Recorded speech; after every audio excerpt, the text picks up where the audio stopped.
This is a disclaimer, an invitation to listen beyond the words. Dear listeners, as you step into this tale, remember, words, like stars, shine in their own way. A name may sound different, a rhythm may shift, but these are not flaws, only the breath of a story made alive. Embrace the creases in the map, the quirks in the voice, the imperfect magic of storytelling. Listen with an open heart, and the journey will remain unchanged. Subscribe for future content updates and new stories. From the Earth to the Moon by Jules Verne. From the Earth to the Moon. Book 1. Chapter 1. The Gun Club. During the War of the Rebellion, a new and influential club was established in the city of Baltimore in the state of Maryland. It is well known with what energy the taste for military matters became developed among that nation of shipowners, shopkeepers, and mechanics. Simple tradesmen jumped their counters to become extemporized captains, colonels, and generals, without having ever passed the school of instruction at West Point. Nevertheless, they quickly rivaled their compeers of the old continent, and like them carried off victories by dint of lavish expenditure in ammunition, money, and men. But the point in which the Americans singularly distanced the Europeans was in the science of gunnery. Not, indeed, that their weapons retained a higher degree of perfection than theirs, but that they exhibited unheard-of dimensions, and consequently attained hitherto unheard-of ranges. In point of grazing, plunging, oblique or enfilading or point-blank firing, the English, French, and Prussians have nothing to learn. But their cannon, howitzers, and mortars are mere pocket pistols compared with the formidable engines of the American artillery. This fact need surprise no one. The Yankees, the first mechanicians in the world, are engineers, just as the Italians are musicians and the Germans metaphysicians by right of birth. Nothing is more natural, therefore, than to perceive them applying their audacious ingenuity to the science of gunnery. Witness the marvels of Parrott, Dahlgren, and Rodman. The Armstrong, Palliser, and Beaulieu guns were compelled to bow before their transatlantic rivals. Now, when an American has an idea, he directly seeks a second American to share it. If there be 3, they elect a president and 2 secretaries. Given 4, they name a keeper of records, and the office is ready for work. 5, they convene a general meeting, and the club is fully constituted. So things were managed in Baltimore. The inventor of a new cannon associated himself with the caster and the borer. Thus was formed the nucleus of the Gun Club. In a single month after its formation, it numbered 1,833 effective members and 30,565 corresponding members. One condition was imposed as a sine qua non upon every candidate for admission into the association, and that was the condition of having designed or more or less perfected a cannon, or, in default of a cannon, at least a firearm of some description. It may, however, be mentioned that mere inventors of revolvers, fire-shooting carbines, and similar small arms met with little consideration. Artillerists always commanded the chief place of favor. The estimation in which these gentlemen were held, according to one of the most scientific exponents of the Gun Club, was proportional to the masses of their guns, and in the direct ratio of the square of the distances attained by their projectiles. The Gun Club once founded, it is easy to conceive the result of the inventive genius of the Americans. Their military weapons attained colossal proportions, and their projectiles, exceeding the prescribed limits, unfortunately occasionally cut into some unoffending pedestrians. These inventions, in fact, left far in the rear the timid instruments of European artillery. It is but fair to add that these Yankees, brave as they have ever proved themselves to be, did not confine themselves to theories and formulae, but that they paid heavily in propria persona for their inventions. Among them were to be counted officers of all ranks, from lieutenants to generals, military men of every age, from those who were just making their debut in the profession of arms up to those who had grown old in the gun carriage. Many had found their rest on the field of battle whose names figured in the Book of Honor of the Gun Club, and of those who made good their return the greater proportion bore the marks of their indisputable valor. Crutches, wooden legs, artificial arms, steel hooks, caoutchouc jaws, silver craniums, platinum noses, were all to be found in the collection, and it was calculated by the great statistician Pitcairn that throughout the gun club there was not quite one arm between 4 persons and 2 legs between 6. Nevertheless, these valiant artillerists took no particular account of these little facts, and felt justly proud when the dispatches of a battle returned the number of victims at 10-fold the quantity of projectiles expended. One day, however, sad and melancholy day. Peace was signed between the survivors of the war. The thunder of the guns gradually ceased, the mortars were silent, the howitzers were muzzled for an indefinite period, the cannon, with muzzles depressed, were returned into the arsenal, the shot were repiled, all bloody reminiscences were effaced. The cotton plants grew luxuriantly in the well-manured fields, all mourning garments were laid aside, together with grief, and the gun club was relegated to profound inactivity. Some few of the more advanced and inveterate theorists set themselves again to work upon calculations regarding the laws of projectiles. They reverted invariably to gigantic shells and howitzers of unparalleled caliber. Still, in default of practical experience, what was the value of mere theories? Consequently, the clubrooms became deserted, the servants dozed in the antechambers, the newspapers grew moldy on the tables, sounds of snoring came from dark corners, and the members of the gun club, erstwhile so noisy in their seances, were reduced to silence by this disastrous peace and gave themselves up wholly to dreams of a platonic kind of artillery. "This is horrible," said Tom Hunter one evening, while rapidly carbonizing his wooden legs in the fireplace of the smoking room. "Nothing to do, nothing to look forward to. What a loathsome existence! When again shall the guns arouse us in the morning with their delightful reports?" "Those days are gone by," said Jolly Billsby, trying to extend his missing arms. "It was delightful once upon a time. One invented a gun, and hardly was it cast, when one hastened to try it in the face of the enemy. Then one returned to camp with a word of encouragement from Sherman or a friendly shake of the hand from McClellan. But now the generals are gone back to their counters, and in place of projectiles they dispatch bales of cotton. By Jove! The future of gunnery in America is lost. Aye, and no war in prospect," continued the famous James T. Maston, scratching with his steel hook his gutta-percha cranium. "Not a cloud on the horizon, and that too at such a critical period in the progress of the science of artillery. Yes, gentlemen, I who address you have myself this very morning perfected a model, plan, section, elevation, etc., of a mortar destined to change all the conditions of warfare." "No, is it possible?" replied Tom Hunter, his thoughts reverting involuntarily to a former invention of the Honorable J.T. Maston, by which, at its first trial, he had succeeded in killing 337 people. "Fact," replied he. "Still, what is the use of so many studies worked out, so many difficulties vanquished? This mere waste of time. The New World seems to have made up its mind to live in peace, and our bellicose tribune predicts some approaching catastrophes arising out of this scandalous increase of population." "Nevertheless," replied Colonel Blomsberry, "they are always struggling in Europe to maintain the principle of nationalities.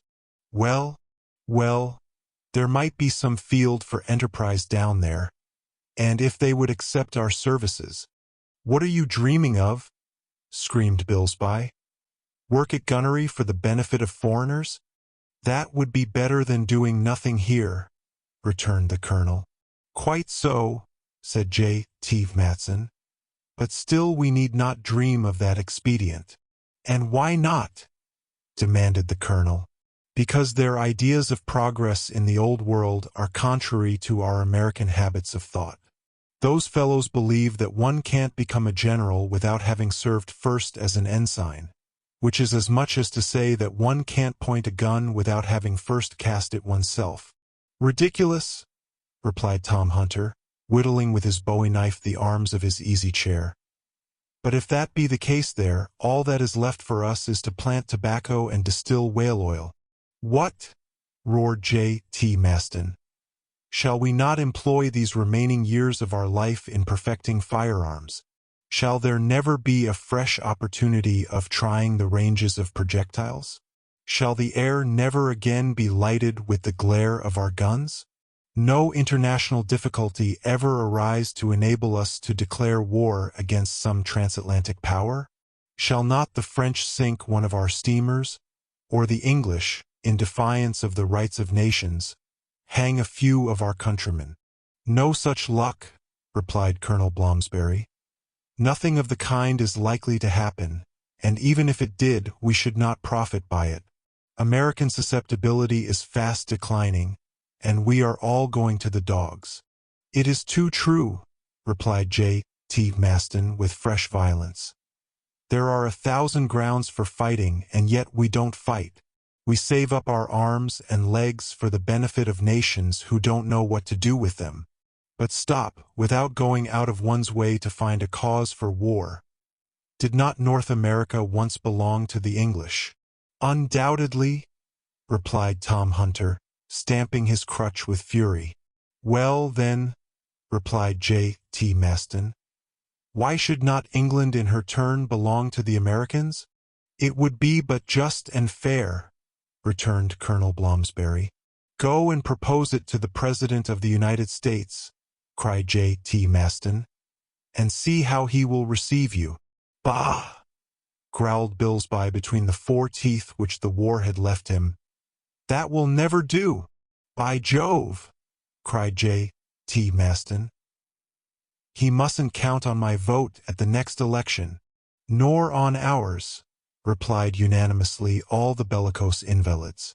"Meanwhile," replied J.T. Maston, "allow me to say that, if I cannot get an opportunity to try my new mortars on a real field of battle, I shall say good-bye to the members of the Gun Club and go and bury myself in the prairies of Arkansas." "In that case we will accompany you," cried the others. Matters were in this unfortunate condition, and the club was threatened with approaching dissolution, when an unexpected circumstance occurred to prevent so deplorable a catastrophe. On the morrow after this conversation, every member of the association received a sealed circular couched in the following terms: Baltimore, October 3rd.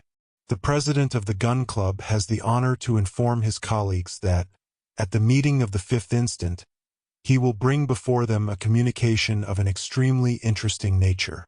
He requests, therefore, that they will make it convenient to attend in accordance with the present invitation. Very cordially, Impey Barbicane, P.G.C. Chapter 2. President Barbicane's Communication.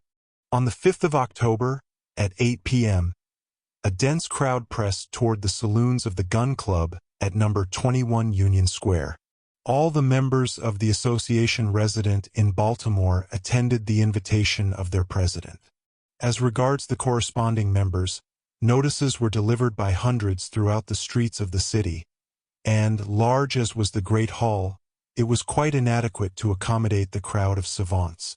They overflowed into the adjoining rooms, down the narrow passages, into the outer courtyards. There they ran against the vulgar herd who pressed up to the doors, each struggling to reach the front ranks, all eager to learn the nature of the important communication of President Barbicane. All pushing, squeezing, crushing with that perfect freedom of action which is so peculiar to the masses when educated in ideas of self-government. On that evening, a stranger who might have chanced to be in Baltimore could not have gained admission for love or money into the great hall. That was reserved exclusively for resident or corresponding members. No one else could possibly have obtained a place, and the city magnates, municipal councilors, and select men were compelled to mingle with the mere townspeople in order to catch stray bits of news from the interior. Nevertheless, the vast hall presented a curious spectacle. Its immense area was singularly adapted to the purpose. Lofty pillars formed of cannon, superposed upon huge mortars as a base, supported the fine ironwork of the arches, a perfect piece of cast-iron lacework. Trophies of blunderbusses, matchlocks, arquebus, carbines, all kinds of firearms, ancient and modern, were picturesquely interlaced against the walls. The gas lit up in full glare myriads of revolvers grouped in the form of lustres, while groups of pistols and candelabra formed of muskets bound together completed this magnificent display of brilliance. Models of cannon, bronze castings, sights covered with dents, plates battered by the shots of the gun club, assortments of rammers and sponges, chaplets of shells, wreaths of projectiles, garlands of howitzers. In short, all the apparatus of the artillerist, enchanted the eye by this wonderful arrangement and induced a kind of belief that their real purpose was ornamental rather than deadly. At the further end of the saloon the president, assisted by 4 secretaries, occupied a large platform. His chair, supported by a carved gun carriage, was modeled upon the ponderous proportions of a 32-inch mortar.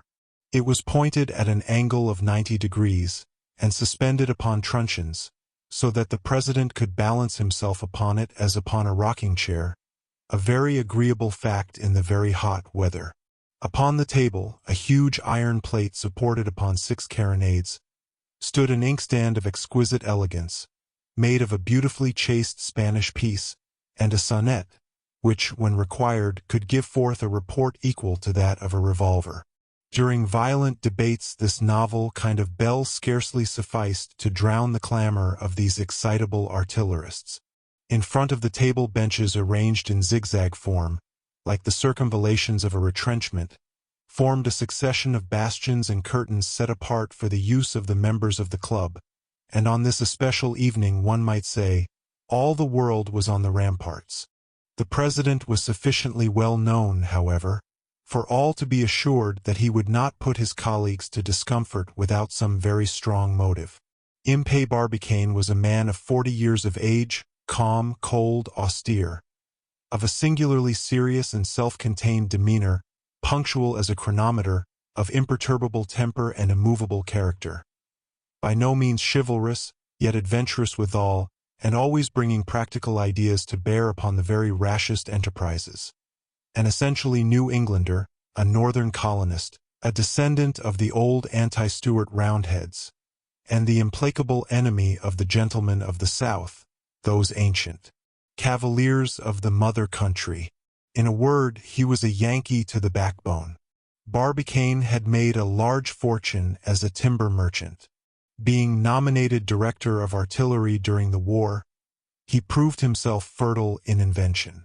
Bold in his conceptions, he contributed powerfully to the progress of that arm and gave an immense impetus to experimental researches. He was personage of the middle height, having, by a rare exception in the gun club, all his limbs complete. His strongly marked features seemed drawn by square and rule, and if it be true that, in order to judge a man's character one must look at his profile, Barbicane, so examined, exhibited the most certain indications of energy, audacity, and sang-froid. At this moment he was sitting in his armchair, silent, absorbed, lost in reflection, sheltered under his high-crowned hat, a kind of black cylinder which always seems firmly screwed upon the head of an American. Just when the deep-toned clock in the great hall struck 8, Barbicane, as if he had been set in motion by a spring, raised himself up. A profound silence ensued, and the speaker, in a somewhat emphatic tone of voice, commenced as follows. My brave colleagues, too long already a paralyzing peace has plunged the members of the gun club in deplorable inactivity. After a period of years full of incidents we have been compelled to abandon our labors, and to stop short on the road of progress. I do not hesitate to state, baldly, that any war which would recall us to arms would be welcome. Tremendous applause. But war, gentlemen, is impossible under existing circumstances, and however we may desire it, many years may elapse before our cannon shall again thunder in the field of battle. We must make up our minds. Then, to seek in another train of ideas some field for the activity which we all pine for. The meeting felt that the president was now approaching the critical point, and redoubled their attention accordingly. For some months past, my brave colleagues, continued Barbicane, I have been asking myself whether, while confining ourselves to our own particular objects, we could not enter upon some grand experiment worthy of the 19th century, and whether the progress of artillery science would not enable us to carry it out to a successful issue. I have been considering, working, calculating, and the result of my studies is the conviction that we are safe to succeed in an enterprise which to any other country would appear wholly impracticable.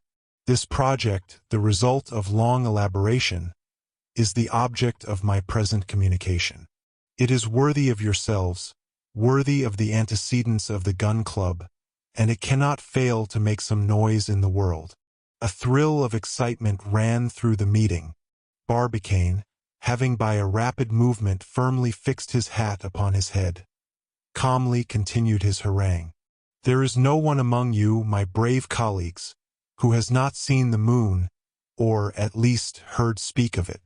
Don't be surprised if I am about to discourse to you regarding the Queen of the Night. It is perhaps reserved for us to become the Columbuses of this unknown world. Only enter into my plans, and second me with all your power, and I will lead you to its conquest, and its name shall be added to those of the 36 states which compose this great union. 3 cheers for the moon! Roared the Gun Club with one voice. The moon, gentlemen, has been carefully studied, continued Barbicane.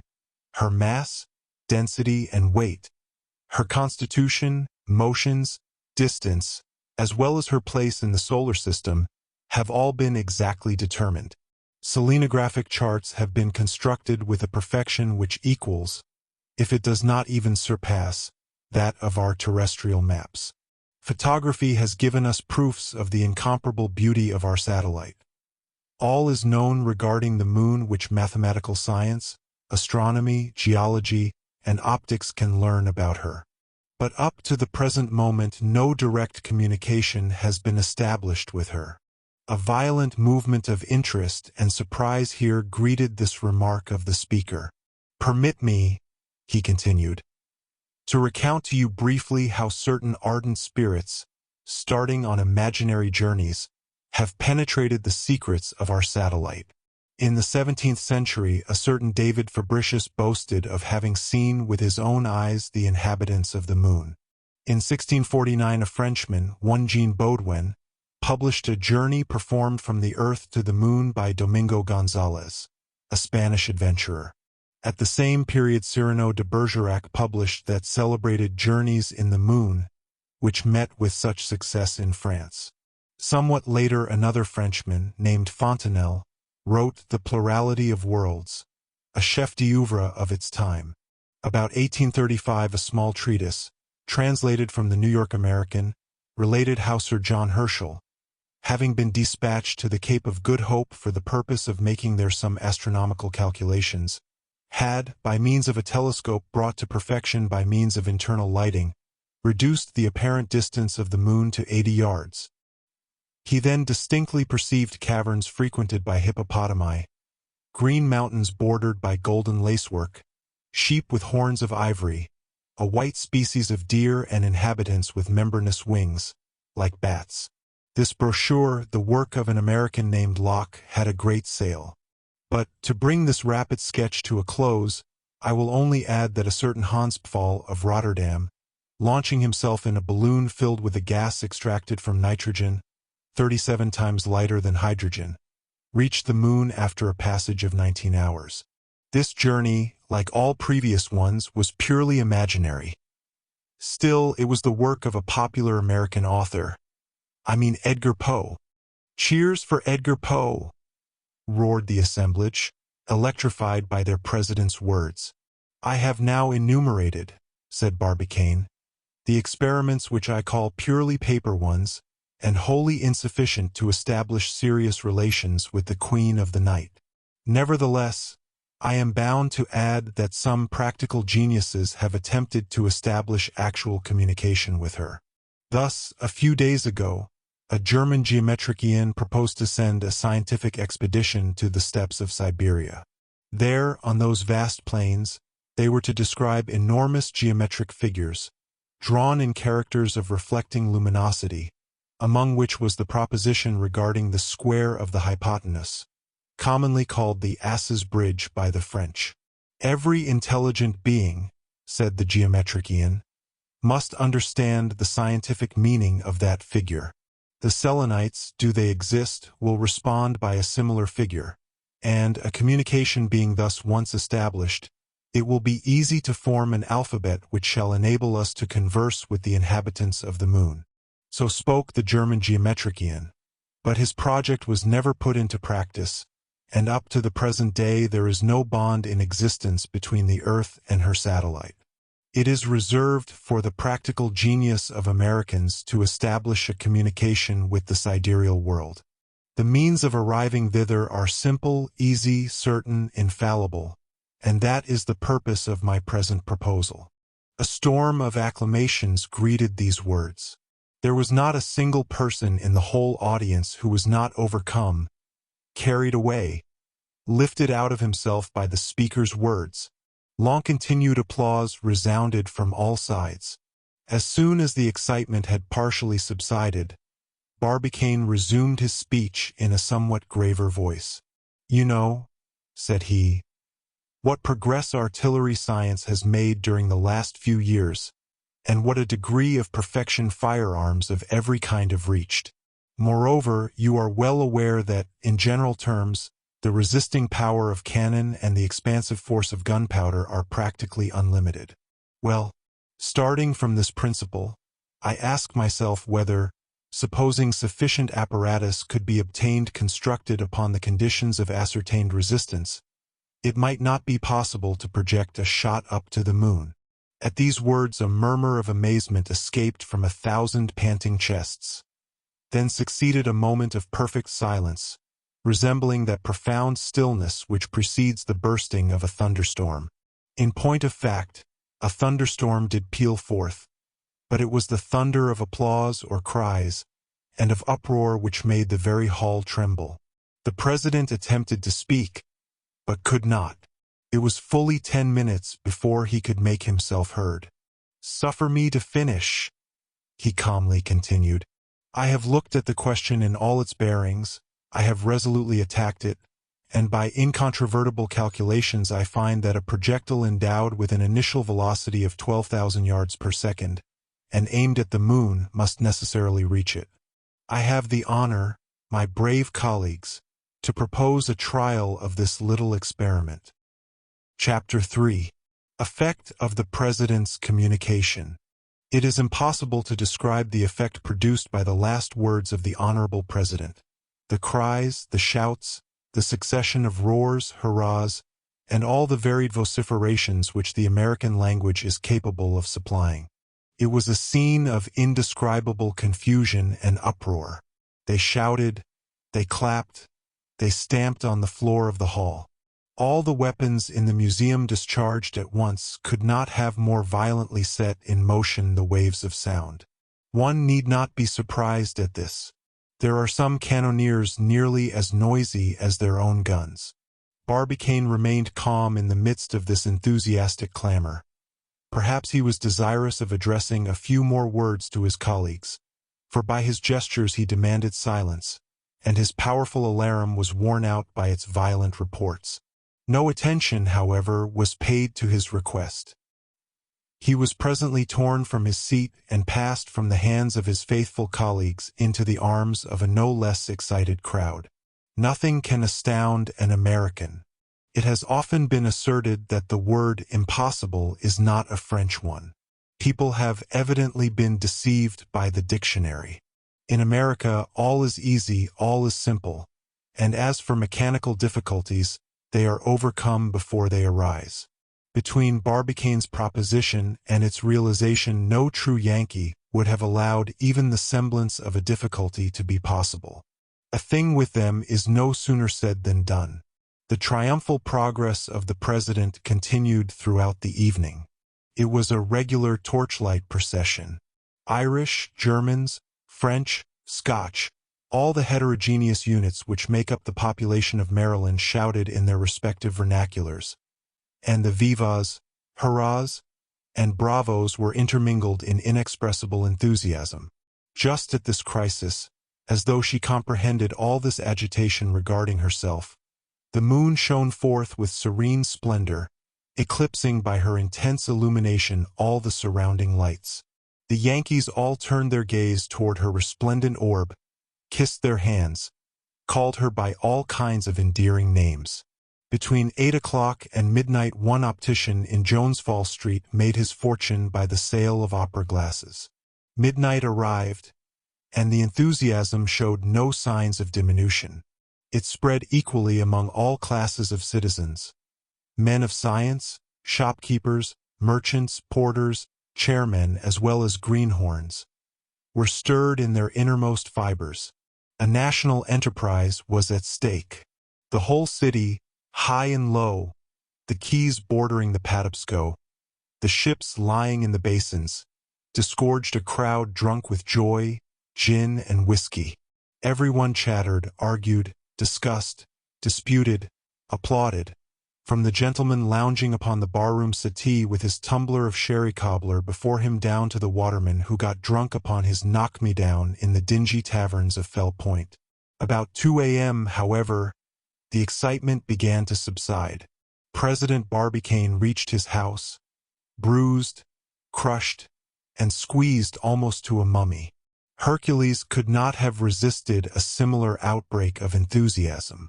The crowd gradually deserted the squares and streets.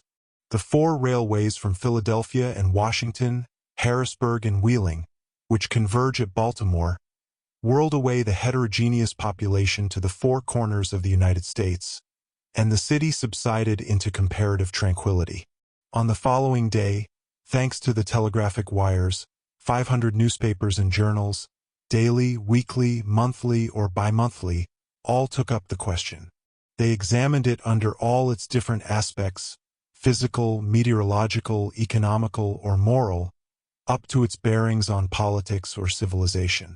They debated whether the moon was a finished world, or whether it was destined to undergo any further transformation.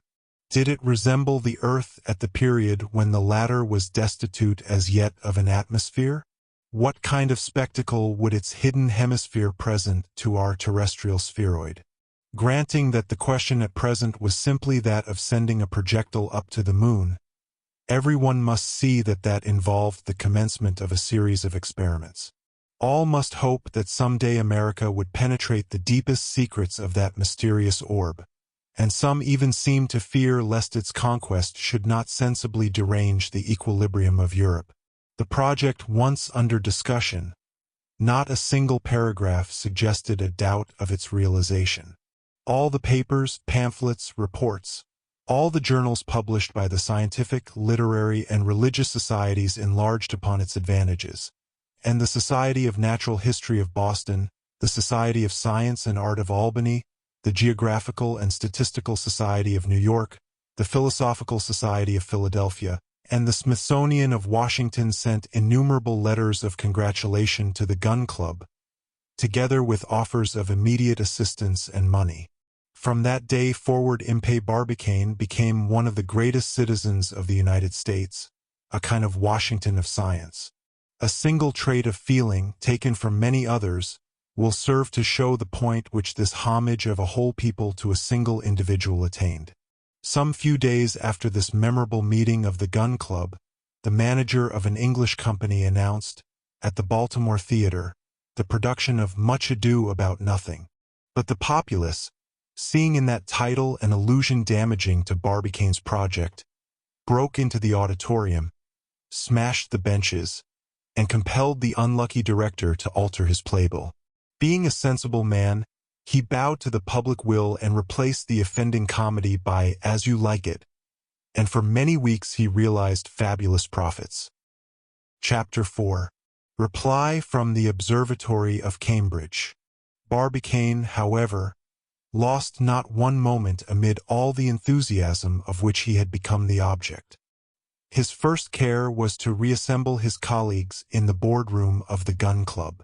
There, after some discussion, it was agreed to consult the astronomers regarding the astronomical part of the enterprise. Their reply once ascertained, they could then discuss the mechanical means, and nothing should be wanting to ensure the success of this great experiment. A note couched in precise terms, containing special interrogatories, was then drawn up and addressed to the Observatory of Cambridge in Massachusetts.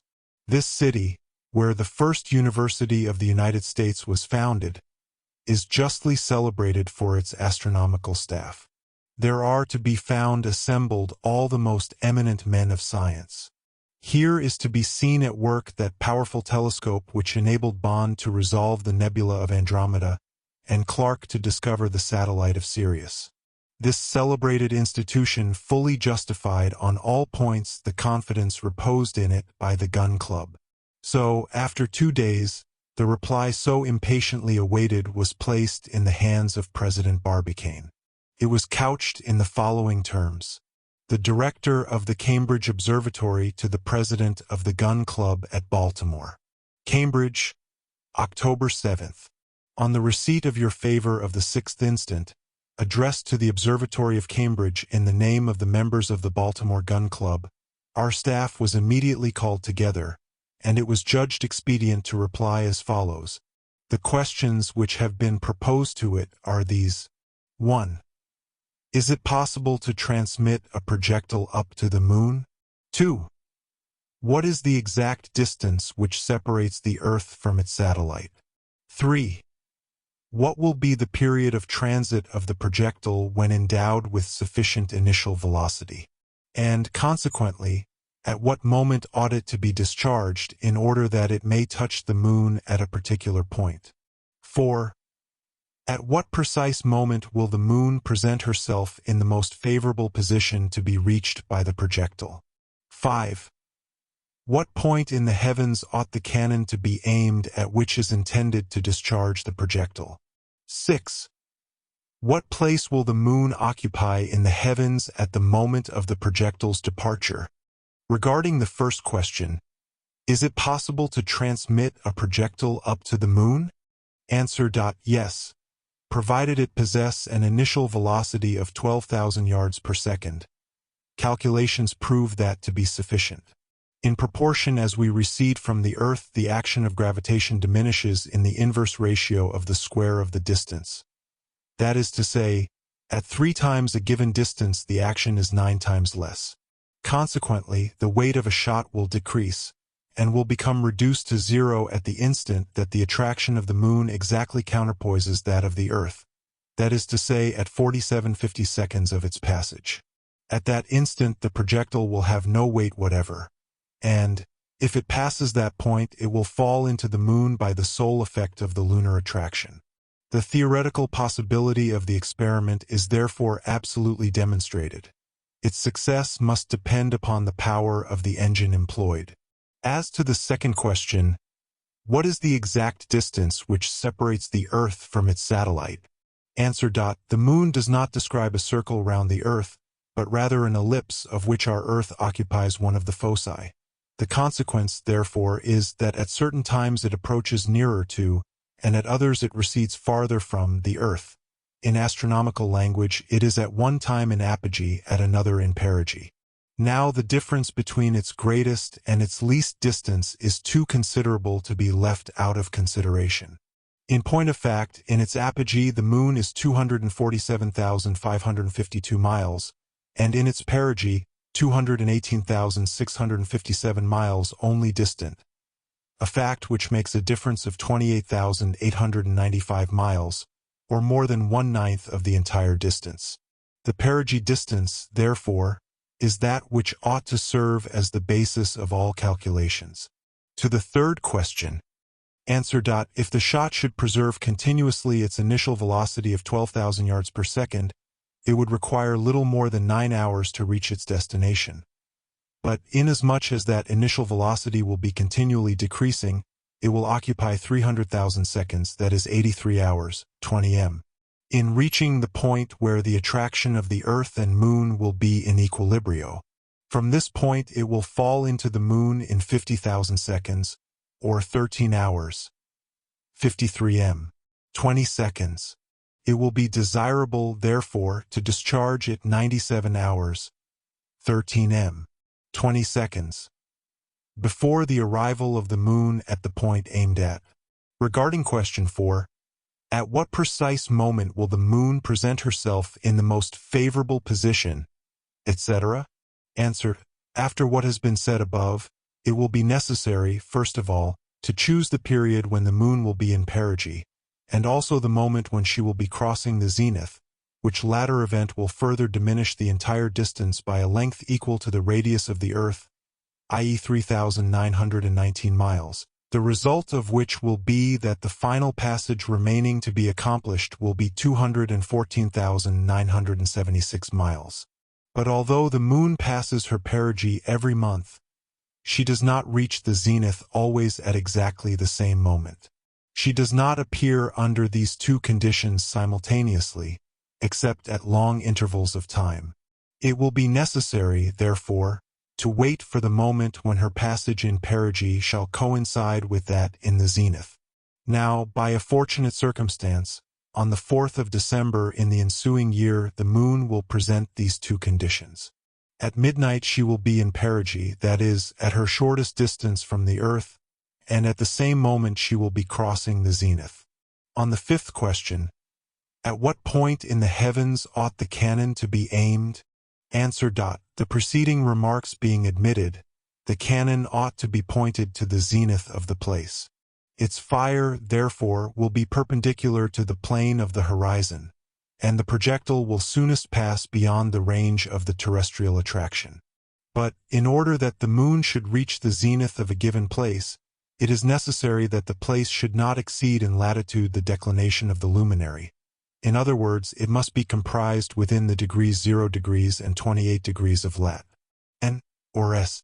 In every other spot the fire must necessarily be oblique, which would seriously militate against the success of the experiment. As to the 6th question, what place will the moon occupy in the heavens at the moment of the projectile's departure? Answered: at the moment when the projectile shall be discharged into space, the moon, which travels daily forward 13 degrees 10 minutes 35, will be distant from the zenith point by 4 times that quantity, i.e. by 52 degrees 41 minutes 20, a space which corresponds to the path which she will describe during the entire journey of the projectile. But, inasmuch as it is equally necessary to take into account the deviation which the rotary motion of the Earth will impart to the shot, and as the shot cannot reach the moon until after a deviation equal to 16 radii of the Earth, which, calculated upon the moon's orbit, are equal to about 11 degrees, it becomes necessary to add these 11 degrees to those which express the retardation of the moon just mentioned. That is to say, in round numbers, about 64 degrees. Consequently, at the moment of firing, the visual radius applied to the moon will describe, with the vertical line of the place, an angle of 64 degrees. These are our answers to the questions proposed to the Observatory of Cambridge by the members of the Gun Club. To sum up, first, the cannon ought to be planted in a country situated between 0 degrees and 28 degrees of N, or S, lat. Second, it ought to be pointed directly toward the zenith of the place.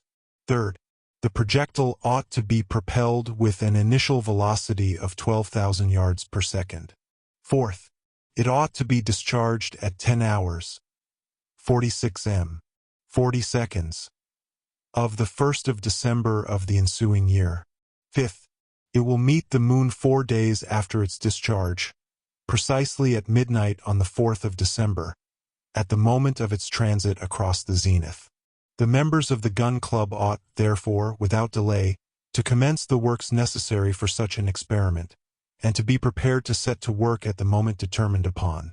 For, if they should suffer this 4th of December to go by, they will not find the moon again under the same conditions of perigee and of zenith until 18 years and 11 days afterward. The staff of the Cambridge Observatory placed themselves entirely at their disposal in respect of all questions of theoretical astronomy, and herewith add their congratulations to those of all the rest of America. For the astronomical staff, J. M. Belfast, director of the Observatory of Cambridge. Chapter 5. The Romance of the Moon. An observer endued with an infinite range of vision, and placed in that unknown center around which the entire world revolves, might have beheld myriads of atoms filling all space during the chaotic epoch of the universe. Little by little, as ages went on, a change took place. A general law of attraction manifested itself, to which the hitherto errant atoms became obedient. These atoms combined together chemically according to their affinities, formed themselves into molecules, and composed those nebulous masses with which the depths of the heavens are strewed. These masses became immediately endued with a rotary motion around their own central point. This center, formed of indefinite molecules, began to revolve around its own axis during its gradual condensation. Then, following the immutable laws of mechanics in proportion as its bulk diminished by condensation, its rotary motion became accelerated, and these two effects continuing, the result was the formation of one principal star, the center of the nebulous mass. By attentively watching, the observer would then have perceived the other molecules of the mass, following the example of this central star, become likewise condensed by gradually accelerated rotation, and gravitating round it in the shape of innumerable stars. Thus was formed the nebulae, of which astronomers have reckoned up nearly 5,000. Among these 5,000 nebulae there is one which has received the name of the Milky Way, and which contains 18 millions of stars, each of which has become the center of a solar world. If the observer had then specially directed his attention to one of the more humble and less brilliant of these stellar bodies, a star of the fourth class, that which is arrogantly called the Sun, all the phenomena to which the formation of the universe is to be ascribed would have been successively fulfilled before his eyes. In fact, he would have perceived this Sun, as yet in the gaseous state, and composed of moving molecules, revolving round its axis in order to accomplish its work of concentration.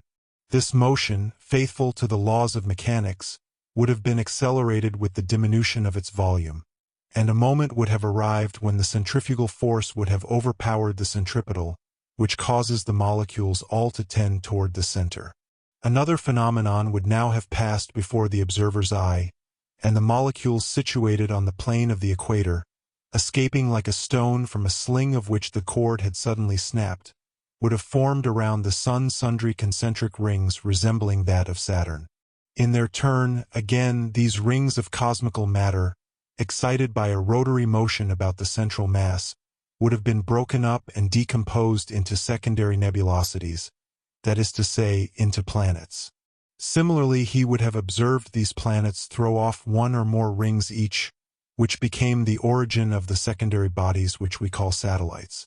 Thus, then, advancing from atom to molecule, from molecule to nebulous mass, from that to principal star, from star to sun, from sun to planet, and hence to satellite, we have the whole series of transformations undergone by the heavenly bodies during the first days of the world. Now, of those attendant bodies which the Sun maintains in their elliptical orbits by the great law of gravitation, some few in turn possess satellites. Uranus has 8, Saturn 8, Jupiter 4, Neptune possibly 3, and the Earth 1.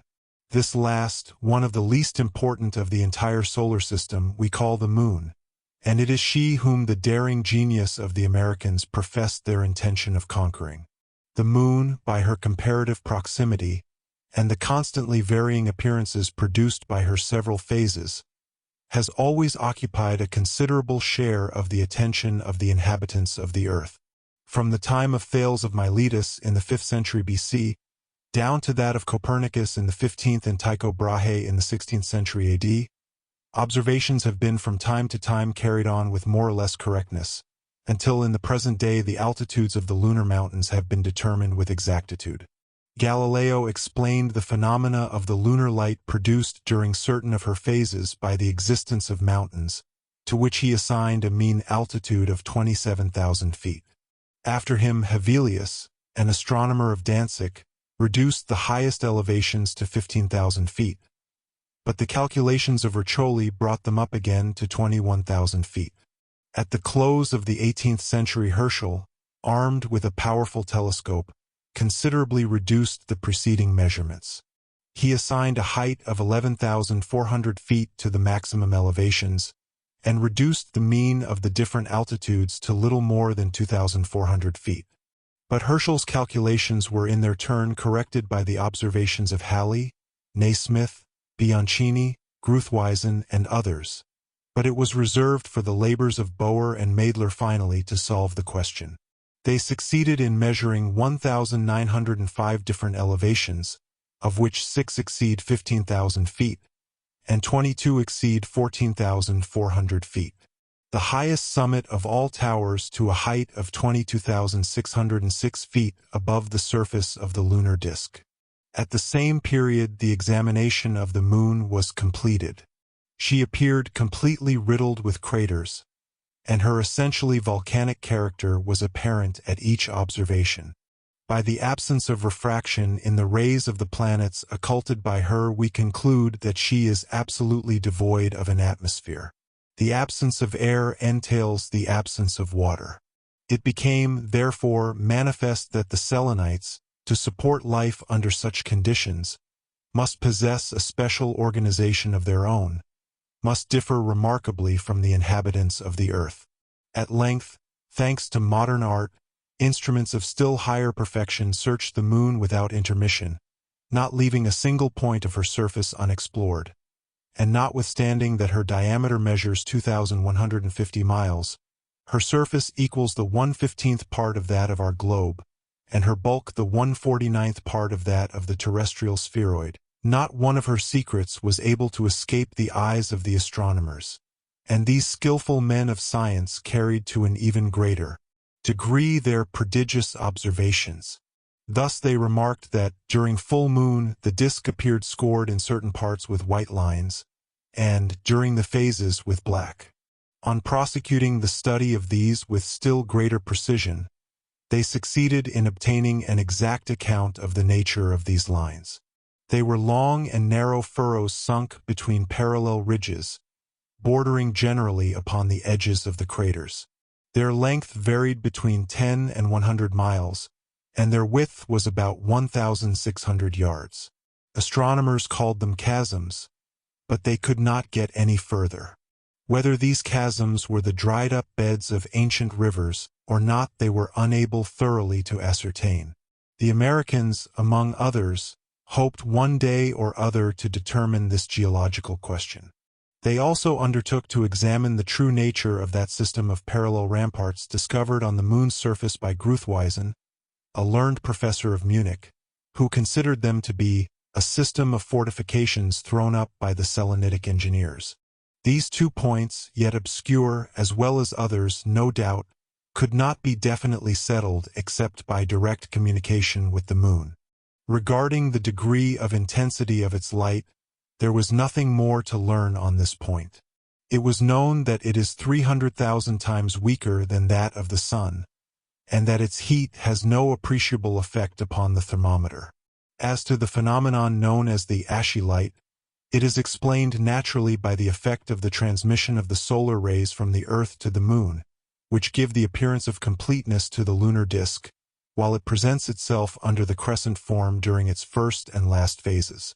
Such was the state of knowledge acquired regarding the Earth's satellite, which the Gun Club undertook to perfect in all its aspects, cosmographic, geological, political, and moral.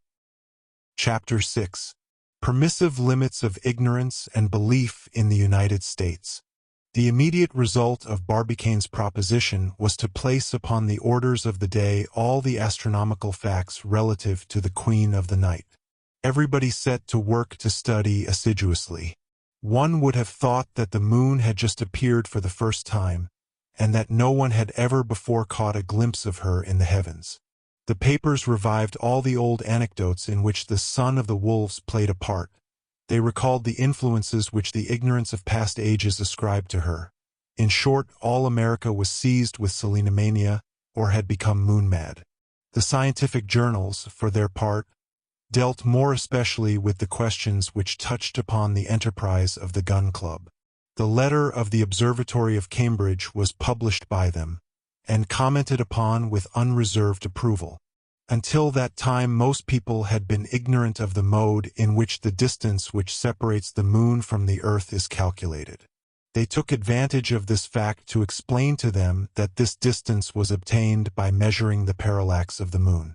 The term parallax proving caviar to the general, they further explained that it meant the angle formed by the inclination of two straight lines drawn from either extremity of the Earth's radius to the moon. On doubts being expressed as to the correctness of this method, they immediately proved that not only was the mean distance 234,347 miles, but that astronomers could not possibly be in error in their estimate by more than 70 miles either way.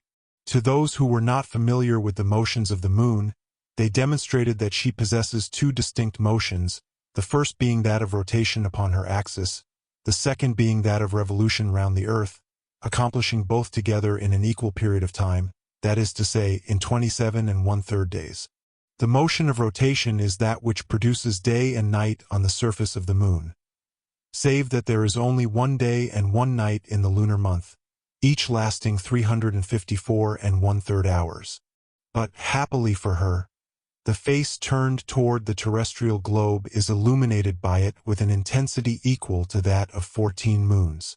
As to the other face, always invisible to us, it has of necessity 354 hours of absolute night, tempered only by that pale glimmer which falls upon it from the stars.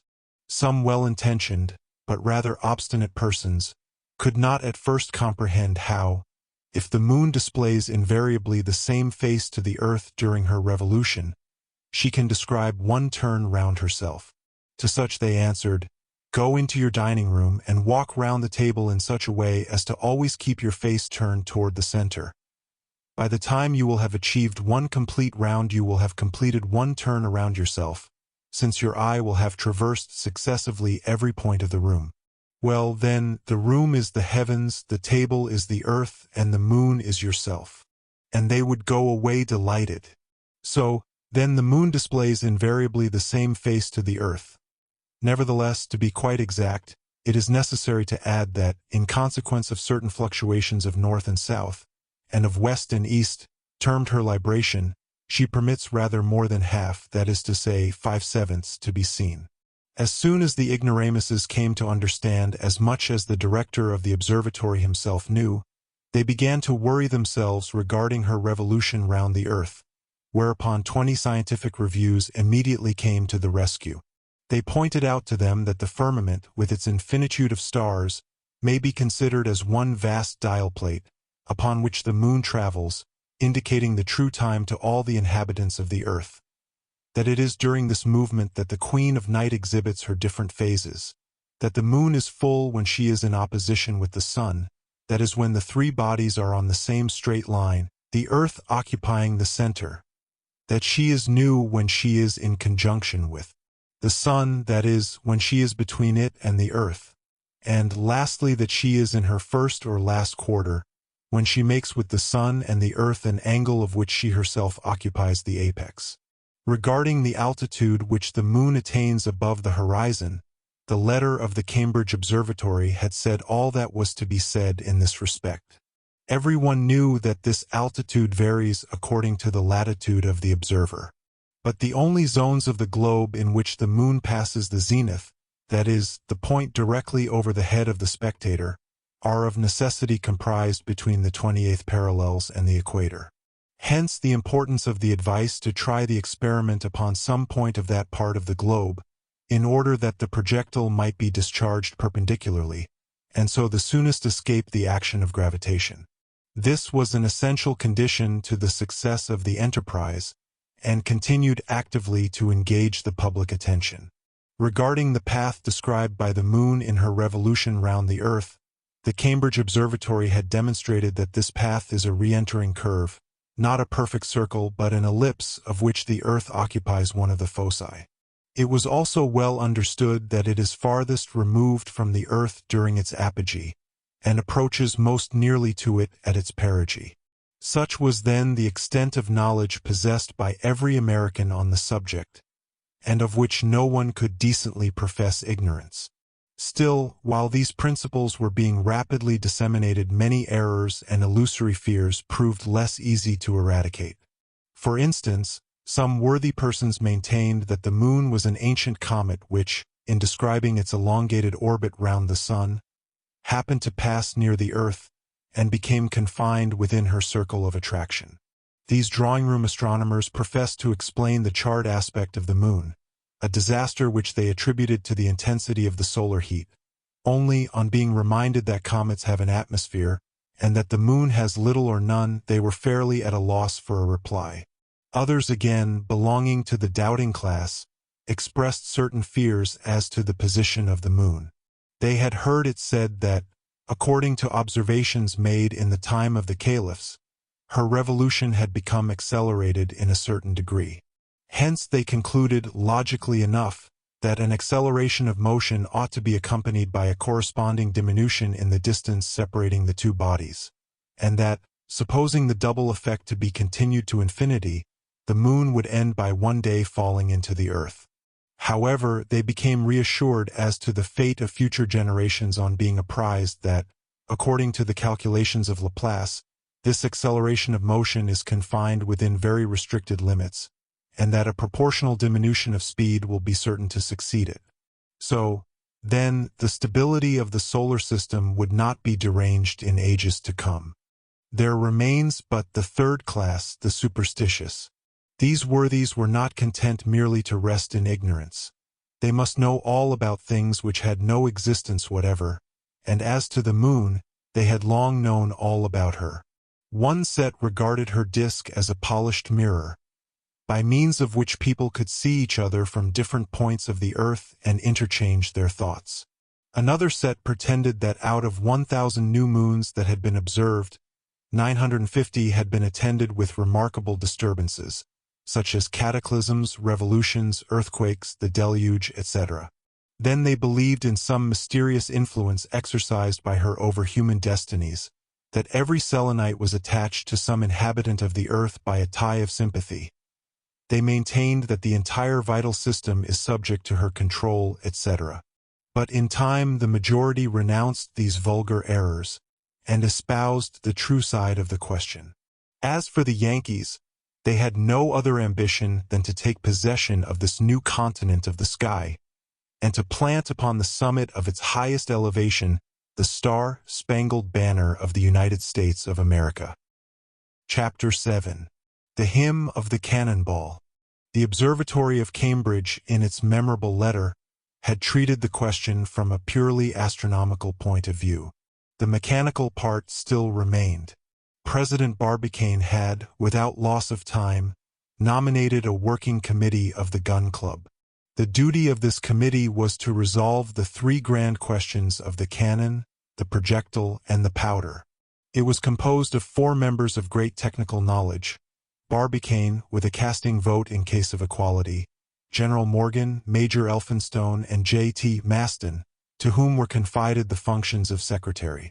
On the 8th of October, the committee met at the house of President Barbicane, 3 Republican Street.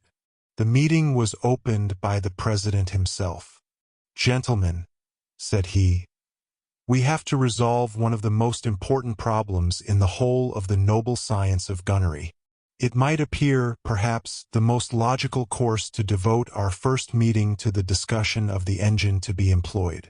Nevertheless, after mature consideration, it has appeared to me that the question of the projectile must take precedence of that of the cannon, and that the dimensions of the latter must necessarily depend on those of the former. Suffer me to say a word." Here broke in J.T. Maston. Permission having been granted, "Gentlemen," said he with an inspired accent, "our President is right in placing the question of the projectile above all others. The ball we are about to discharge at the moon is our ambassador to her, and I wish to consider it from a moral point of view. The cannonball, gentlemen, to my mind, is the most magnificent manifestation of human power. If Providence has created the stars and the planets, man has called the cannonball into existence. Let Providence claim the swiftness of electricity and of light, of the stars, the comets, and the planets, of wind and sound. We claim to have invented the swiftness of the cannonball, 100 times superior to that of the swiftest horses or railway train. How glorious will be the moment when, infinitely exceeding all hitherto attained velocities, we shall launch our new projectile with the rapidity of 7 miles a second. Shall it not, gentlemen? Shall it not be received up there with the honors due to a terrestrial ambassador? Overcome with emotion, the orator sat down and applied himself to a huge plate of sandwiches before him. "And now," said Barbicane, "let us quit the domain of poetry and come direct to the question." "By all means," replied the members, each with his mouth full of sandwich. "The problem before us," continued the president, "is how to communicate to a projectile a velocity of 12,000 yards per second. Let us at present examine the velocities hitherto attained. General Morgan will be able to enlighten us on this point." "And the more easily," replied the general, "that during the war I was a member of the Committee of Experiments. I may say, then, that the 100-pounder Dahlgrens, which carried a distance of 5,000 yards, impressed upon their projectile an initial velocity of 500 yards a second. The Rodman Columbiad threw a shot weighing half a ton a distance of 6 miles, with a velocity of 800 yards per second, a result which Armstrong and Palliser have never obtained in England. This," replied Barbicane, "is, I believe, the maximum velocity ever attained?" "It is so," replied the general. "Ah," groaned J.T. Maston, "if my mortar had not burst." "Yes," quietly replied Barbicane, "but it did burst. We must take, then, for our starting point this velocity of 800 yards. We must increase it 20-fold. Now, reserving for another discussion the means of producing this velocity, I will call your attention to the dimensions which it will be proper to assign to the shot. You understand that we have nothing to do here with projectiles weighing at most but half a ton." "Why not?" demanded the major. "Because the shot," quickly replied J.T. Maston, "must be big enough to attract the attention of the inhabitants of the moon, if there are any?" "Yes," replied Barbicane, "and for another reason more important still." "What mean you?" asked the major. "I mean that it is not enough to discharge a projectile, and then take no further notice of it. We must follow it throughout its course, up to the moment when it shall reach its goal." "What?" shouted the general and the major in great surprise. "Undoubtedly," replied Barbicane composedly, "or our experiment would produce no result." "But then," replied the major, "you will have to give this projectile enormous dimensions." "No, be so good as to listen. You know that optical instruments have acquired great perfection. With certain instruments we have succeeded in obtaining enlargements of 6,000 times and reducing the moon to within 40 miles distance. Now, at this distance, any object 60 feet square would be perfectly visible.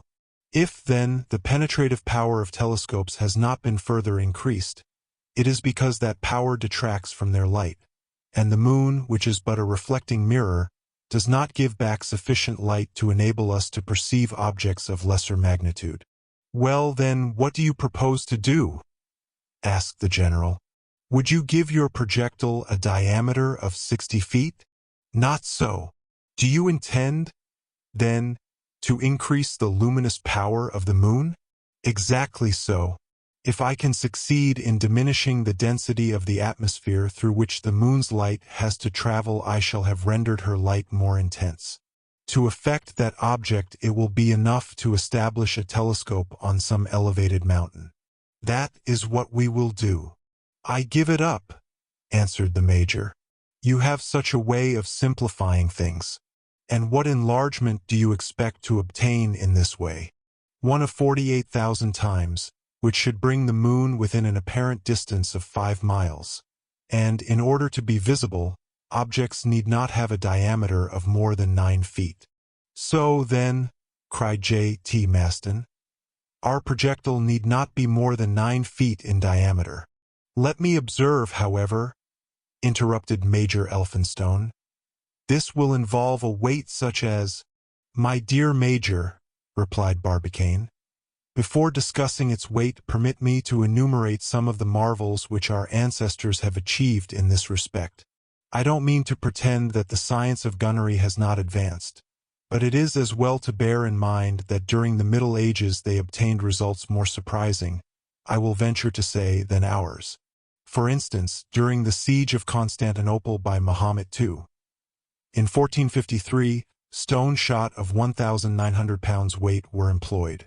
At Malta, in the time of the Knights, there was a gun of the fortress of St. Elmo which threw a projectile weighing 2,500 pounds. And now, what is the extent of what we have seen ourselves? Armstrong guns discharging shot of 500 pounds, and the Rodman guns projectiles of half a ton. It seems, then, that if projectiles have gained in range, they have lost far more in weight. Now, if we turn our efforts in that direction, we ought to arrive, with the progress on science, at 10 times the weight of the shot of Mahomet II. And the Knights of Malta. Clearly, replied the Major. But what metal do you calculate upon employing?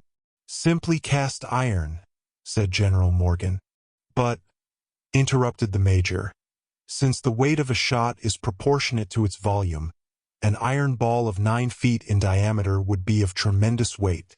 Yes, if it were solid, not if it were hollow. Hollow? Then it would be a shell? Yes, a shell, replied Barbicane.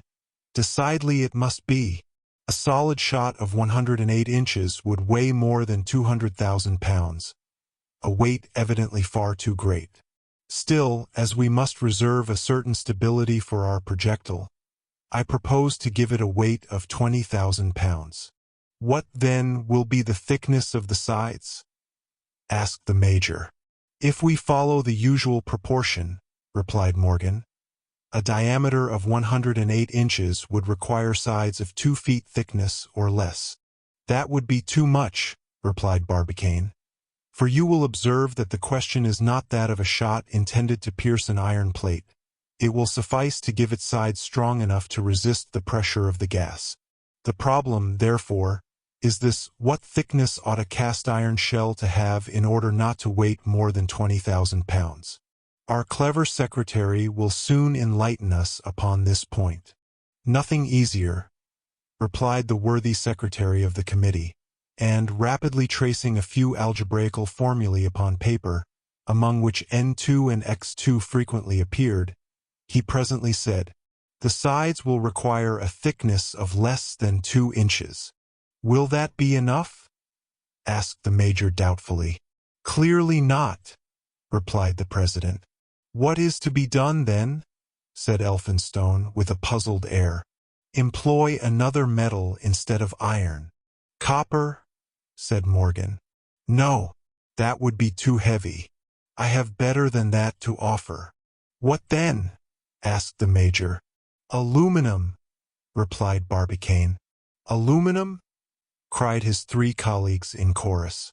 "Unquestionably, my friends, this valuable metal possesses the whiteness of silver, the indestructibility of gold, the tenacity of iron, the fusibility of copper, the lightness of glass. It is easily wrought, is very widely distributed, forming the base of most of the rocks, is 3 times lighter than iron, and seems to have been created for the express purpose of furnishing us with the material for our projectile." "But, my dear President," said the Major, "is not the cost price of aluminum extremely high? It was so at its first discovery, but it has fallen now to $9 a pound." "But still $9 a pound," replied the Major, who was not willing readily to give in. "Even that is an enormous price." "Undoubtedly, my dear Major, but not beyond our reach." "What will the projectile weigh then?" asked Morgan. "Here is the result of my calculations," replied Barbicane. "A shot of 108 inches in diameter and 12 inches in thickness would weigh, in cast iron, 67,440 pounds. Cast in aluminum, its weight will be reduced to 19,250 pounds. "Capital!" cried the Major. But do you know that, at $9 a pound, this projectile will cost $173,050? $173,050. I know it quite well. But fear not, my friends. The money will not be wanting for our enterprise. I will answer for it. Now what say you to aluminum, gentlemen? Adopted, replied the 3 members of the committee.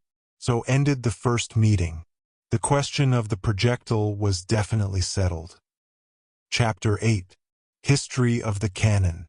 The resolutions passed at the last meeting produced a great effect out of doors. Timid people took fright at the idea of a shot weighing 20,000 pounds being launched into space. They asked what cannon could ever transmit a sufficient velocity to such a mighty mass. The minutes of the second meeting were destined triumphantly to answer such questions. The following evening the discussion was renewed. My dear colleagues, said Barbicane without further preamble, the subject now before us is the construction of the engine, its length, its composition, and its weight. It is probable that we shall end by giving it gigantic dimensions. But however great may be the difficulties in the way, our mechanical genius will readily surmount them. Be good enough, then, to give me your attention, and do not hesitate to make objections at the close. I have no fear of them. The problem before us is how to communicate an initial force of 12,000 yards per second to a shell of 108 inches in diameter, weighing 20,000 pounds. Now, when a projectile is launched into space, what happens to it? It is acted upon by 3 independent forces: the resistance of the air, the attraction of the earth, and the force of impulsion with which it is endowed. Let us examine these 3 forces. The resistance of the air is of little importance. The atmosphere of the earth does not exceed 40 miles. Now, with the given rapidity, the projectile will have traversed this in 5 seconds, and the period is too brief for the resistance of the medium to be regarded otherwise than as insignificant. Procting, then, to the attraction of the earth, that is, the weight of the shell, we know that this weight will diminish in the inverse ratio of the square of the distance. When a body left to itself falls to the surface of the earth, it falls 5 feet in the first second, and if the same body were removed 257,542 miles further off, in other words, to the distance of the moon, its fall would be reduced to about half a line in the first second. That is almost equivalent to a state of perfect rest. Our business, then, is to overcome progressively this action of gravitation. The mode of accomplishing that is by the force of impulsion. There's the difficulty, broke in the Major. True, replied the President. But we will overcome that, for the force of impulsion will depend on the length of the engine and the powder employed, the latter being limited only by the resisting power of the former. Our business, then, today is with the dimensions of the cannon. Now, up to the present time, said Barbicane, our longest guns have not exceeded 25 feet in length. We shall therefore astonish the world by the dimensions we shall be obliged to adopt. It must evidently be, then, a gun of great range, since the length of the piece will increase the detention of the gas accumulated behind the projectile, but there is no advantage in passing certain limits. Quite so, said the Major. What is the rule in such a case? Ordinarily, the length of a gun is 20 to 25 times the diameter of the shot, and its weight 235 to 240 times that of the shot. That is not enough, cried J.T. Maston impetuously. I agree with you, my good friend, and in fact, following this proportion for a projectile 9 feet in diameter, weighing 30,000 pounds, the gun would only have a length of 225 feet, and a weight of 7,200,000 pounds. Ridiculous, rejoined Maston. As well take a pistol. I think so too, replied Barbicane. That is why I propose to quadruple that length, and to construct a gun of 900 feet. The General and the Major offered some objections. Nevertheless, the proposition, actively supported by the Secretary, was definitely adopted. But, said Elphinstone, What thickness must we give it? A thickness of 6 feet, replied Barbicane. You surely don't think of mounting a mass like that upon a carriage? Asked the Major. It would be a superb idea, though, said Maston. But impracticable, replied Barbicane. No, I think of sinking this engine in the earth alone, binding it with hoops of wrought iron, and finally surrounding it with a thick mass of masonry of stone and cement. The piece once cast, it must be bored with great precision, so as to preclude any possible windage. So there will be no loss whatever of gas, and all the expansive force of the powder will be employed in the propulsion. One simple question, said Elphinstone. Is our gun to be rifled? No, certainly not, replied Barbicane. We require an enormous initial velocity, and you are well aware that a shot quits a rifled gun less rapidly than it does a smoothbore. True, rejoined the Major. The committee here adjourned for a few minutes to tea and sandwiches. On the discussion being renewed, "Gentlemen," said Barbicane, "we must now take into consideration the metal to be employed. Our cannon must be possessed of great tenacity, great hardness, be infusible by heat, indissoluble, and inoxidable by the corrosive action of acids." "There is no doubt about that," replied the Major. "And as we shall have to employ an immense quantity of metal, we shall not be at a loss for choice." "Well, then," said Morgan, "I propose the best alloy hitherto known, which consists of 100 parts of copper, 12 of tin, and 6 of brass." "I admit," replied the President, "that this composition has yielded excellent results, but in the present case it would be too expensive and very difficult to work. I think, then, that we ought to adopt a material excellent in its way and of low price, such as cast iron. What is your advice, Major?" "I quite agree with you," replied Elphinstone.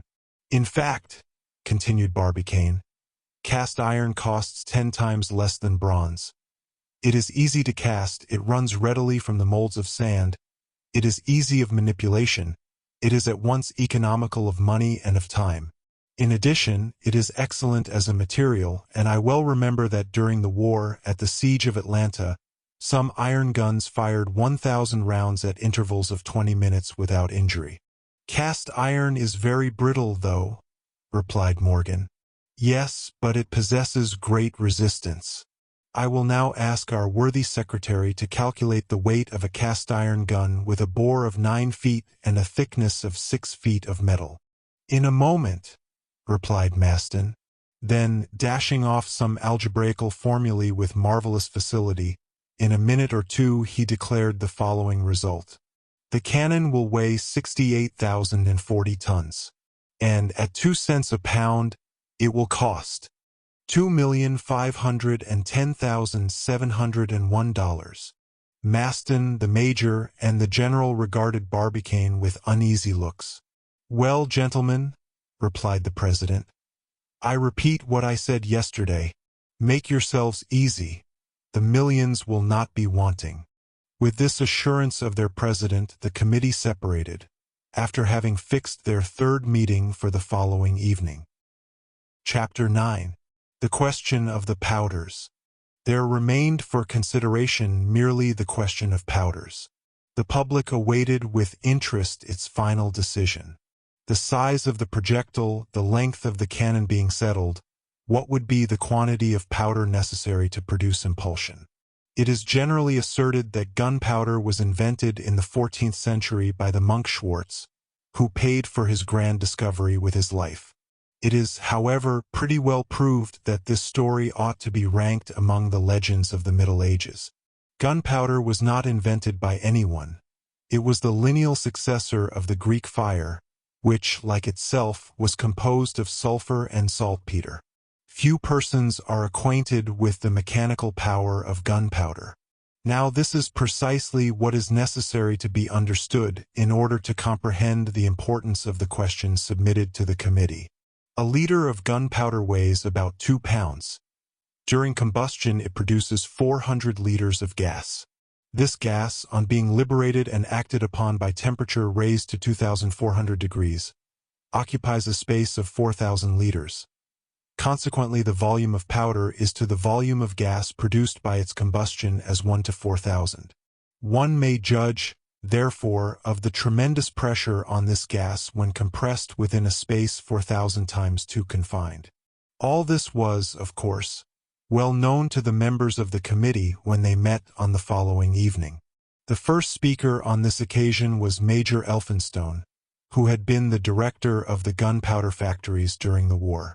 "Gentlemen," said this distinguished chemist, "I begin with some figures which will serve as the basis of our calculation. The old 24-pounder shot required for its discharge 16 pounds of powder." "You are certain of this amount?" broke in Barbicane. "Quite certain," replied the major. "The Armstrong cannon employs only 75 pounds of powder for a projectile of 800 pounds, and the Rodman Columbiad uses only 160 pounds of powder to send its half-ton shot a distance of 6 miles. These facts cannot be called in question, for I myself raised the point during the depositions taken before the Committee of Artillery." "Quite true," said the general. "Well," replied the major, "these figures go to prove that the quantity of powder is not increased with the weight of the shot. That is to say, if a 24-pounder shot requires 16 pounds of powder. In other words, if in ordinary guns we employ a quantity of powder equal to 2/3 of the weight of the projectile, this proportion is not constant. Calculate, and you will see that in place of 333 pounds of powder, the quantity is reduced to no more than 160 pounds. "What are you aiming at?" asked the president. "If you push your theory to extremes, my dear Major," said J.T. Maston, "you will get to this, that as soon as your shot becomes sufficiently heavy you will not require any powder at all." "Our friend Maston is always at his jokes, even in serious matters," cried the major. "But let him make his mind easy. I am going presently to propose gunpowder enough to satisfy his artillerist's propensities. I only keep to statistical facts when I say that, during the war and for the very largest guns, the weight of the powder was reduced, as the result of experience, to a 10th part of the weight of the shot." "Perfectly correct," said Morgan. "But before deciding the quantity of powder necessary to give the impulse, I think it would be as well. We shall have to employ a large-grained powder," continued the major. "Its combustion is more rapid than that of the small." "No doubt about that," replied Morgan. "But it is very destructive, and ends by enlarging the bore of the pieces." "Granted. But that which is injurious to a gun destined to perform long service is not so to our Columbiad. We shall run no danger of an explosion, and it is necessary that our powder should take fire instantaneously in order that its mechanical effect may be complete." "We must have," said Maston, "several touch-holes, so as to fire it at different points at the same time." "Certainly," replied Elphinstone, "but that will render the working of the piece more difficult. I return then to my large-grained powder, which removes those difficulties. In his Columbiad charges Rodman employed a powder as large as chestnuts, made of willow charcoal, simply dried in cast-iron pans. This powder was hard and glittering, left no trace upon the hand, contained hydrogen and oxygen in large proportion, took fire instantaneously, and, though very destructive, did not sensibly injure the mouthpiece." Up to this point Barbicane had kept aloof from the discussion. He left the others to speak while he himself listened. He had evidently got an idea. He now simply said, "Well, my friends, what quantity of powder do you propose?" The three members looked at one another. 200,000 pounds. At last said Morgan. 500,000, added the major. 800,000, screamed Maston. A moment of silence followed this triple proposal. It was at last broken by the president. "Gentlemen," he quietly said, "I start from this principle, that the resistance of a gun, constructed under the given conditions, is unlimited. I shall surprise our friend Maston. then by stigmatizing his calculations as timid, and I propose to double his 800,000 pounds of powder. 1,600,000 pounds? Shouted Maston, leaping from his seat. Just so. We shall have to come then to my ideal of a cannon half a mile long, for you see 1,600,000 pounds will occupy a space of about 20,000 cubic feet, and since the contents of your cannon do not exceed 54,000 cubic feet, it would be half full, and the bore will not be more than long enough for the gas to communicate to the projectile sufficient impulse. Nevertheless, said the President, I hold to that quantity of powder. Now 1,600,000 pounds of powder will create 6 billion liters of gas. 6,000 millions. You quite understand. What is to be done then? Said the General. The thing is very simple. We must reduce this enormous quantity of powder, while preserving to it its mechanical power. Good. But by what means? I am going to tell you, replied Barbicane quietly.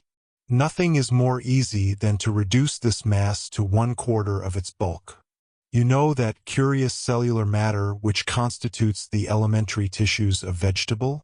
This substance is found quite pure in many bodies, especially in cotton, which is nothing more than the down of the seeds of the cotton plant. Now cotton, combined with cold nitric acid, become transformed into a substance eminently insoluble, combustible, and explosive. It was first discovered in 1832 by Braconnot, a French chemist, who called it xyloidine. In 1838, another Frenchman, Pelouse, investigated its different properties, and finally, in 1846, Schonbein, professor of chemistry at Bâle, proposed its employment for purposes of war. This powder, now called pyroxyle or fulminating cotton, is prepared with great facility by simply plunging cotton for 15 minutes in nitric acid, then washing it in water, then drying it, and it is ready for use. Nothing could be more simple, said Morgan. Moreover, pyroxyle is unaltered by moisture, a valuable property to us, inasmuch as it would take several days to charge the cannon.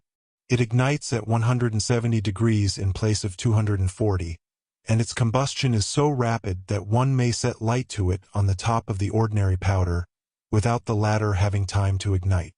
Perfect! Exclaimed the Major. Only it is more expensive. What matter? Cried J. T. Maston. Finally, it imparts to projectiles a velocity 4 times superior to that of gunpowder. I will even add that if we mix it with 1/8 of its own weight of nitrate of potassium, its expansive force is again considerably augmented. Will that be necessary? Asked the Major. I think not, replied Barbicane. So, then, in place of 1,600,000 pounds of powder, we shall have but 400,000 pounds of fulminating cotton. And since we can, without danger, compress 500 pounds of cotton into 27 cubic feet, the whole quantity will not occupy a height of more than 180 feet within the bore of the Columbiad.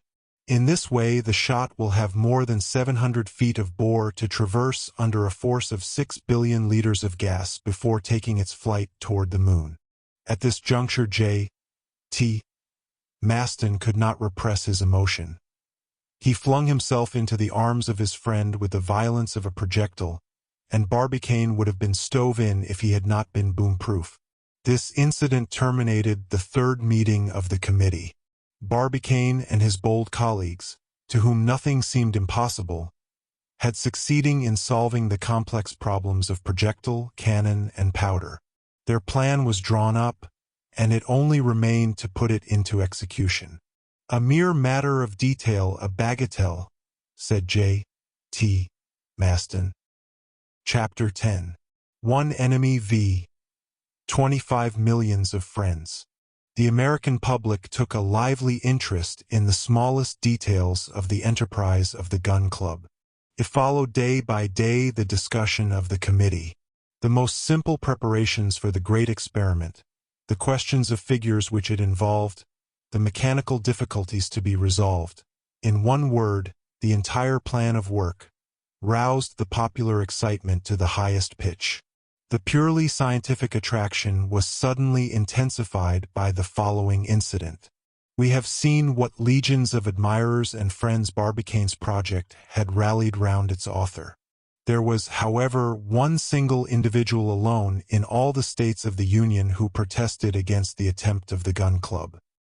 He attacked it furiously on every opportunity, and human nature is such that Barbicane felt more keenly the opposition of that one man than he did the applause of all the others.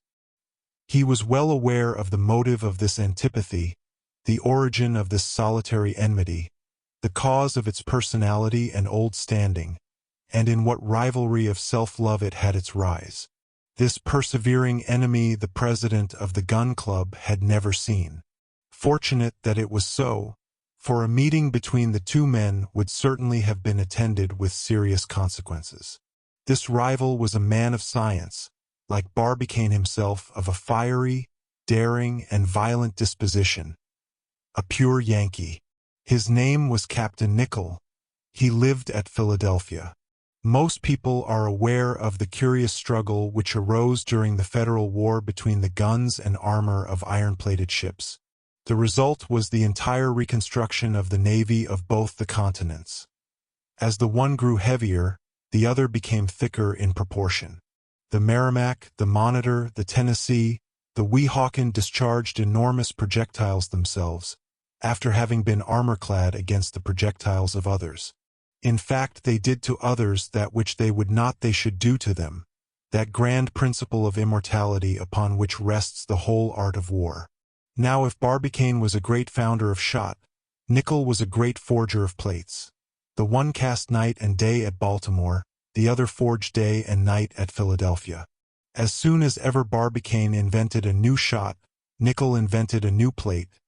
Each followed a current of ideas essentially opposed to the other.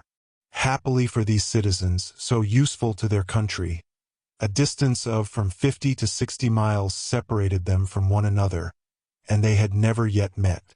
Which of these two inventors had the advantage over the other, it was difficult to decide from the results obtained. By last accounts, however, it would seem that the armor plate would in the end have to give way to the shot. Nevertheless, there were competent judges who had their doubts on the point. At the last experiment, the cylindro-conical projectiles of Barbicane stuck like so many pins in the nickel plates. On that day the Philadelphia iron forger then believed himself victorious, and could not evince contempt enough for his rival. But when the other afterwards substituted for conical shot simple 600-pound shells, at very moderate velocity, the captain was obliged to give in.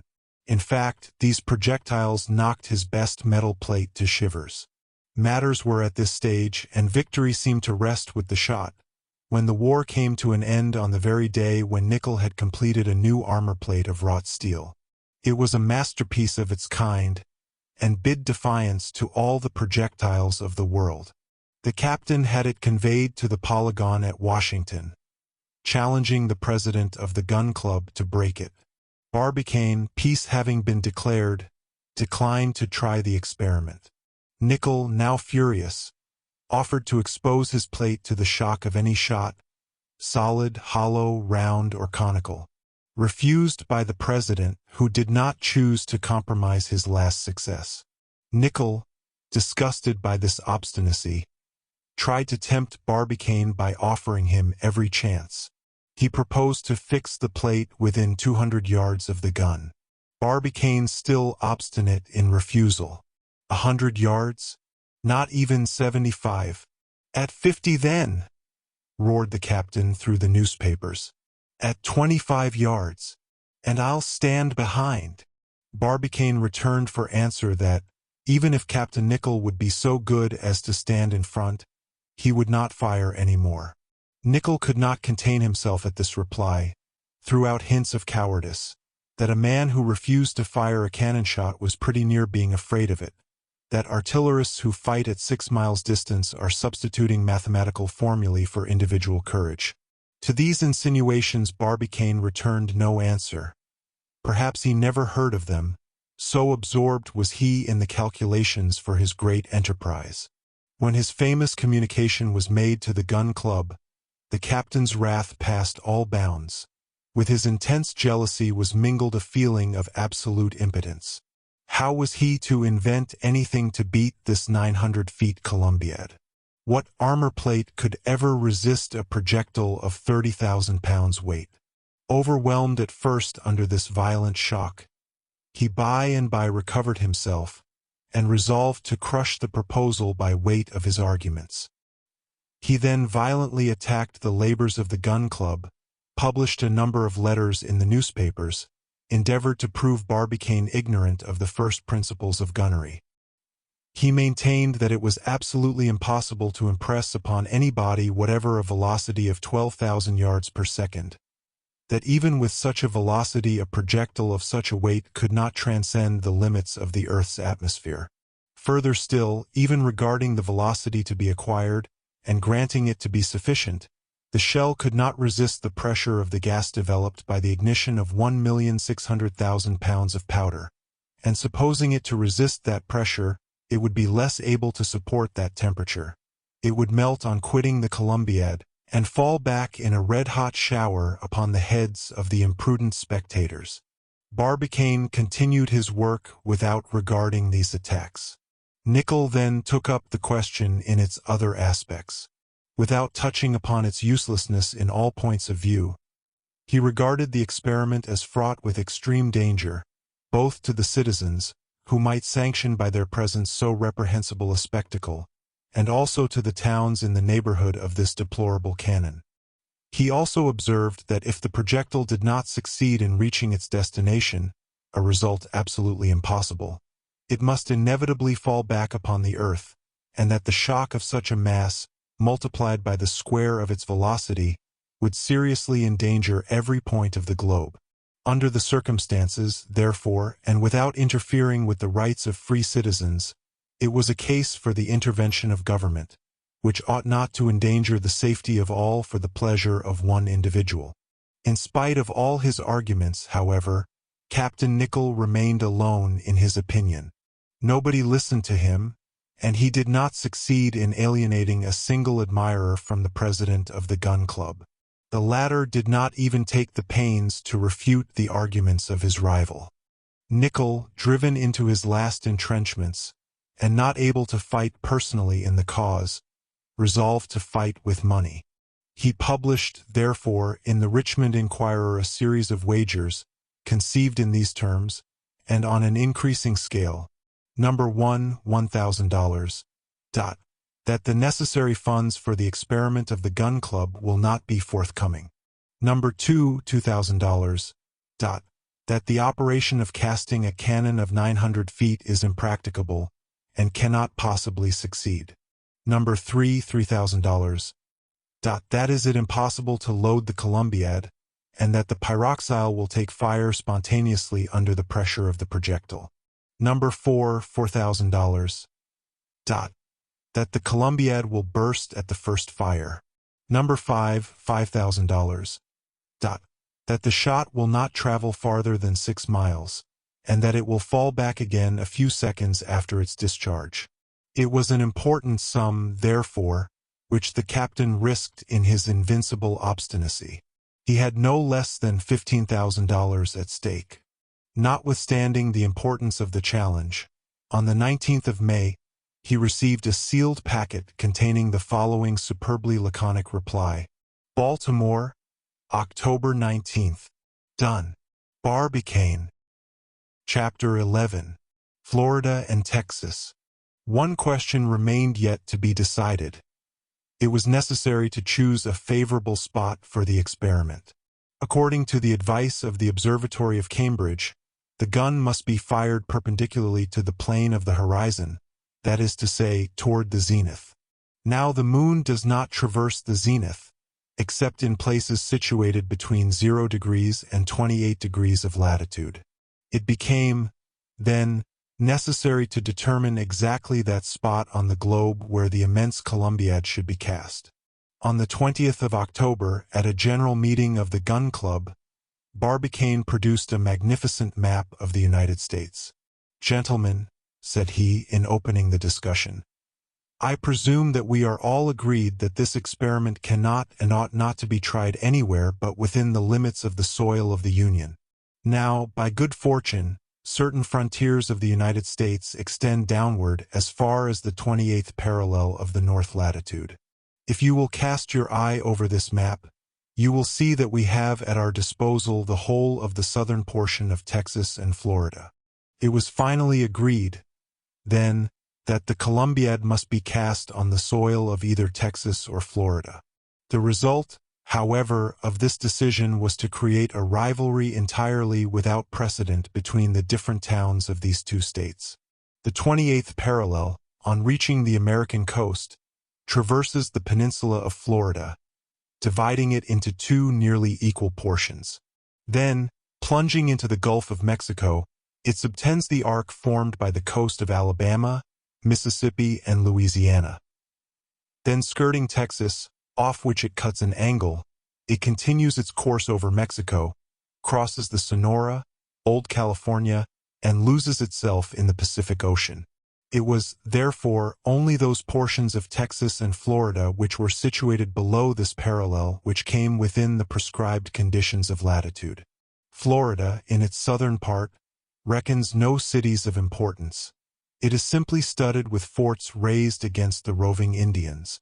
One solitary town, Tampa Town, was able to put in a claim in favor of its situation. In Texas, on the contrary, the towns are much more numerous and important. Corpus Christi in the county of Nueces and all the cities situated on the Rio Bravo, Laredo, Comalites, San Ignacio on the Webb, Rio Grande City on the Star, Edinburgh in the Hidalgo, Santa Rita, El Panda, Brownsville in the Cameron, formed an imposing league against the pretensions of Florida. So, scarcely was the decision known, when the Texan and Floridan deputies arrived at Baltimore in an incredibly short space of time. From that very moment President Barbicane and the influential members of the Gun Club were besieged day and night by formidable claims. If 7 cities of Greece contended for the honor of having given birth to a Homer, here were 2 entire states threatening to come to blows about the question of a cannon. The rival parties promenade the streets with arms in their hands, and at every occasion of their meeting a collision was to be apprehended which might have been attended with disastrous results. Happily the prudence and address of President Barbicane averted the danger. These personal demonstrations found a division in the newspapers of the different states. The New York Herald and the Tribune supported Texas, while the Times and the American Review espoused the cause of the Floridan deputies. The members of the Gun Club could not decide to which to give the preference. Texas produced its array of 26 counties. Florida replied that 12 counties were better than 26 in a country only 1/6 part of the size. Texas plumed itself upon its 330,000 natives. Florida, with a far smaller territory, boasted of being much more densely populated with 56,000. The Texans, through the columns of the Herald, claimed that some regard should be had to a state which grew the best cotton in all America, produced the best green oak for the service of the Navy, and contained the finest oil besides iron mines, in which the yield was 50% of pure metal. To this the American Review replied that the soil of Florida, although not equally rich, afforded the best conditions for the molding and casting of the Columbiad, consisting as it did of sand and argillaceous earth. "That may be all very well," replied the Texans, "but you must first get to this country. Now the communications with Florida are difficult, while the coast of Texas offers the Bay of Galveston, which possesses a circumference of 14 leagues, and is capable of containing the navies of the entire world." "A pretty notion truly," replied the papers in the interest of Florida. "That of Galveston Bay below the 29th parallel. Have we not got the Bay of Espiritu Santo, opening precisely upon the 28th degree, and by which ships can reach Tampa Town by direct route? A fine bay, half choked with sand." "Choked yourselves," returned the others.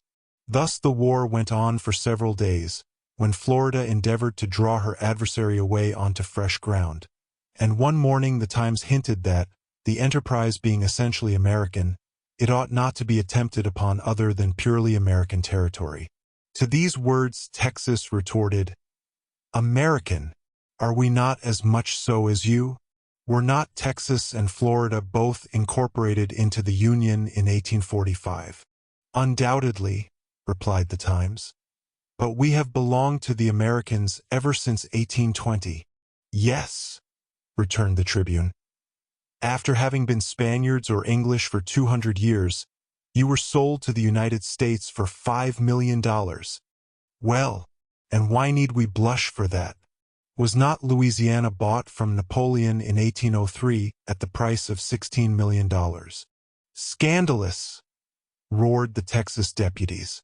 A wretched little strip of country like Florida to dare to compare itself to Texas, who, in place of selling herself, asserted her own independence, drove out the Mexicans in March 2, 1846, and declared herself a federal republic after the victory gained by Samuel Houston, on the banks of the San Jacinto, over the troops of Santa Anna. A country, in fine, which voluntarily annexed itself to the United States of America.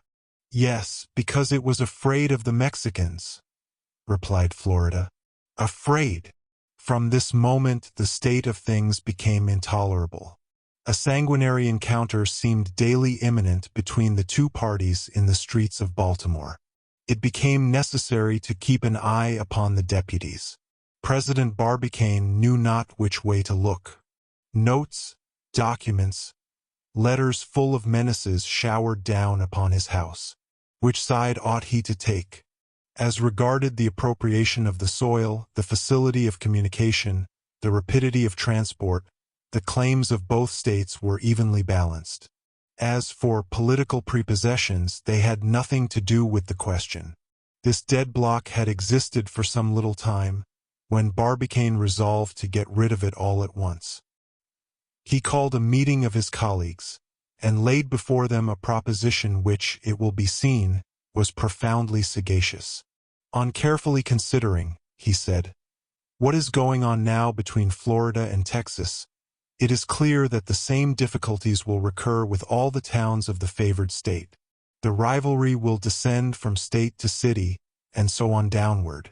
Now Texas possesses 11 towns within the prescribed conditions, which will further dispute the honor and create us new enemies, while Florida has only one.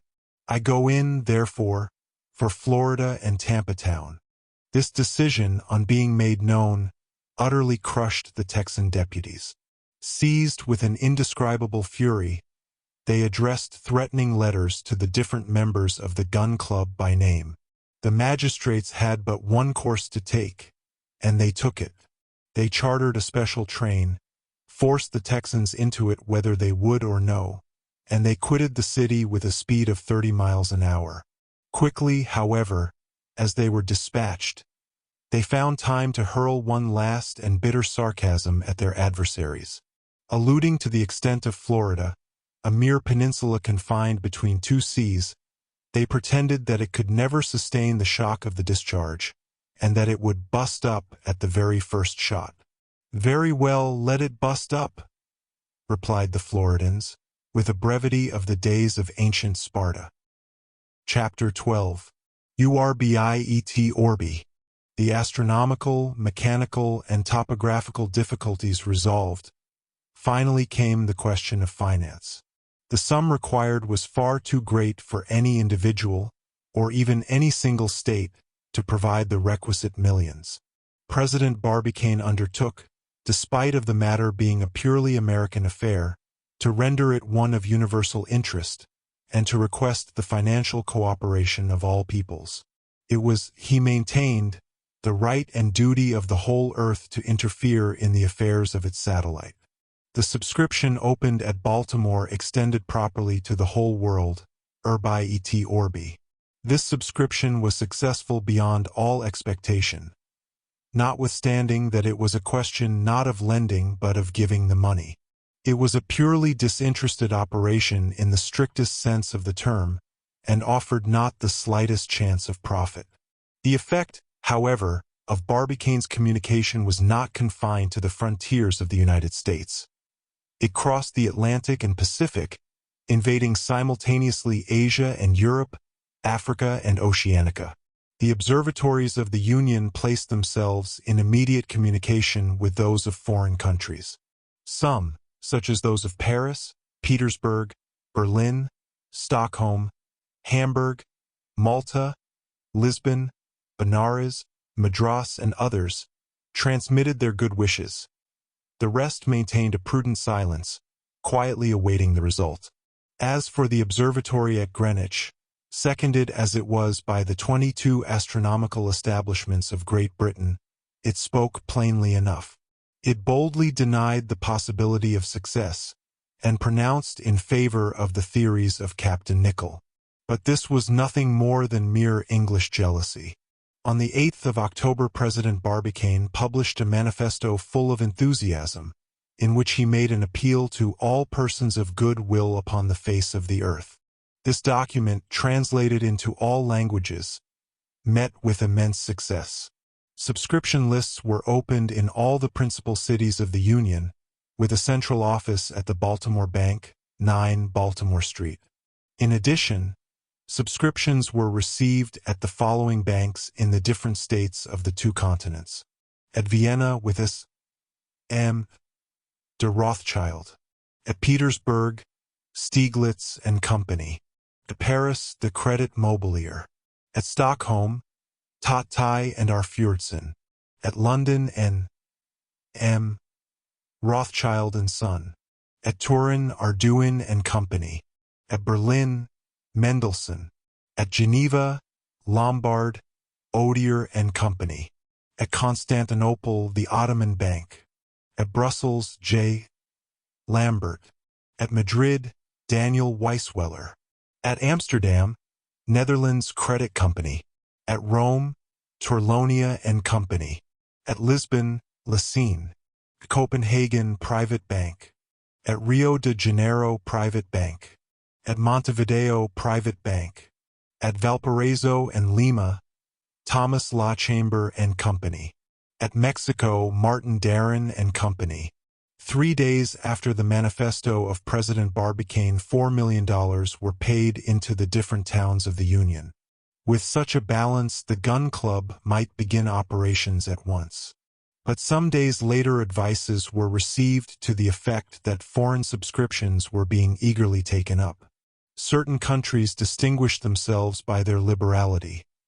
Others untied their purse strings with less facility, a matter of temperament. Figures are, however, more eloquent than words, and here is the official statement of the sums which were paid in to the credit of the Gun Club at the close of the subscription.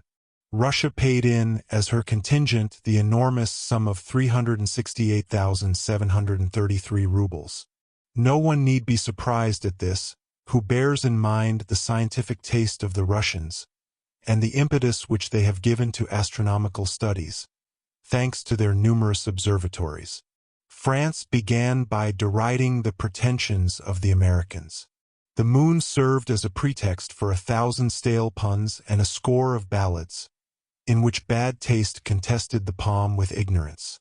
But as formerly the French paid before singing, so now they paid after having had their laugh, and they subscribed for a sum of 1,253,930 francs. At that price they had a right to enjoy themselves a little. Austria showed herself generous in the midst of her financial crisis. Her public contributions amounted to the sum of 216,000 florins. A perfect godsend. 52,000 riksdaler were the remittance of Sweden and Norway. The amount is large for the country, but it would undoubtedly have been considerably increased had the subscription been opened in Christiania simultaneously with that at Stockholm. For some reason or other, the Norwegians do not like to send their money to Sweden. Prussia, by a remittance of 250,000 thalers, testified her high approval of the enterprise. Turkey behaved generously, but she had a personal interest in the matter. The moon, in fact, regulates the cycle of her years and her fast of Ramadan. She could not do less than give 1,372,640 piastres, and she gave them with an eagerness which denoted, however, some pressure on the part of the government. Belgium distinguished herself among the second-rate states by a grant of 513,000 francs, about 2 centimes per head of her population. Holland and her colonies interested themselves to the extent of 110,000 florins, only demanding an allowance of 5% discount for paying ready money. Denmark, a little contracted in territory, gave nevertheless 9,000 ducats, proving her love for scientific experiments. The Germanic Confederation pledged itself to 34,285 florins. It was impossible to ask for more. Besides, they would not have given it. Though very much crippled, Italy found 200,000 lire in the pockets of her people. If she had had Venetia, she would have done better. But she had not. The states of the Church thought that they could not send less than 7,040 Roman crowns, and Portugal carried her devotion to science as far as 30,000 cruzados. It was the widow's mite, 86 piastres. But self-constituted empires are always rather short of money. 257 francs. This was the modest contribution of Switzerland to the American work. One must freely admit that she did not see the practical side of the matter. It did not seem to her that the mere dispatch of a shot to the moon could possibly establish any relation of affairs with her, and it did not seem prudent to her to embark her capital in so hazardous an enterprise. After all, perhaps she was right. As to Spain, she could not scrape together more than 110 reals. She gave as an excuse that she had her railways to finish. The truth is that science is not favorably regarded in that country. It is still in a backward state. And moreover, certain Spaniards, not by any means the least educated, did not form a correct estimate of the bulk of the projectile compared with that of the moon. They feared that it would disturb the established order of things. In that case, it were better to keep aloof, which they did to the tune of some reals. There remained but England, and we know the contemptuous antipathy with which she received Barbicane's proposition. The English have but one soul for the whole 26 millions of inhabitants which Great Britain contains. They hinted that the enterprise of the Gun Club was contrary to the principle of non-intervention, and they did not subscribe a single farthing. At this intimation, the Gun Club merely shrugged its shoulders and returned to its great work. When South America, that is to say Peru, Chile, Brazil, the provinces of La Plata and Colombia, had poured forth their quota into their hands, the sum of $300,000, it found itself in possession of a considerable capital, of which the following is a statement. United States subscriptions, for $1 million. Foreign subscriptions, $1,446,675. Total, $5,446,675. Such was the sum which the public poured into the treasury of the Gun Club. Let no one be surprised at the vastness of the amount. The work of casting, boring, masonry, the transport of workmen, their establishment in an almost uninhabited country, the construction of furnaces and workshops, the plant, the powder, the projectile, and incipient expenses, would, according to the estimates, absorb nearly the whole. Certain cannon shots in the Federal War cost $1,000 apiece. This one of President Barbicane, unique in the annals of gunnery, might well cost 5,000 times more. On the 20th of October, a contract was entered into with the manufactory at Cold Spring, near New York, which during the war had furnished the largest Parrott cast-iron guns. It was stipulated between the contracting parties that the manufactory of Cold Spring should engage to transport to Tampa Town, in southern Florida, the necessary materials for casting the Columbiad. The work was bound to be completed at latest by the 15th of October following, and the cannon delivered in good condition under penalty of a forfeit of $100 a day to the moment when the moon should again present herself under the same conditions, that is to say, in 18 years and 11 days. The engagement of the workmen, their pay, and all the necessary details of the work, devolved upon the Cold Spring Company. This contract, executed in duplicate, was signed by Barbicane, president of the Gun Club of the one part, and T. Murchison director of the Cold Spring manufactory of the other, who thus executed the deed on behalf of their respective principals. Chapter 13. Stones Hill. When the decision was arrived at by the Gun Club, to the disparagement of Texas, everyone in America, where reading is a universal acquirement, set to work to study the geography of Florida. Never before had there been such a sale for works like Bertram's Travels in Florida, Roman's Natural History of East and West Florida, William's Territory of Florida, and Cleland on the cultivation of the sugarcane in Florida. It became necessary to issue fresh editions of these works. Barbicane had something better to do than to read. He desired to see things with his own eyes, and to mark the exact position of the proposed gun.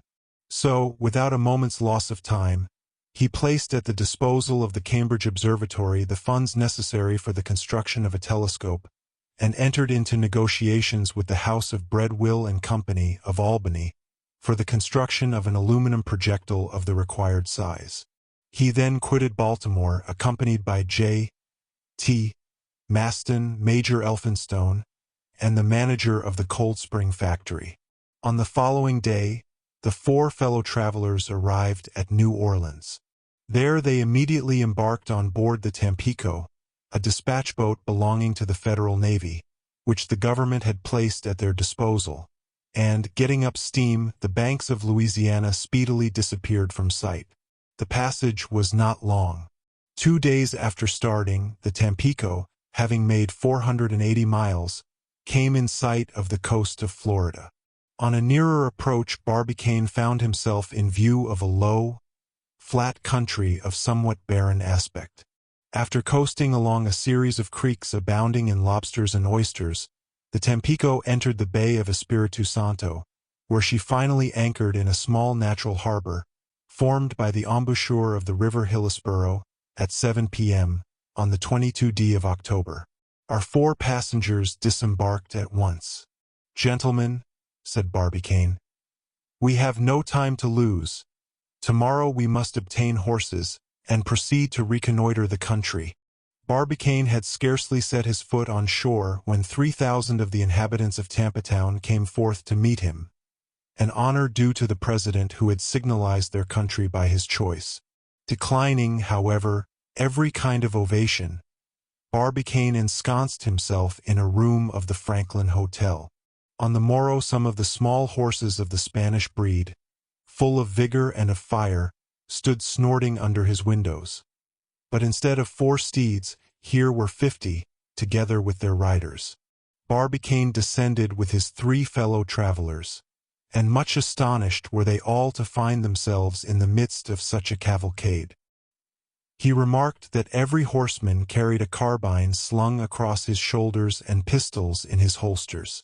On expressing his surprise at these preparations, he was speedily enlightened by a young Floridan, who quietly said, "Sir, there are Seminoles there." "What do you mean by Seminoles?" "Savages who scour the prairies. We thought it best, therefore, to escort you on your road." "Pooh!" cried J.T. Maston, mounting his steed. "All right," said the Floridan, "but it is true enough nevertheless."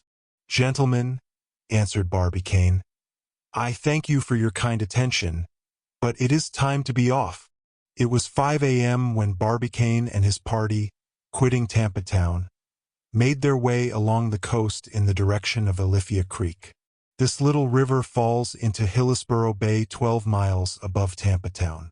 Barbicane and his escort coasted along its right bank to the eastward.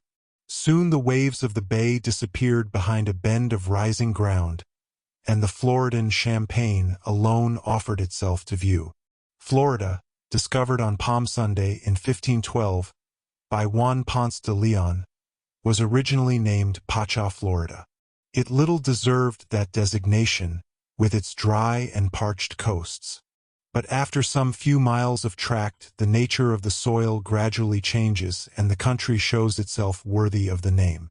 Cultivated plains soon appear, where are united all the productions of the northern and tropical florasts, terminating in prairies abounding with pineapples and yams, tobacco, rice, cotton plants, and sugar canes, which extend beyond reach of sight, flinging their riches broadcast with careless prodigality.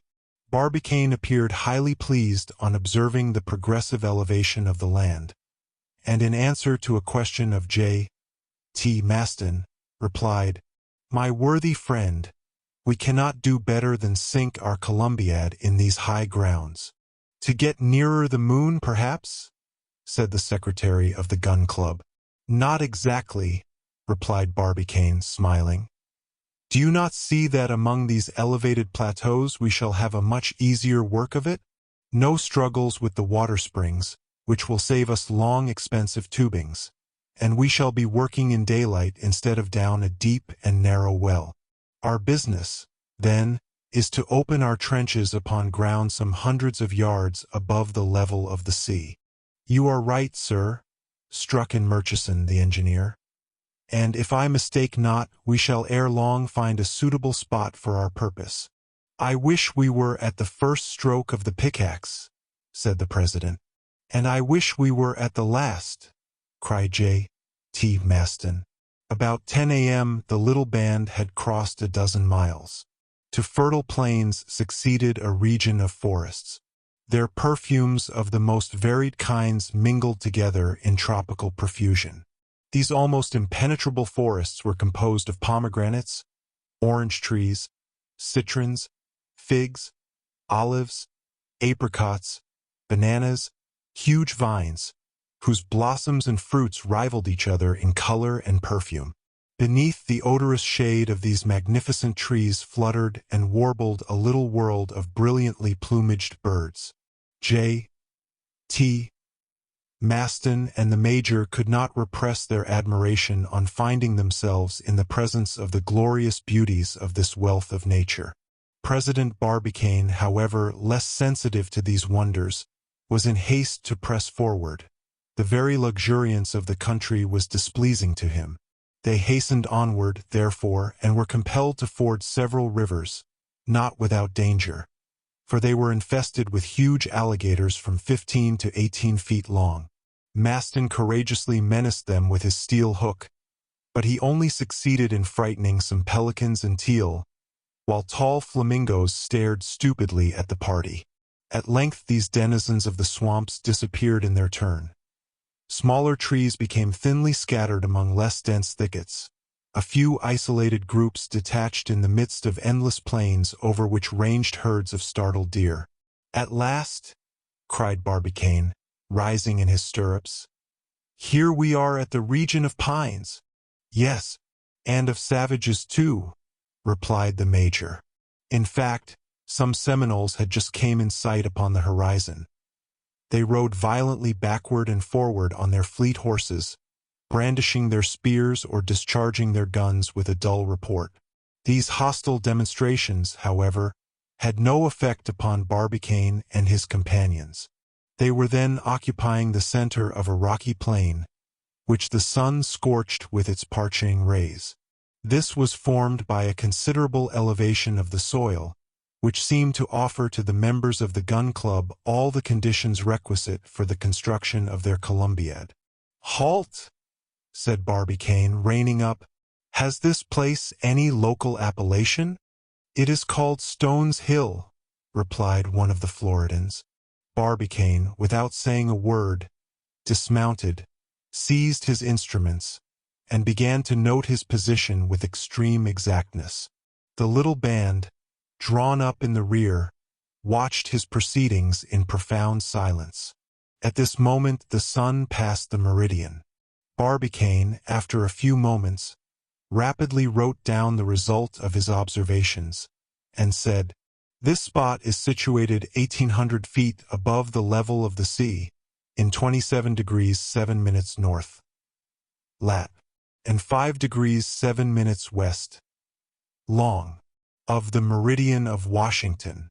It appears to me by its rocky and barren character to offer all the conditions requisite for our experiment. On that plain will be raised our magazines, workshops, furnaces, and workmen's huts. And here, from this very spot," said he, stamping his foot on the summit of Stone's Hill, Hence shall our projectile take its flight into the regions of the solar world. Chapter 14. Pickaxe and Trowel. The same evening Barbicane and his companions returned to Tampa town, and Murchison, the engineer, re-embarked on board the Tampico for New Orleans. His object was to enlist an army of workmen, and to collect together the greater part of the materials. The members of the gun club remained at Tampa town, for the purpose of setting on foot the preliminary works by the aid of the people of the country. 8 days after its departure, the Tampico returned into the Bay of Espiritu Santo with a whole flotilla of steamboats. Murchison had succeeded in assembling together 1,500 artisans.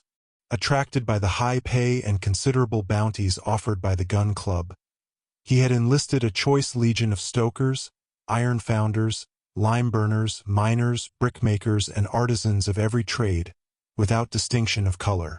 As many of these people brought their families with them, their departure resembled a perfect emigration.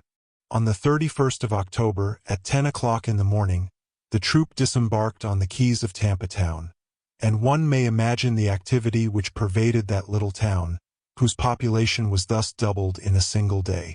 During the first few days they were busy discharging the cargo brought by the flotilla, the machines, and the rations, as well as a large number of huts constructed of iron plates, separately pieced and numbered. At the same period Barbicane laid the first sleepers of a railway 15 miles in length, intended to unite Stones Hill with Tampa town.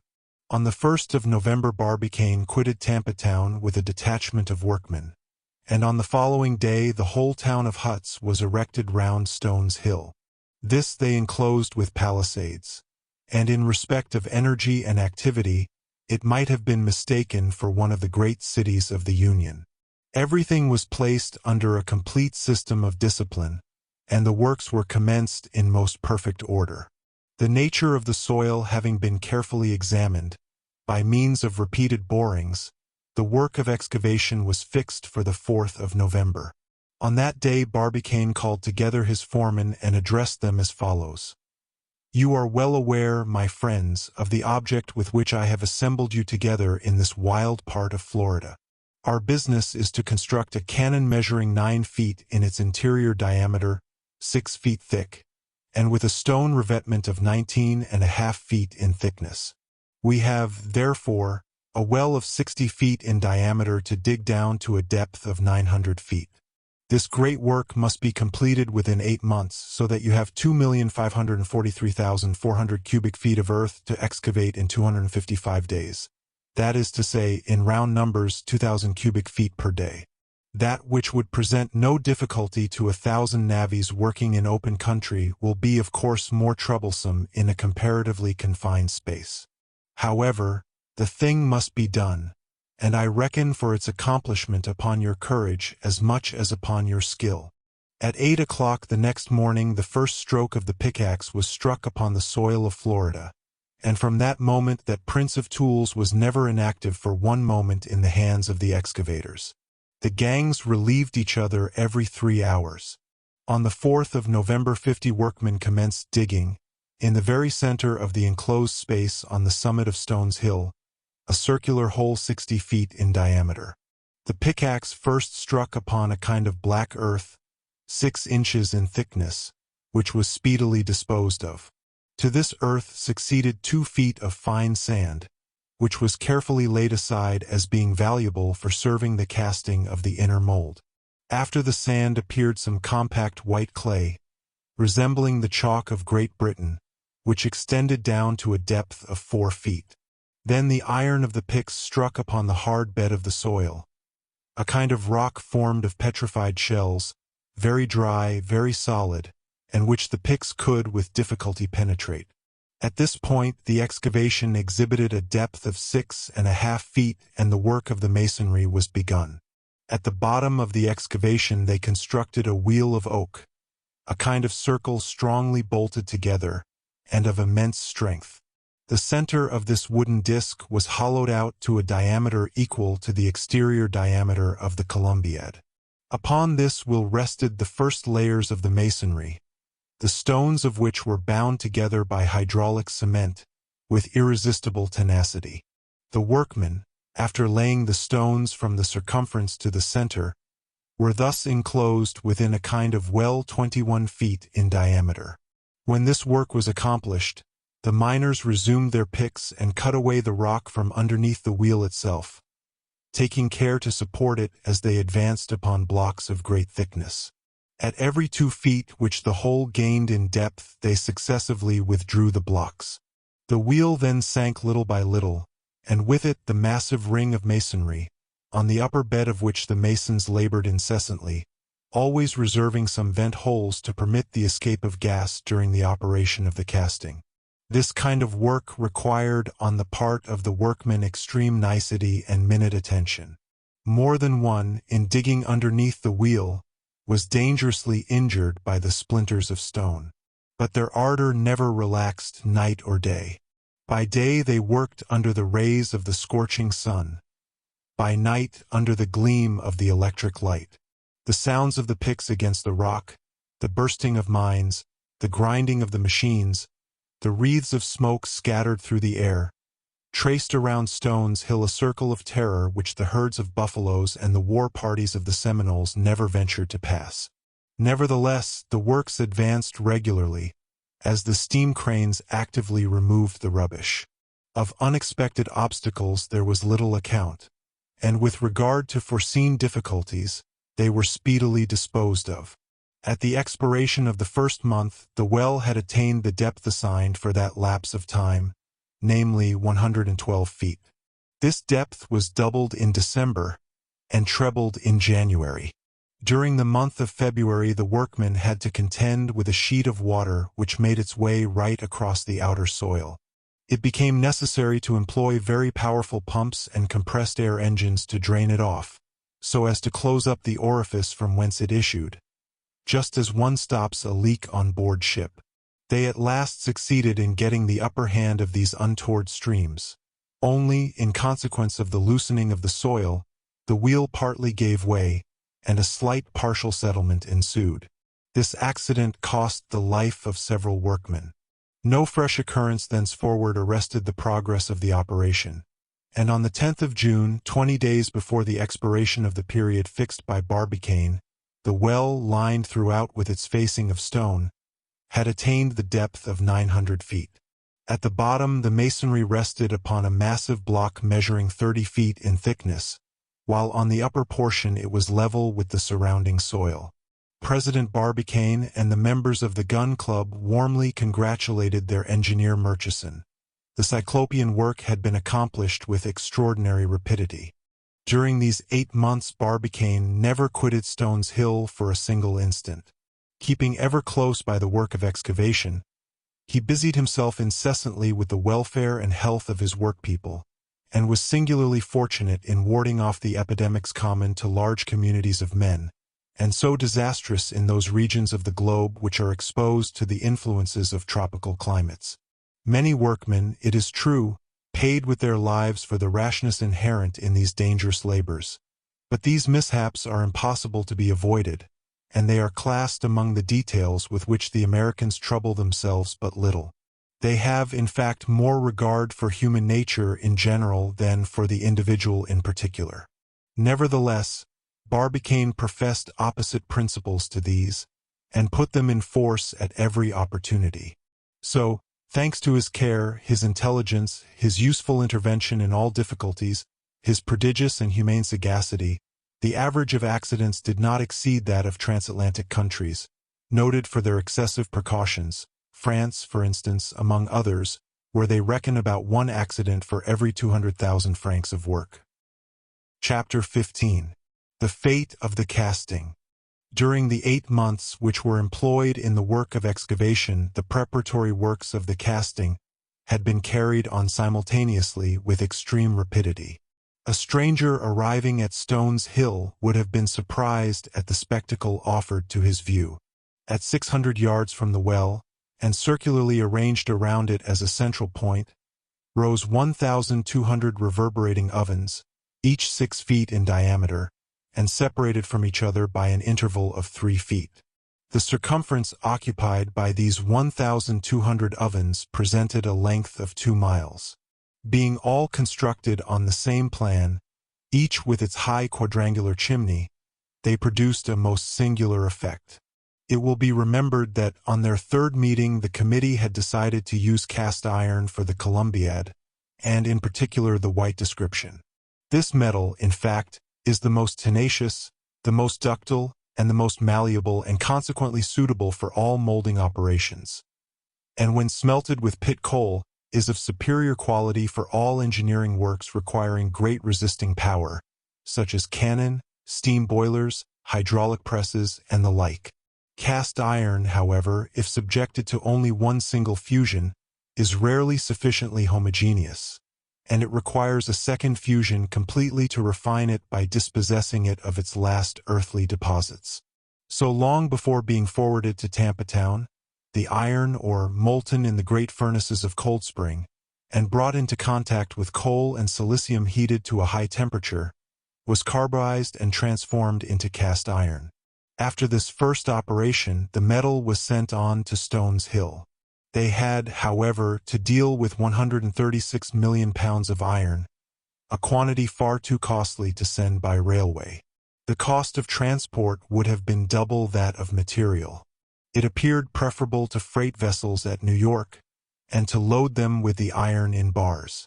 This, however, required not less than 68 vessels of 1,000 tons, a veritable fleet, which, quitting New York on the 3rd of May, on the 10th of the same month ascended the Bay of Espiritu Santo, and discharged their cargoes without dues in the port at Tampa Town.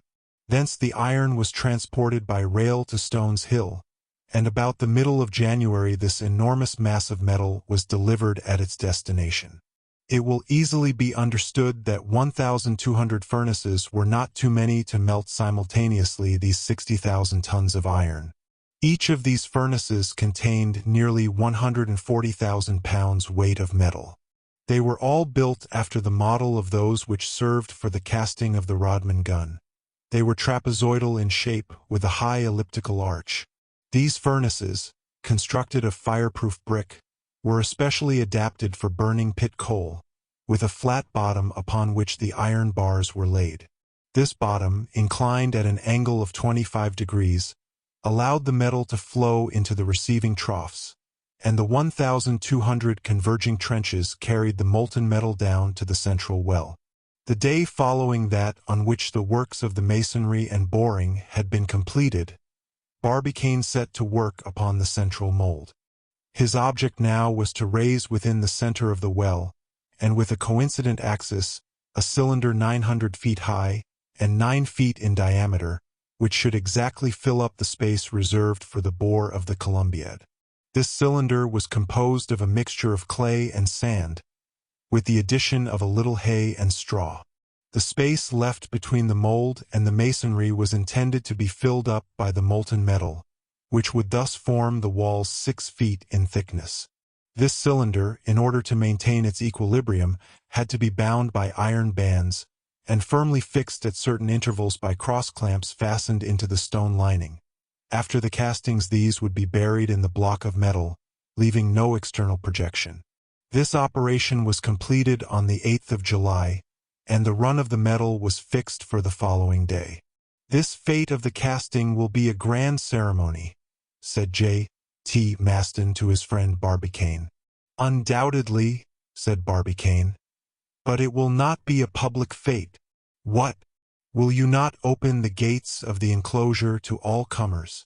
"I must be very careful, Maston. The casting of the Columbiad is an extremely delicate, not to say a dangerous operation, and I should prefer its being done privately. At the discharge of the projectile, a fete if you like. Till then, no."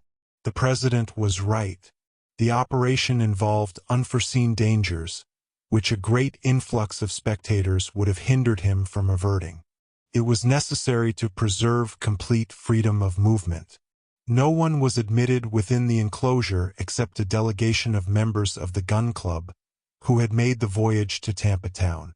Among these was the brisk Billsby, Tom Hunter, Colonel Blomsberry, Major Elphinstone, General Morgan, and the rest of the lot to whom the casting of the Columbiad was a matter of personal interest. J. T. Maston became their cicerone. He omitted no point of detail. He conducted them throughout the magazines, workshops, through the midst of the engines, and compelled them to visit the whole 1,200 furnaces one after the other. At the end of the 1,200th visit they were pretty well knocked up. The casting was to take place at 12 o'clock precisely. The previous evening each furnace had been charged with 114,000 pounds weight of metal in bars disposed crossways to each other, so as to allow the hot air to circulate freely between them. At daybreak the 1,200 chimneys vomited their torrents of flame into the air, and the ground was agitated with dull tremblings. As many pounds of metal as there were to cast, so many pounds of coal were there to burn. Thus there were 68,000 tons of coal which projected in the face of the sun a thick curtain of smoke. The heat soon became insupportable within the circle of furnaces, the rumbling of which resembled the rolling of thunder. The powerful ventilators added their continuous blasts and saturated with oxygen the glowing plates. The operation, to be successful, required to be conducted with great rapidity. On a signal given by a cannon shot each furnace was to give vent to the molten iron and completely to empty itself. These arrangements made, foremen and workmen waited the preconcerted moment with an impatience mingled with a certain amount of emotion. Not a soul remained within the enclosure. Each superintendent took his post by the aperture of the run. Barbicane and his colleagues, perched on a neighboring eminence, assisted at the operation. In front of them was a piece of artillery ready to give fire on the signal from the engineer. Some minutes before midday the first driblets of metal began to flow. The reservoirs filled little by little, and, by the time that the whole melting was completely accomplished, it was kept in abeyance for a few minutes in order to facilitate the separation of foreign substances. 12 o'clock struck. A gunshot suddenly pealed forth and shot its flame into the air. 1,200 melting troughs were simultaneously opened and 1,200 fiery serpents crept toward the central well, unrolling their incandescent curves. There, down they plunged with a terrific noise into a depth of 900 feet. It was an exciting and a magnificent spectacle. The ground trembled, while these molten waves, launching into the sky their wreaths of smoke, evaporated the moisture of the mold and hurled it upward through the vent holes of the stone lining in the form of dense vapor clouds. These artificial clouds unrolled their thick spirals to a height of 1,000 yards into the air.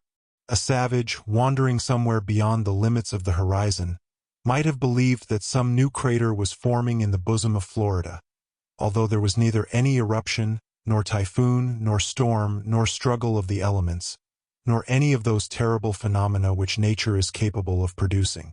No, it was man alone who had produced these reddish vapors, these gigantic flames worthy of a volcano itself, these tremendous vibrations resembling the shock of an earthquake, these reverberations rivaling those of hurricanes and storms, and it was his hand which precipitated into an abyss, dug by himself, a whole Niagara of molten metal. Chapter 16. The Columbiad. Had the casting succeeded? They were reduced to mere conjecture.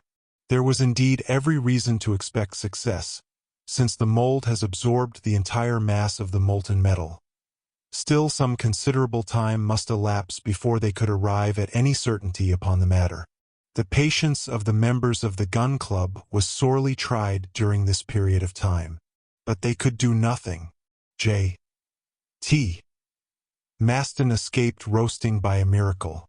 15 days after the casting an immense column of smoke was still rising in the open sky, and the ground burned the soles of the feet within a radius of 200 feet round the summit of Stones Hill. It was impossible to approach nearer. All they could do was to wait with what patience they might. "Here we are at the 10th of August, exclaimed J. T. Maston one morning. "Only 4 months to the 1st of December. We shall never be ready in time." Barbicane said nothing, but his silence covered serious irritation. However, daily observations revealed a certain change going on in the state of the ground. About the 15th of August, the vapors ejected had sensibly diminished in intensity and thickness. Some days afterward the earth exhaled only a slight puff of smoke, the last breath of the monster enclosed within its circle of stone.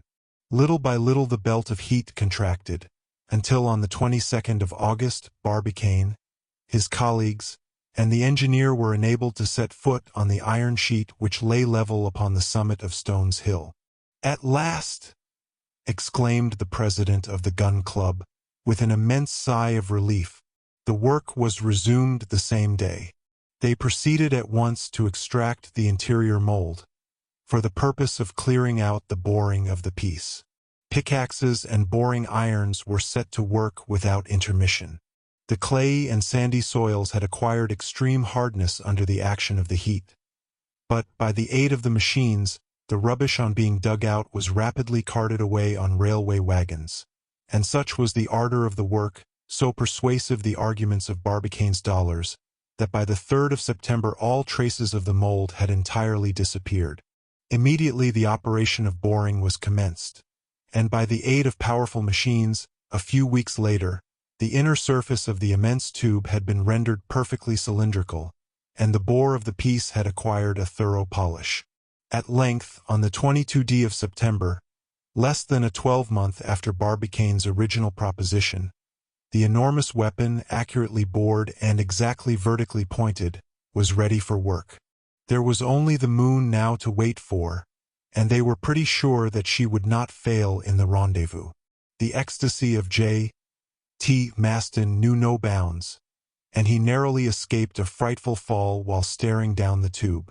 But for the strong hand of Colonel Blomsberry, the worthy secretary, like a modern Erostratus, would have found his death in the depths of the Columbiad. The cannon was then finished. There was no possible doubt as to its perfect completion. So, on the 6th of October, Captain Nicholl opened an account between himself and President Barbicane, in which he debited himself to the latter in the sum of $2,000. One may believe that the captain's wrath was increased to its highest point, and must have made him seriously ill. However, he had still 3 bets of $3, $4, and $5,000 respectively, and if he gained 2 out of these, his position would not be very bad. But the money question did not enter into his calculations. It was the success of his rival in casting a cannon against which iron plates 60 feet thick would have been ineffectual, that dealt him a terrible blow.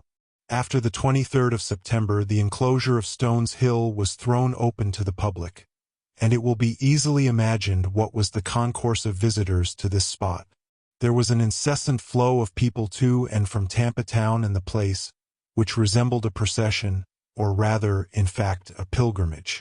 It was already clear to be seen that, on the day of the experiment itself, the aggregate of spectators would be counted by millions, for they were already arriving from all parts of the earth upon this narrow strip of promontory. Europe was emigrating to America.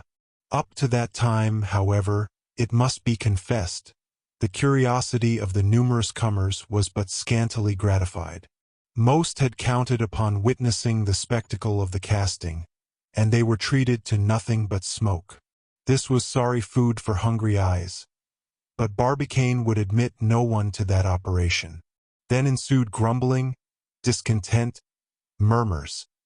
They blamed the president, taxed him with dictatorial conduct. His proceedings were declared un-American.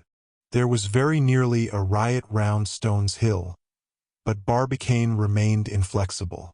When, however, the Columbiad was entirely finished, this state of closed doors could no longer be maintained. Besides, it would have been bad taste and even imprudence to affront the public feeling. Barbicane, therefore, opened the enclosure to all comers. But, true to his practical disposition, he determined to coin money out of the public curiosity. It was something, indeed, to be enabled to contemplate this immense Columbiad. But to descend into its depths, this seemed to the Americans the ne plus ultra of earthly felicity. Consequently, There was not one curious spectator who was not willing to give himself the treat of visiting the interior of this great metallic abyss. Baskets suspended from steam cranes permitted them to satisfy their curiosity.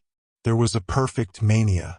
Women, children, old men, all made it a point of duty to penetrate the mysteries of the colossal gun. The fare for the descent was fixed at $5 per head. And despite this high charge, during the 2 months which preceded the experiment, the influx of visitors enabled the gun club to pocket nearly $500,000.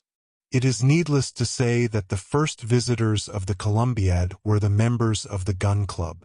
This privilege was justly reserved for that illustrious body. The ceremony took place on the 25th of September. A basket of honor took down the President, J.T. Maston, Major Elphinstone, General Morgan, Colonel Blomsberry, and other members of the club, to the number of 10 in all. How hot it was at the bottom of that long tube of metal! They were half suffocated. But what delight! What ecstasy! A table had been laid with 6 covers on the massive stone which formed the bottom of the Columbiad, and lighted by a jet of electric light resembling that of day itself. Numerous exquisite dishes, which seemed to descend from heaven, were placed successively before the guests, and the richest wines of France flowed in profusion during this splendid repast, served 900 feet beneath the surface of the earth. The festival was animated, not to say somewhat noisy. Toasts flew backward and forward. They drank to the earth and to her satellite, to the gun club, the Union, the moon, Diana, Phoebe, Selene, the peaceful courier of the night. All the hurrahs, carried upward upon the sonorous waves of the immense acoustic tube, arrived with the sound of thunder at its mouth, and the multitude ranged round Stones Hill heartily united their shouts with those of the 10 revelers hidden from view at the bottom of the gigantic Columbiad. J.T. Maston was no longer master of himself. Whether he shouted or gesticulated, ate or drank most, would be a difficult matter to determine. At all events, he would not have given his place up for an empire, not even if the cannon loaded, primed, and fired at that very moment were to blow him in pieces into the planetary world. Chapter 17. A Telegraphic Dispatch. The great works undertaken by the Gun Club had now virtually come to an end, and 2 months still remained before the day for the discharge of the shot to the moon. To the general impatience, these 2 months appeared as long as years. Hitherto the smallest details of the operation had been daily chronicled by the journals, which the public devoured with eager eyes. Just at this moment a circumstance, the most unexpected, the most extraordinary and incredible, occurred to rouse afresh their panting spirits, and to throw every mind into a state of the most violent excitement. One day, the 30th of September at 3:47 p.m., a telegram, transmitted by cable from Valentia, Ireland, to Newfoundland and the American mainland, arrived at the address of President Barbicane. The President tore open the envelope, read the dispatch, and, despite his remarkable powers of self-control, his lips turned pale and his eyes grew dim on reading the 20 words of this telegram. Here is the text of the dispatch, which figures now in the archives of the Gun Club. France, Paris, September 30th, 4 a.m. Barbicane, Tampa Town, Florida, United States. Substitute for your spherical shell a cylindro-conical projectile. I shall go inside. Shall arrive by steamer Atlanta. Michel Arden. Chapter 18. The Passenger of the Atlanta. If this astounding news, instead of flying through the electric wires, had simply arrived by post in the ordinary sealed envelope, Barbicane would not have hesitated a moment. He would have held his tongue about it, both as a measure of prudence, and in order not to have to reconsider his plans.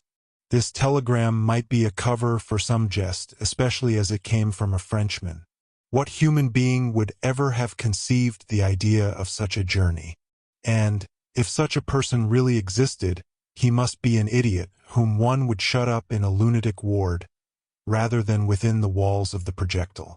The contents of the dispatch, however, speedily became known, for the telegraphic officials possessed but little discretion, and Michel Ardan's proposition ran at once throughout the several states of the Union. Barbicane had, therefore, no further motives for keeping silence. Consequently, he called together such of his colleagues as were at the moment in Tampa Town, and without any expression of his own opinions simply read to them the laconic text itself. It was received with every possible variety of expressions of doubt, incredulity, and derision from every one, with the exception of J.T. Maston, who exclaimed, "It is a grand idea, however." When Barbicane originally proposed to send a shot to the moon, everyone looked upon the enterprise as simple and practicable enough, a mere question of gunnery. But when a person, professing to be a reasonable being, offered to take passage within the projectile, the whole thing became a farce, or, in plainer language, a humbug. One question, however, remained. Did such a being exist? This telegram flashed across the depths of the Atlantic, the designation of the vessel on board which he was to take his passage, the date assigned for his speedy arrival, all combined to impart a certain character of reality to the proposal. They must get some clearer notion of the matter. Scattered groups of inquirers at length condensed themselves into a compact crowd, which made straight for the residence of President Barbicane. That worthy individual was keeping quiet with the intention of watching events as they arose. But he had forgotten to take into account the public impatience, and it was with no pleasant countenance that he watched the population of Tampa Town gathering under his windows. The murmurs and vociferations below presently obliged him to appear. He came forward, therefore, and on silence being procured, a citizen put point-blank to him the following question. "Is the person mentioned in the telegram under the name of Michel Ardan on his way here? Yes or no?" "Gentlemen," replied Barbicane, "I know no more than you do." "We must know," roared the impatient voices. "Time will show," calmly replied the president. "Time has no business to keep a whole country in suspense," replied the orator. "Have you altered the plans of the projectile according to the request of the telegram?" "Not yet, gentlemen." "But you are right. We must have better information to go by. The telegraph must complete its information." "To the telegraph!" roared the crowd. Barbicane descended, and heading the immense assemblage, led the way to the telegraph office. A few minutes later, a telegram was dispatched to the secretary of the underwriters at Liverpool, requesting answers to the following queries. About the ship Atlanta, when did she leave Europe? Had she on board a Frenchman named Michel Ardan? 2 hours afterward, Barbicane received information too exact to leave room for the smallest remaining doubt.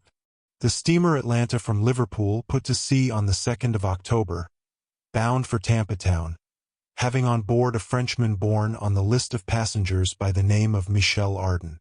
That very evening he wrote to the house of Breadwill and Company, requesting them to suspend the casting of the projectile until the receipt of further orders.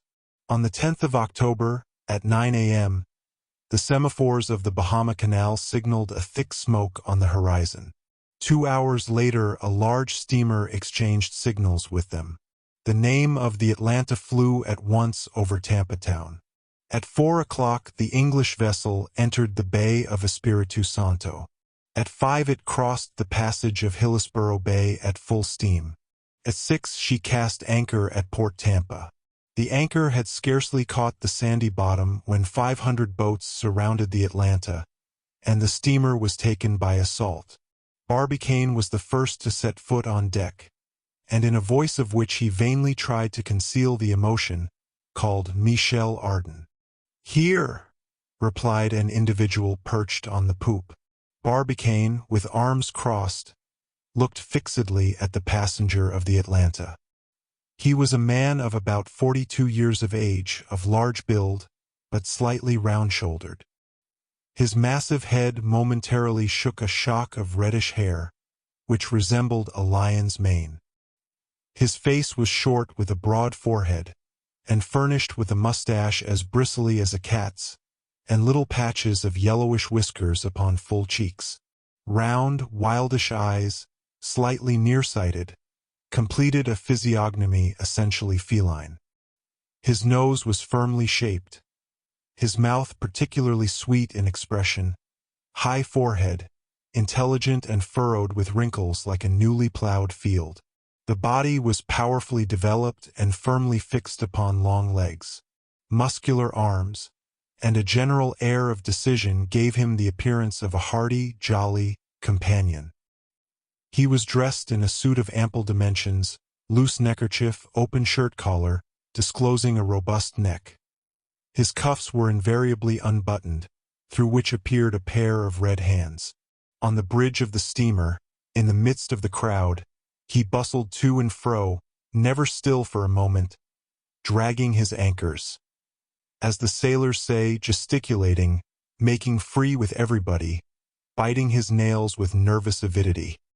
He was one of those originals which nature sometimes invents in the freak of a moment, and of which she then breaks the mold.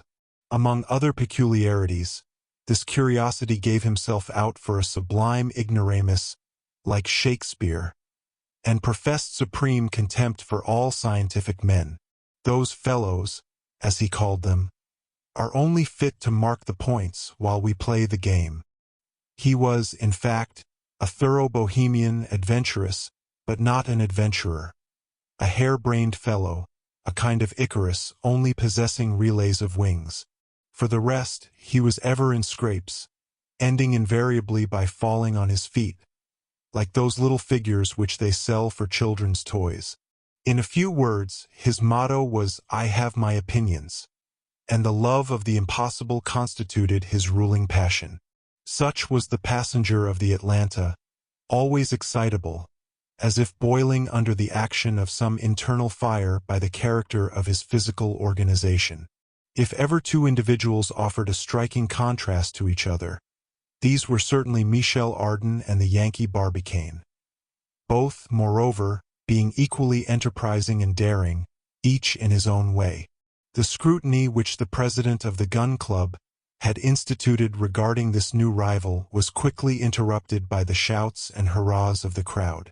The cries became at last so uproarious, and the popular enthusiasm assumed so personal a form, that Michel Ardan, after having shaken hands some thousands of times, at the imminent risk of leaving his fingers behind him, was fain at last to make a bolt for his cabin.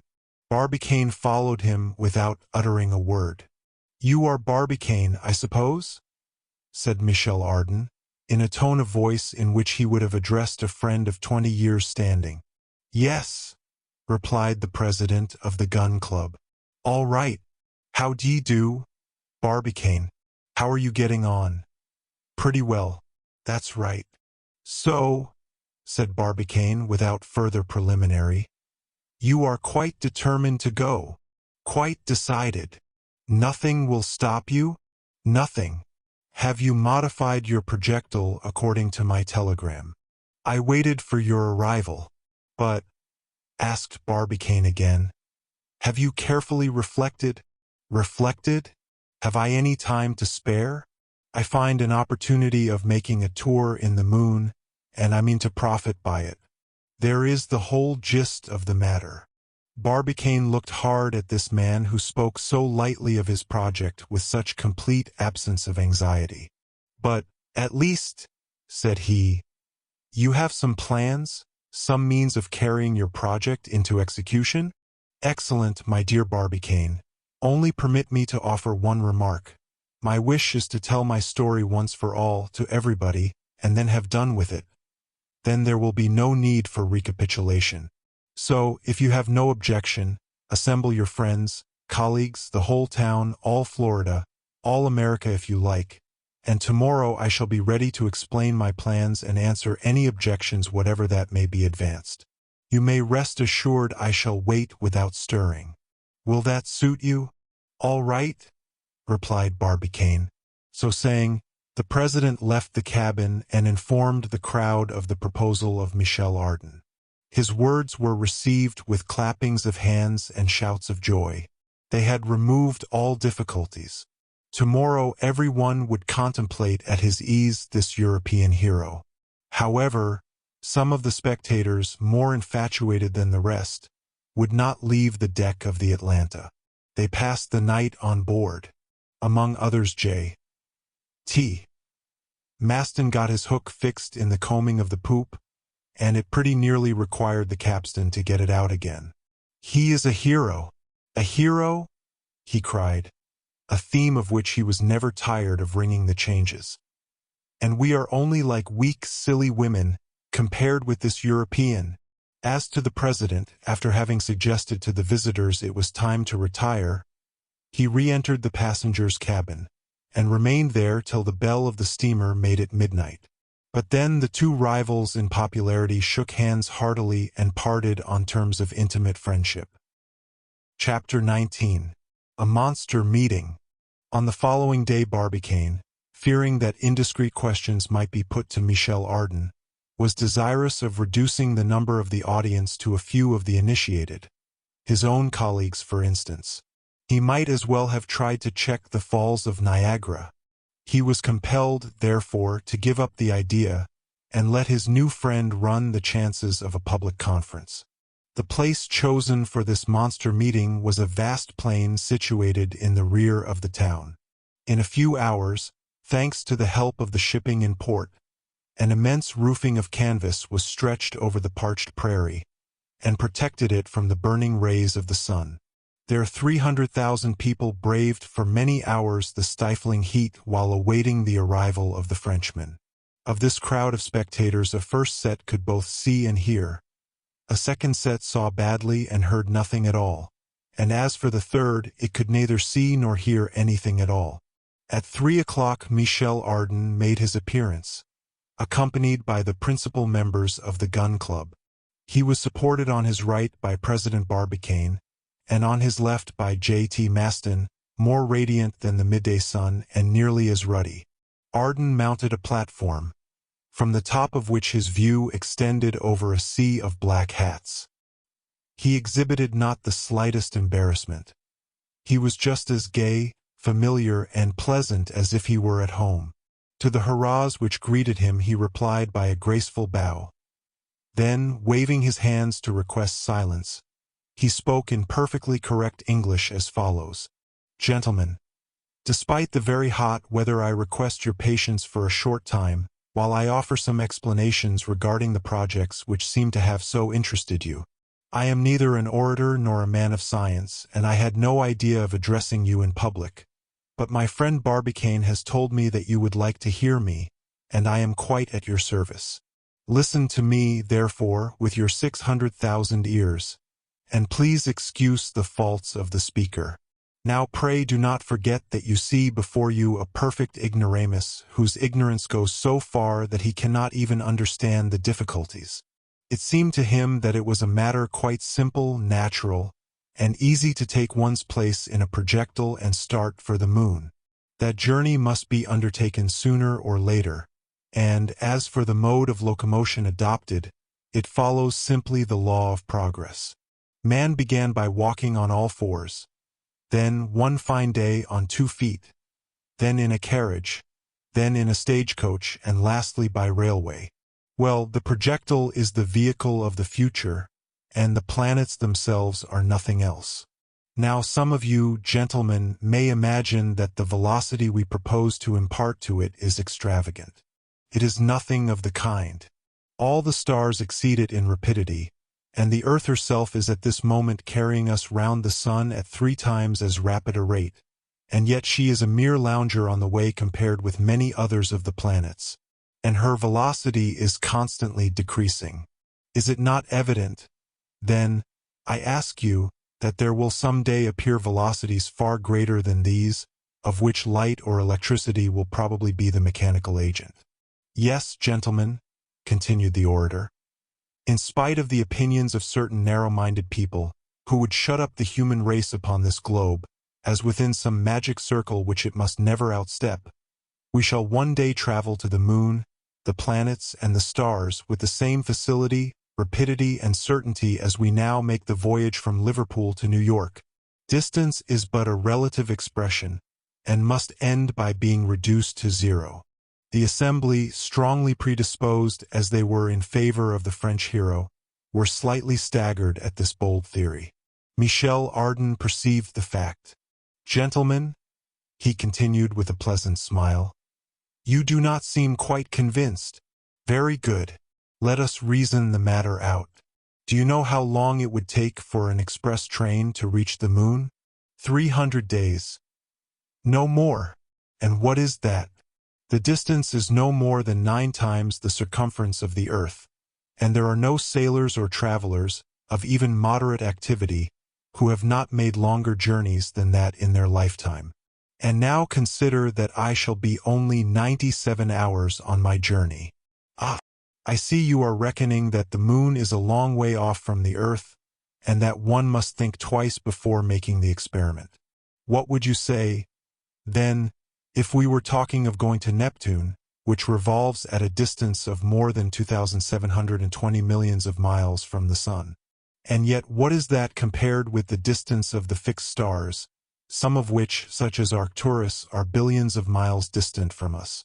And then you talk of the distance which separates the planets from the sun. And there are people who affirm that such a thing as distance exists. Absurdity, folly, idiotic nonsense.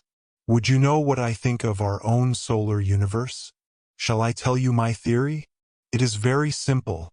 In my opinion, the solar system is a solid homogeneous body. The planets which compose it are in actual contact with each other, and whatever space exists between them is nothing more than the space which separates the molecules of the densest metal, such as silver, iron, or platinum. I have the right, therefore, to affirm, and I repeat, with the conviction which must penetrate all your minds, distance is but an empty name. Distance does not really exist. "Hurrah!" cried one voice. Need it be said it was that of J.T. Maston. Distance does not exist, and overcome by the energy of his movements, he nearly fell from the platform to the ground. He just escaped a severe fall, which would have proved to him that distance was by no means an empty name. "Gentlemen," resumed the orator, "I repeat that the distance between the earth and her satellite is a mere trifle, and undeserving of serious consideration. I am convinced that before 20 years are over, 1/2 of our earth will have paid a visit to the moon.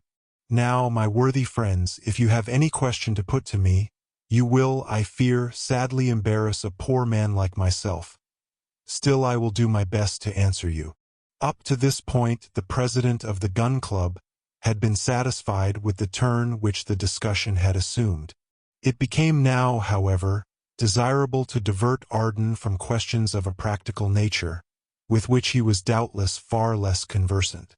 Barbicane, therefore, hastened to get in a word, and began by asking his new friend whether he thought that the moon and the planets were inhabited. "You put before me a great problem, my worthy president," replied the orator, smiling. "Still, men of great intelligence, such as Plutarch, Swedenborg, Bernardin de Saint Pierre, and others have, if I mistake not, pronounced in the affirmative. Looking at the question from the natural philosopher's point of view, I should say that nothing useless existed in the world, and, replying to your question by another, I should venture to assert that if these worlds are habitable, they either are, have been, or will be inhabited." "No one could answer more logically or fairly," replied the president. "The question then reverts to this: are these worlds habitable? For my own part, one believe they are. For myself, I feel certain of it," said Michel Ardan. "Nevertheless," retorted one of the audience, "there are many arguments against the habitability of the worlds. The conditions of life must evidently be greatly modified upon the majority of them. To mention only the planets, we should be either broiled alive in some, or frozen to death in others, according as they are more or less removed from the sun." "I regret," replied Michel Ardan, "that I have not the honor of personally knowing my contradictor, for I would have attempted to answer him. His objection has its merits, I admit, but I think we may successfully combat it, as well as all others which affect the habitability of other worlds. If I were a natural philosopher, I would tell him that if less of caloric were set in motion upon the planets which are nearest to the sun, and more, on the contrary, upon those which are farthest removed from it, this simple fact would alone suffice to equalize the heat, and to render the temperature of those worlds supportable by beings organized like ourselves. If I were a naturalist, I would tell him that, according to some illustrious men of science, nature has furnished us with instances upon the earth of animals existing under very varying conditions of life, that fish respire in a medium fatal to other animals, that amphibious creatures possess a double existence very difficult of explanation, that certain denizens of the seas maintain life at enormous depths, and there support a pressure equal to that of 50 or 60 atmospheres without being crushed, that several aquatic insects, insensible to temperature, are met with equally among boiling springs and in the frozen plains of the polar sea. In fine, that we cannot help recognizing in nature a diversity of means of operation oftentimes incomprehensible, but not the less real. If I were a chemist, I would tell him that the aerolites, bodies evidently formed exteriorly of our terrestrial globe, have, upon analysis, revealed indisputable traces of carbon, a substance which owes its origin solely to organized beings, and which, according to the experiments of Reichenbach, must necessarily itself have been endued with animation. And lastly, were I a theologian, I would tell him that the scheme of the divine redemption, according to St. Paul, seems to be applicable not merely to the earth but to all the celestial worlds. But, unfortunately, I am neither theologian, nor chemist, nor naturalist, nor philosopher. Therefore, in my absolute ignorance of the great laws which govern the universe, I confine myself to saying in reply, I do not know whether the worlds are inhabited or not, and since I do not know, I am going to see. Whether Michel Ardan's antagonist hazarded any further arguments or not it is impossible to say, for the uproarious shouts of the crowd would not allow any expression of opinion to gain a hearing. On silence being restored, the triumphant orator contented himself with adding the following remarks. Gentlemen, you will observe that I have but slightly touched upon this great question. There is another altogether different line of argument in favor of the habitability of the stars, which I omit for the present. I only desire to call attention to one point. To those who maintain that the planets are not inhabited, one may reply, you might be perfectly in the right, if you could only show that the Earth is the best possible world, in spite of what Voltaire has said. She has but one satellite, while Jupiter, Uranus, Saturn, Neptune have each several, an advantage by no means to be despised. But that which renders our own globe so uncomfortable is the inclination of its axis to the plane of its orbit.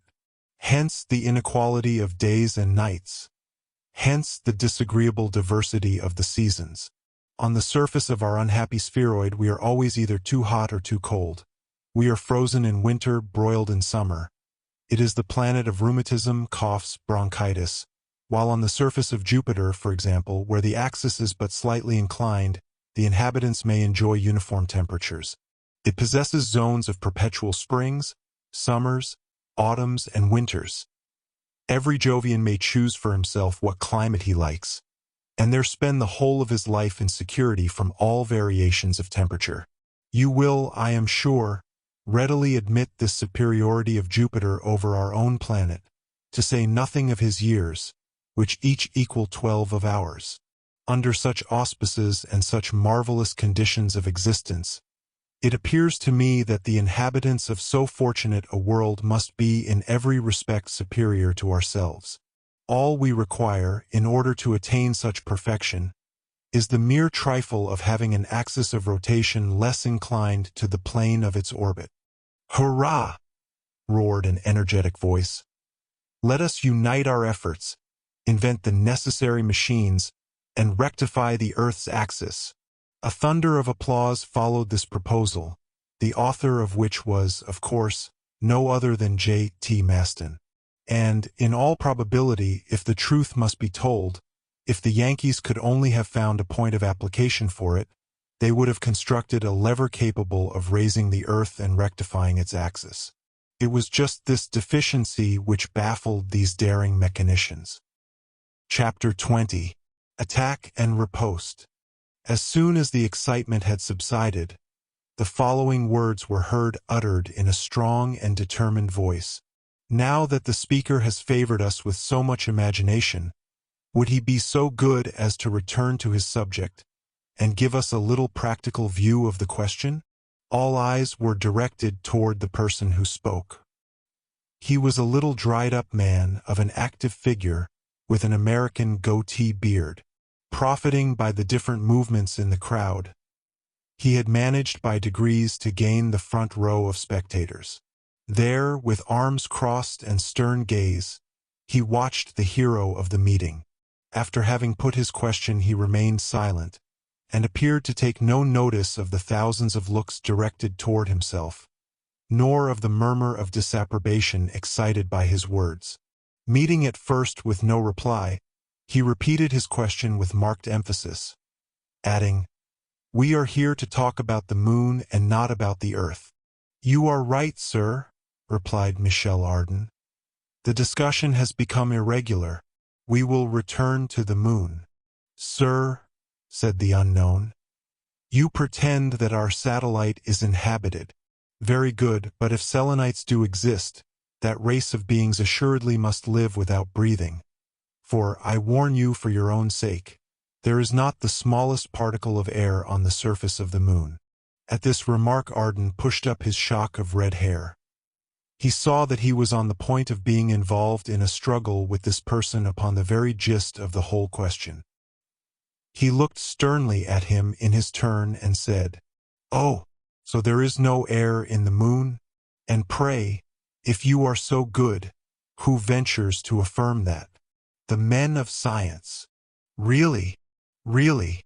"Sir," replied Michel, "pleasantry apart, I have a profound respect for men of science who do possess science, but a profound contempt for men of science who do not. Do you know any who belong to the latter category?" "Decidedly. In France there are some who maintain that, mathematically, a bird cannot possibly fly, and others who demonstrate theoretically that fishes were never made to live in water.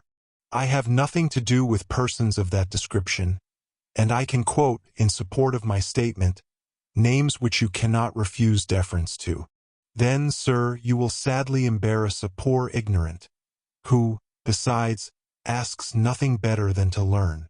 Why, then, do you introduce scientific questions if you have never studied them?" asked the unknown somewhat coarsely. "For the reason that he is always brave who never suspects danger.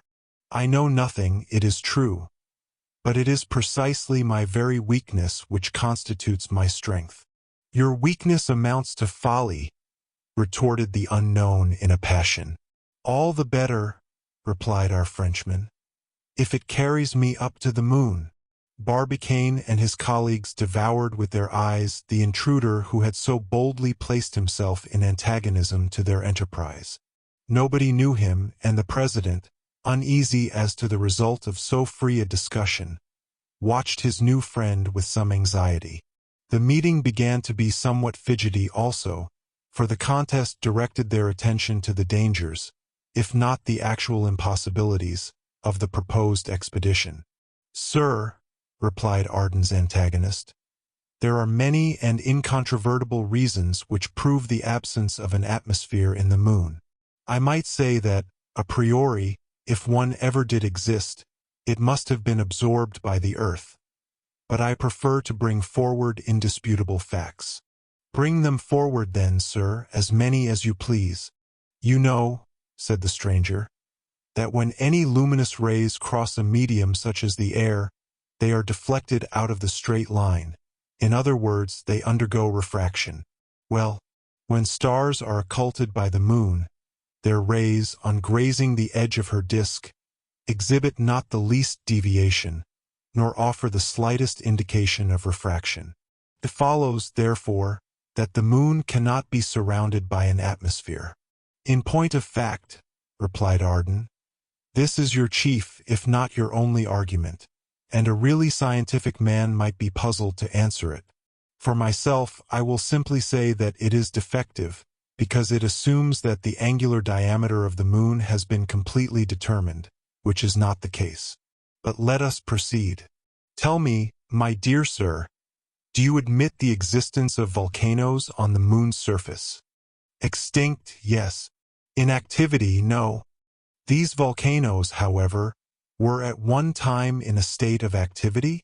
True, but as they furnish themselves the oxygen necessary for combustion, the mere fact of their eruption does not prove the presence of an atmosphere. Proceed again, then, and let us set aside this class of arguments in order to come to direct observations. In 1715, the astronomers Louville and Halley, watching the eclipse of the 3rd of May, remarked some very extraordinary scintillations. These jets of light, rapid in nature and of frequent recurrence, they attributed to thunderstorms generated in the lunar atmosphere.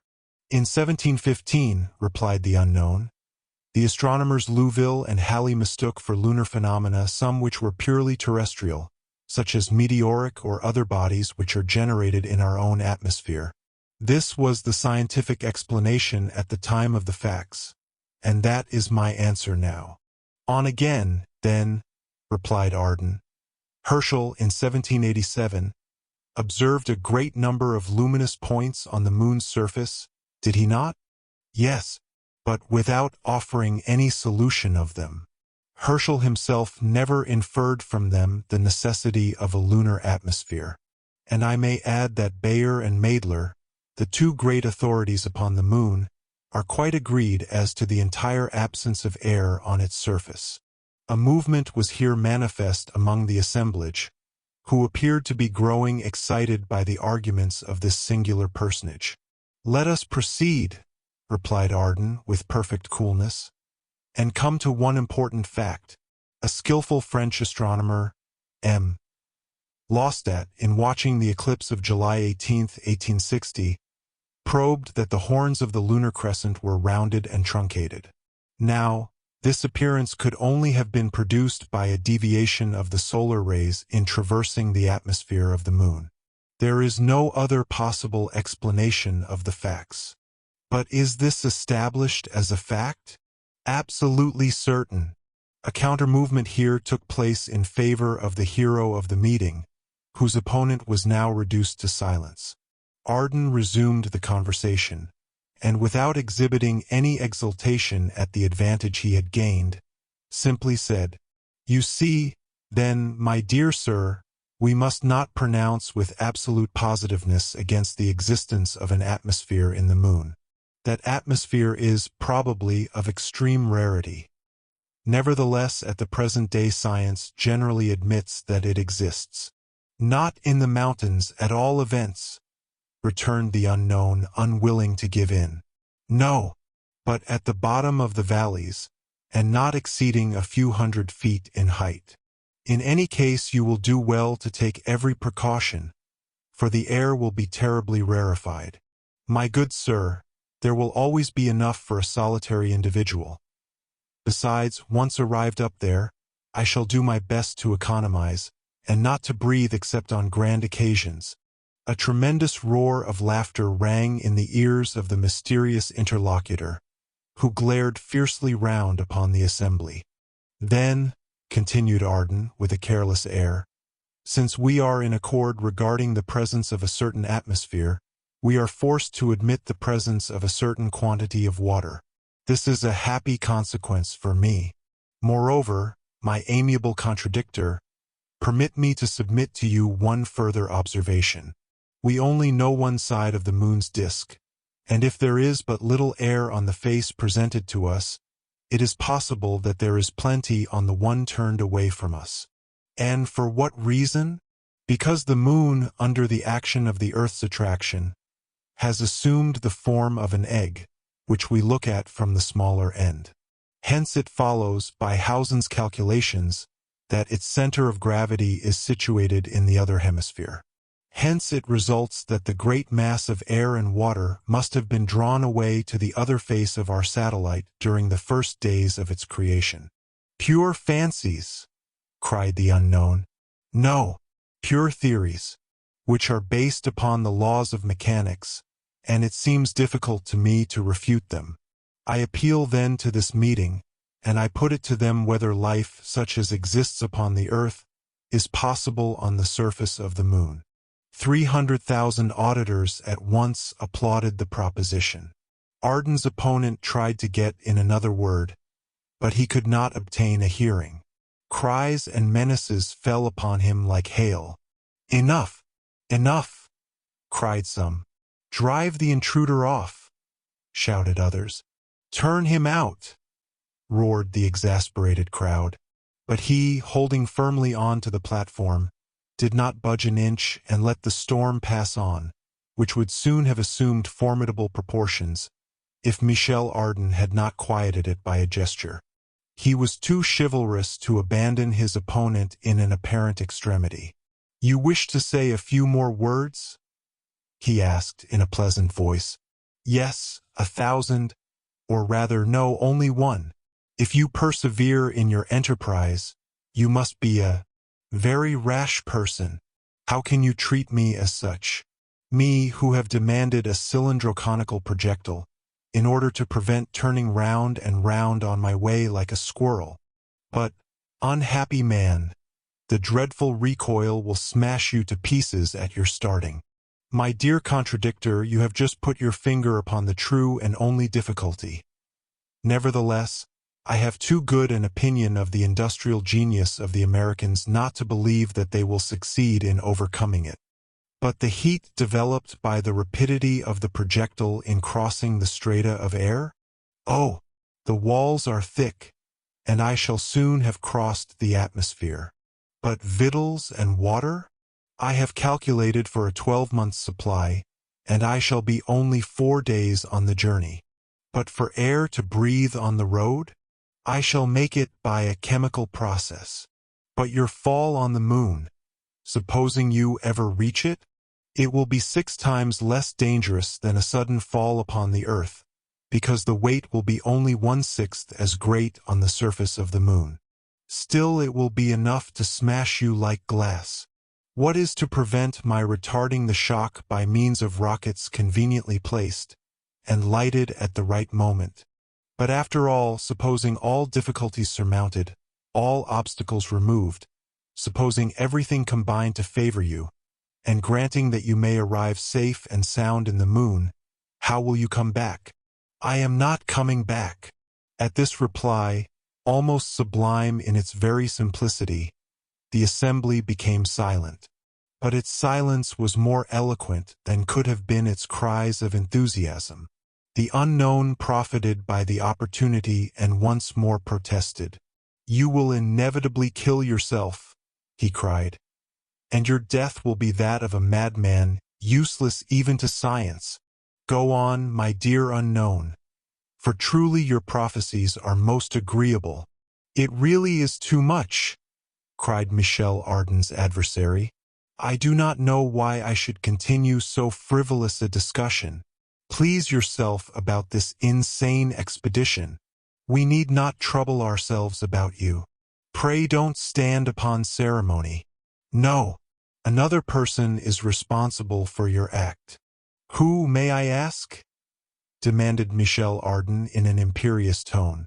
"The ignoramus who organized this equally absurd and impossible experiment." The attack was direct. Barbicane, ever since the interference of the unknown, had been making fearful efforts of self-control. Now, however, seeing himself directly attacked, he could restrain himself no longer. He rose suddenly, and was rushing upon the enemy who thus braved him to the face, when all at once he found himself separated from him.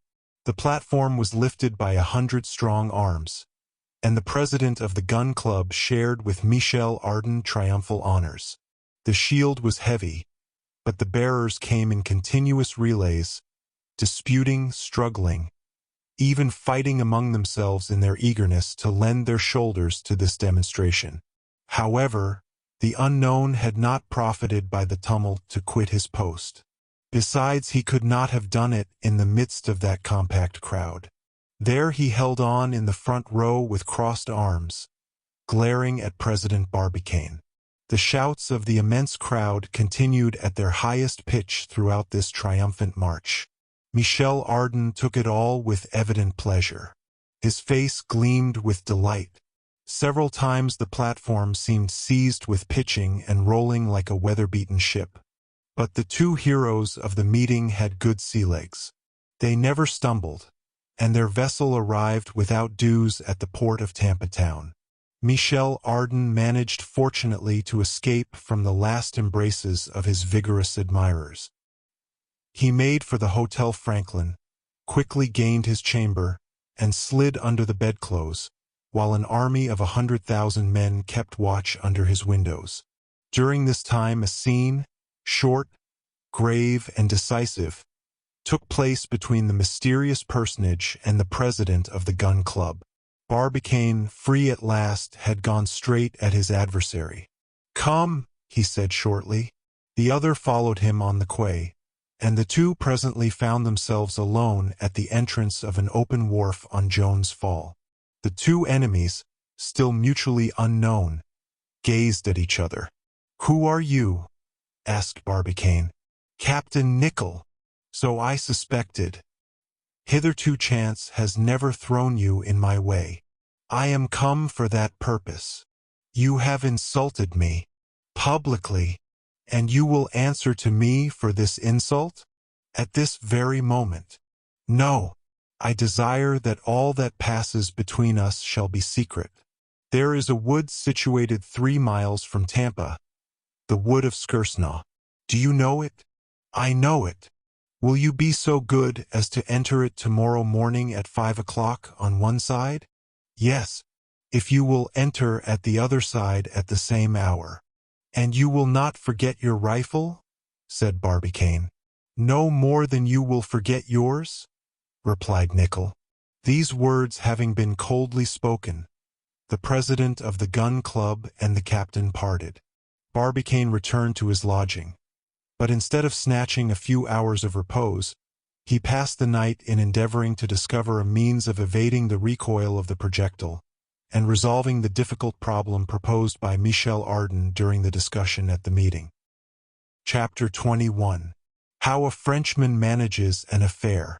While the contract of this duel was being discussed by the president and the captain, this dreadful, savage duel, in which each adversary became a man-hunter, Michel Ardan was resting from the fatigues of his triumph. Resting is hardly an appropriate expression, for American beds rival marble or granite tables for hardness. Ardan was sleeping, then, badly enough, tossing about between the cloths which served him for sheets, and he was dreaming of making a more comfortable couch in his projectile when a frightful noise disturbed his dreams. Thundering blows shook his door. They seemed to be caused by some iron instrument. A great deal of loud talking was distinguishable in this racket, which was rather too early in the morning. "Open the door," someone shrieked. "For heaven's sake!" Ardan saw no reason for complying with a demand so roughly expressed. However, he got up and opened the door just as it was giving way before the blows of this determined visitor. The secretary of the Gun Club burst into the room. A bomb could not have made more noise or have entered the room with less ceremony. "Last night," cried J.T. Maston ex abrupto, "our president was publicly insulted during the meeting. He provoked his adversary, who is none other than Captain Nicholl. They are fighting this morning in the wood of Skersnaw. I heard all the particulars from the mouth of Barbicane himself. If he is killed, then our scheme is at an end. We must prevent his duel, and one man alone has enough influence over Barbicane to stop him, and that man is Michel Ardan." While J.T. Maston was speaking, Michel Ardan, without interrupting him, had hastily put on his clothes, and in less than 2 minutes, the two friends were making for the suburbs of Tampa Town with rapid strides. It was during this walk that Maston told Arden the state of the case. He told him the real causes of the hostility between Barbicane and Nicholl, how it was of old date, and why, thanks to unknown friends, the president and the captain had, as yet, never met face to face. He added that it arose simply from a rivalry between iron plates and shot, and, finally, that the scene at the meeting was only the long-wished-for opportunity for Nicholl to pay off an old grudge. Nothing is more dreadful than private duels in America. The two adversaries attack each other like wild beasts. Then it is that they might well covet those wonderful properties of the Indians of the prairies, their quick intelligence, their ingenious cunning, their scent of the enemy. A single mistake, a moment's hesitation, a single false step may cause death. On these occasions Yankees are often accompanied by their dogs, and keep up the struggle for hours. "What demons you are!" cried Michel Ardan, when his companion had depicted the scene to him with much energy. "Yes, we are," replied J.T. modestly, "but we had better make haste." Though Michel Ardan and he had crossed the plains still wet with dew, and had taken the shortest route over creeks and rice fields, they could not reach Skersnaw in under 5 hours and a half. Barbicane must have passed the border half an hour ago. There was an old bushman working there, occupied in selling faggots from trees that had been leveled by his axe. Maston ran toward him, saying, "Have you seen a man go into the wood, armed with a rifle?" Barbicane, the president, my best friend. The worthy secretary of the Gun Club thought that his president must be known by all the world. But the bushman did not seem to understand him. "A hunter," said Ardan. "A hunter?" "Yes," replied the bushman. "Long ago. About an hour." "Too late," cried Maston. "Have you heard any gunshots?" asked Ardan. "No, not one. Not one. That hunter did not look as if he knew how to hunt." "What is to be done?" said Maston. "We must go into the wood, at the risk of getting a ball which is not intended for us. "Ah!" cried Maston in a tone which could not be mistaken. "I would rather have 20 balls in my own head than one in Barbicane's." "Forward, then," said Ardan, pressing his companion's hand. A few moments later the two friends had disappeared in the copse. It was a dense thicket, in which rose huge cypresses, sycamores, tulip trees, olives, tamarinds, oaks, and magnolias. These different trees had interwoven their branches into an inextricable maze, through which the eye could not penetrate. Michel Ardan and Maston walked side by side in silence through the tall grass, cutting themselves a path through the strong creepers, casting curious glances on the bushes, and momentarily expecting to hear the sound of rifles. As for the traces which Barbicane ought to have left of his passage through the wood, there was not a vestige of them visible. So they followed the barely perceptible paths along which Indians had tracked some enemy, and which the dense foliage darkly overshadowed. After an hour spent in vain pursuit, the two stopped in intensified anxiety. "It must be all over," said Maston, discouraged. "A man like Barbicane would not dodge with his enemy, or ensnare him, would not even maneuver. He is too open, too brave. He has gone straight ahead, right into the danger, and doubtless far enough from the bushmen for the wind to prevent his hearing the report of the rifles." "But surely," replied Michel Ardan, "since we entered the wood we should have heard." "And what if we came too late?" cried Maston in tones of despair. For once Ardan had no reply to make, he and Maston resuming their walk in silence. From time to time, indeed, they raised great shouts, calling alternately Barbicane and Nicholl, neither of whom, however, answered their cries. Only the birds, awakened by the sound, flew past them and disappeared among the branches, while some frightened deer fled precipitately before them. For another hour their search was continued. The greater part of the wood had been explored. There was nothing to reveal the presence of the combatants. The information of the Bushmen was after all doubtful, and Arden was about to propose their abandoning this useless pursuit, when all at once Maston stopped. "Hush," said he. "There is someone down there." "Someone?" repeated Michel Arden. "Yes, a man. He seems motionless. His rifle is not in his hands. What can he be doing?" "But can you recognize him?" asked Arden, whose short sight was of little use to him in such circumstances. Yes. "He is turning toward us," answered Maston. "And it is Captain Nicholl." "Nicholl?" cried Michel Arden, feeling a terrible pang of grief. "Nicholl unarmed.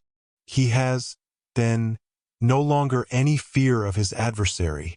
"Let us go to him," said Michel Arden, "and find out the truth." But he and his companion had barely taken 50 steps, when they paused to examine the captain more attentively. They expected to find a bloodthirsty man, happy in his revenge. On seeing him, they remained stupefied. A net, composed of very fine meshes, hung between two enormous tulip trees, and in the midst of this snare, with its wings entangled, was a poor little bird, uttering pitiful cries, while it vainly struggled to escape. The bird-catcher who had laid the snare was no human being, but a venomous spider, peculiar to that country, as large as a pigeon's egg, and armed with enormous claws. The hideous creature, instead of rushing on its prey, had beaten a sudden retreat and taken refuge in the upper branches of the tulip tree, for a formidable enemy menaced its stronghold. Here, then, was Nicholl, his gun on the ground, forgetful of danger, trying if possible to save the victim from its cobweb prison. At last it was accomplished, and the little bird flew joyfully away and disappeared. Nicholl lovingly watched its flight. When he heard these words pronounced by a voice full of emotion, "You are indeed a brave man," he turned. Michel Arden was before him, repeating in a different tone, "And a kind-hearted one." "Michel Arden," cried the captain, "why are you here?" "To press your hand, Nicholl, and to prevent you from either killing Barbicane or being killed by him." "Barbicane," returned the captain. "I have been looking for him for the last 2 hours in vain. Where is he hiding?" "Nicholl," said Michel Arden, "this is not courteous. We ought always to treat an adversary with respect. Rest assured, if Barbicane is still alive, we shall find him all the more easily, because if he has not, like you, been amusing himself with freeing oppressed birds, he must be looking for you. When we have found him, Michel Arden tells you this, there will be no duel between you." "Between President Barbicane and myself," gravely replied Nicholl. "There is a rivalry which the death of one of us—" "Pooh, said Arden. "Brave fellows like you indeed. You shall not fight." "I will fight, sir." "No, Captain," said J.T. Maston with much feeling. "I am a friend of the President's, his alter ego, his second self. If you really must kill someone, shoot me. It will do just as well." "Sir," Nicholl replied, seizing his rifle convulsively, "these jokes—" "Our friend Maston is not joking," replied Arden. "I fully understand his idea of being killed himself in order to save his friend.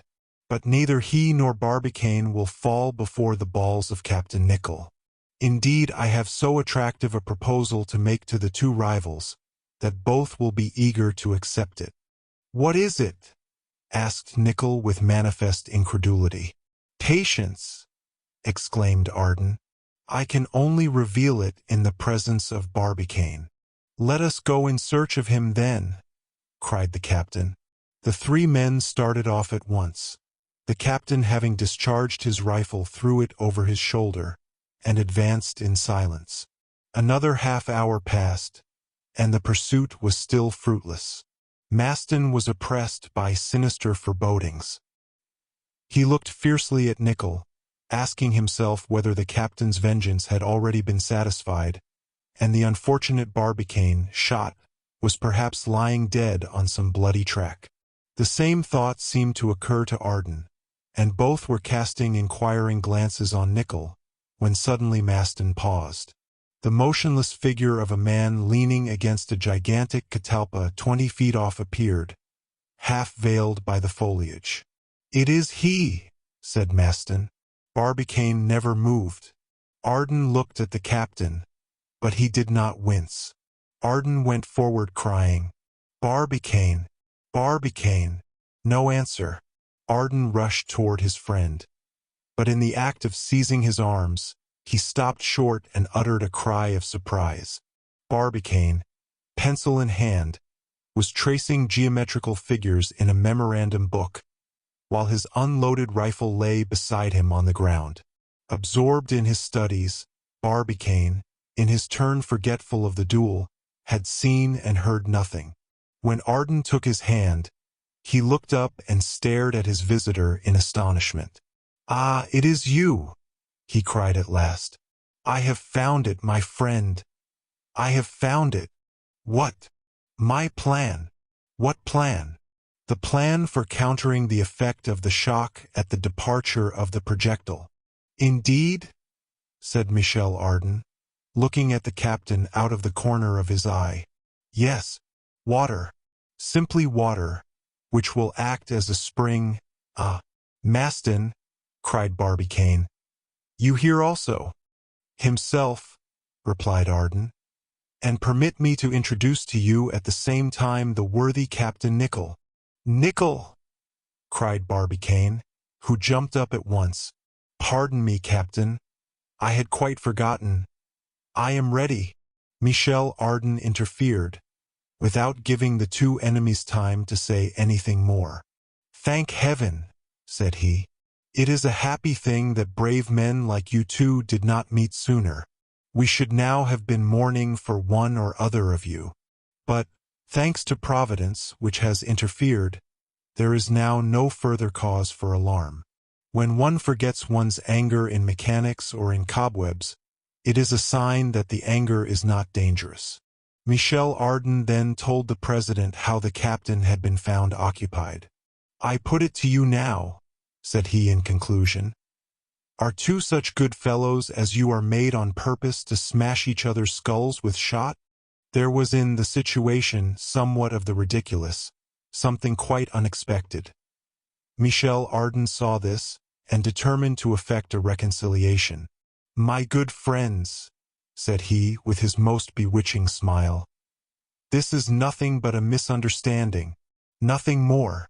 Well, to prove that it is all over between you, accept frankly the proposal I am going to make to you." "Make it," said Nicholl. "Our friend Barbicane believes that his projectile will go straight to the moon?" "Yes, certainly," replied the president. "And our friend Nicholl is persuaded it will fall back upon the earth?" "I am certain of it," cried the captain. "Good," said Arden. "I cannot pretend to make you agree, but I suggest this: go with me and so see whether we are stopped on our journey." "What?" exclaimed J.T. Maston, stupefied. The two rivals, on this sudden proposal, looked steadily at each other. Barbicane waited for the captain's answer. Nicholl watched for the decision of the president. "Well," said Michel, "there is now no fear of the shock." "Done!" cried Barbicane. But quickly as he pronounced the word, he was not before Nicholl. "Hurrah! Bravo! Hip! Hip! Hurrah!" cried Michel, giving a hand to each of the late adversaries. "Now that it is all settled, my friends, allow me to treat you after French fashion. Let us be off to breakfast." Chapter 22. The new citizen of the United States. That same day all America heard of the affair of Captain Nicholl and President Barbicane, as well as its singular denouement. From that day forth, Michel Arden had not one moment's rest. Deputations from all corners of the Union harassed him without cessation or intermission. He was compelled to receive them all, whether he would or no. how many hands he shook, how many people he was hail fellow well met with, it is impossible to guess. Such a triumphal result would have intoxicated any other man. But he managed to keep himself in a state of delightful semi-tipsiness. Among the deputations of all kinds which assailed him, that of the lunatics were careful not to forget what they owed to the future conqueror of the moon. One day, certain of these poor people, so numerous in America, came to call upon him, and requested permission to return with him to their native country. "Singular hallucination," said he to Barbicane, after having dismissed the deputation with promises to convey numbers of messages to friends in the moon. "Do you believe in the influence of the moon upon distempers?" "Scarcely. No more do I, despite some remarkable recorded facts of history. For instance, during an epidemic in 1693, a large number of persons died at the very moment of an eclipse. The celebrated Bacon always fainted during an eclipse. Charles VI relapsed 6 times into madness during the year 1399, sometimes during the new, sometimes during the full moon. Gall observed that insane persons underwent an accession of their disorder twice in every month, at the epochs of new and full moon. In fact, numerous observations made upon fevers, somnambulisms, and other human maladies seem to prove that the moon does exercise some mysterious influence upon man. "But the how and the wherefore?" asked Barbicane. "Well, I can only give you the answer which Arago borrowed from Plutarch, which is 19 centuries old. Perhaps the stories are not true. In the height of his triumph, Michel Ardan had to encounter all the annoyances incidental to a man of celebrity. Managers of entertainments wanted to exhibit him. Barnum offered him $1 million to make a tour of the United States in his show. As for his photographs, they were sold of all size, and his portrait taken in every imaginable posture. More than 500,000 copies were disposed of in an incredibly short space of time. But it was not only the men who paid him homage, but the women as well. He might have married well 100 times over, if he had been willing to settle in life. The old maids, in particular, of 40 years and upward, and dry in proportion, devoured his photographs day and night. They would have married him by hundreds, even if he had imposed upon them the condition of accompanying him into space. He had, however, no intention of transplanting a race of Franco-Americans upon the surface of the moon. He therefore declined all offers.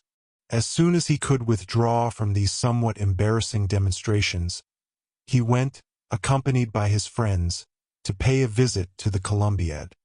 He was highly gratified by his inspection, and made the descent to the bottom of the tube of this gigantic machine which was presently to launch him to the regions of the moon. It is necessary here to mention a proposal of J.T. Maston's. When the secretary of the Gun Club found that Barbicane and Nicholl accepted the proposal of Michel Ardan, he determined to join them and make one of a smug party of 4. So one day he determined to be admitted as one of the travelers. Barbicane, pained at having to refuse him, gave him clearly to understand that the projectile could not possibly contain so many passengers. Maston, in despair, went in search of Michel Ardan, who counseled him to resign himself to the situation, adding 1 or 2 arguments ad hominem. "You see, old fellow," he said, "you must not take what I say in bad part. But really, between ourselves, you are in too incomplete a condition to appear in the moon." "Incomplete?" shrieked the valiant invalid. "Yes, my dear fellow. Imagine our meeting some of the inhabitants up there. Would you like to give them such a melancholy notion of what goes on down here? To teach them what war is, to inform them that we employ our time chiefly in devouring each other, in smashing arms and legs, and that too on a globe which is capable of supporting 100 billions of inhabitants, and which actually does contain nearly 200 millions. Why, my worthy friend, we should have to turn you out of doors. But still, if you arrive there in pieces, you will be as incomplete as I am." "Unquestionably," replied Michel Ardan. But we shall not. In fact, a preparatory experiment tried on the 18th of October had yielded the best results and caused the most well-grounded hopes of success. Barbicane, desirous of obtaining some notion of the effect of the shock at the moment of the projectile's departure, had procured a 38-inch mortar from the arsenal of Pensacola. He had this placed on the bank of Hillsborough roads, in order that the shell might fall back into the sea, and the shock be thereby destroyed. His object was to ascertain the extent of the shock of departure, and not that of the return. A hollow projectile had been prepared for this curious experiment. A thick padding fastened upon a kind of elastic network, made of the best steel, lined the inside of the walls. It was a veritable nest most carefully wadded. "What a pity I can't find room in there," said J.T. Maston, regretting that his height did not allow of his trying the adventure. Within this shell were shut up a large cat, and a squirrel belonging to J.T. Maston, and of which he was particularly fond. They were desirous, however, of ascertaining how this little animal, least of all others subject to giddiness, would endure this experimental voyage. The mortar was charged with 160 pounds of powder, and the shell placed in the chamber. On being fired, the projectile rose with great velocity, described a majestic parabola, attained a height of about 1,000 feet, and with a graceful curve descended in the midst of the vessels that lay there at anchor. Without a moment's loss of time, a small boat put off in the direction of its fall.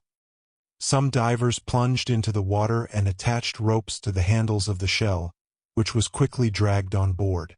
5 minutes did not elapse between the moment of enclosing the animals and that of unscrewing the coverlid of their prison. Arden, Barbicane, Maston, and Nicholl were present on board the boat, and assisted at the operation with an interest which may readily be comprehended. Hardly had the shell been opened when the cat leaped out, slightly bruised, but full of life, and exhibiting no signs whatever of having made an aerial expedition. No trace, however, of the squirrel could be discovered. The truth at last became apparent. The cat had eaten its fellow traveler. J.T. Maston grieved much for the loss of his poor squirrel, and proposed to add its case to that of other martyrs to science. After this experiment all hesitation, all fear disappeared. Besides, Barbicane's plans would ensure greater perfection for his projectile, and go far to annihilate altogether the effects of the shock. Nothing now remained but to go. 2 days later Michel Ardan received a message from the President of the United States, an honor of which he showed himself especially sensible. After the example of his illustrious fellow-countryman, the Marquis de Lafayette, the government had decreed to him the title of Citizen of the United States of America. Chapter 23. The Projectile Vehicle. On the completion of the Columbiad, the public interest centered in the projectile itself, the vehicle which was destined to carry the 3 hardy adventurers into space. The new plans had been sent to Breadwill and Company of Albany with the request for their speedy execution. The projectile was consequently cast on the 2nd of November, and immediately forwarded by the Eastern Railway to Stones Hill, which it reached without accident on the 10th of that month, where Michel Ardan, Barbicane, and Nicholl were waiting impatiently for it. The projectile had now to be filled to the depth of 3 feet with a bed of water, intended to support a watertight wooden disc, which worked easily within the walls of the projectile. It was upon this kind of raft that the travelers were to take their place.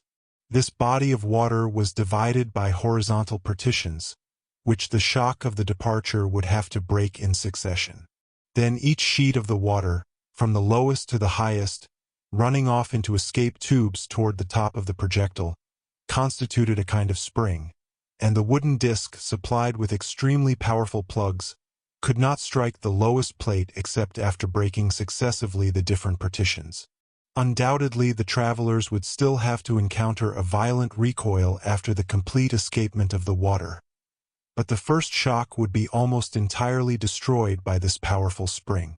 The upper parts of the walls were lined with a thick padding of leather, fastened upon springs of the best steel, behind which the escape tubes were completely concealed. Thus all imaginable precautions had been taken for averting the first shock, and if they did get crushed, they must, as Michel Ardan said, be made of very bad materials. The entrance into this metallic tower was by a narrow aperture contrived in the wall of the cone. This was hermetically closed by a plate of aluminum, fastened internally by powerful screw pressure. The travelers could therefore quit their prison at pleasure, as soon as they should reach the moon. Light and view were given by means of 4 thick lenticular glass scuttles, 2 pierced in the circular wall itself, the 3rd in the bottom, the 4th in the top. These scuttles then were protected against the shock of departure by plates let into solid grooves, which could easily be opened outward by unscrewing them from the inside. Reservoirs firmly fixed contained water and the necessary provisions, and fire and light were procurable by means of gas, contained in a special reservoir under a pressure of several atmospheres. They had only to turn a tap, and for 6 hours the gas would light and warm this comfortable vehicle. There now remained only the question of air, for allowing for the consumption of air by Barbicane, his 2 companions, and 2 dogs which he proposed taking with him, it was necessary to renew the air of the projectile. Now air consists principally of 21 parts of oxygen and 79 of nitrogen. The lungs absorb the oxygen, which is indispensable for the support of life, and reject the nitrogen. The air expired loses nearly 5% of the former and contains nearly an equal volume of carbonic acid, produced by the combustion of the elements of the blood. In an airtight enclosure, then, after a certain time, all the oxygen of the air will be replaced by the carbonic acid, a gas fatal to life. There were 2 things to be done then. First, to replace the absorbed oxygen. Secondly, to destroy the expired carbonic acid, both easy enough to do by means of chlorid of potassium and caustic potash. The former is a salt which appears under the form of white crystals. When raised to a temperature of 400 degrees, it is transformed into chlorure of potassium, and the oxygen which it contains is entirely liberated.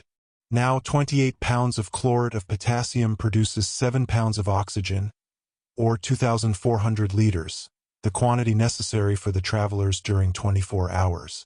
Caustic potash has a great affinity for carbonic acid, and it is sufficient to shake it in order for it to seize upon the acid and form bicarbonate of potassium.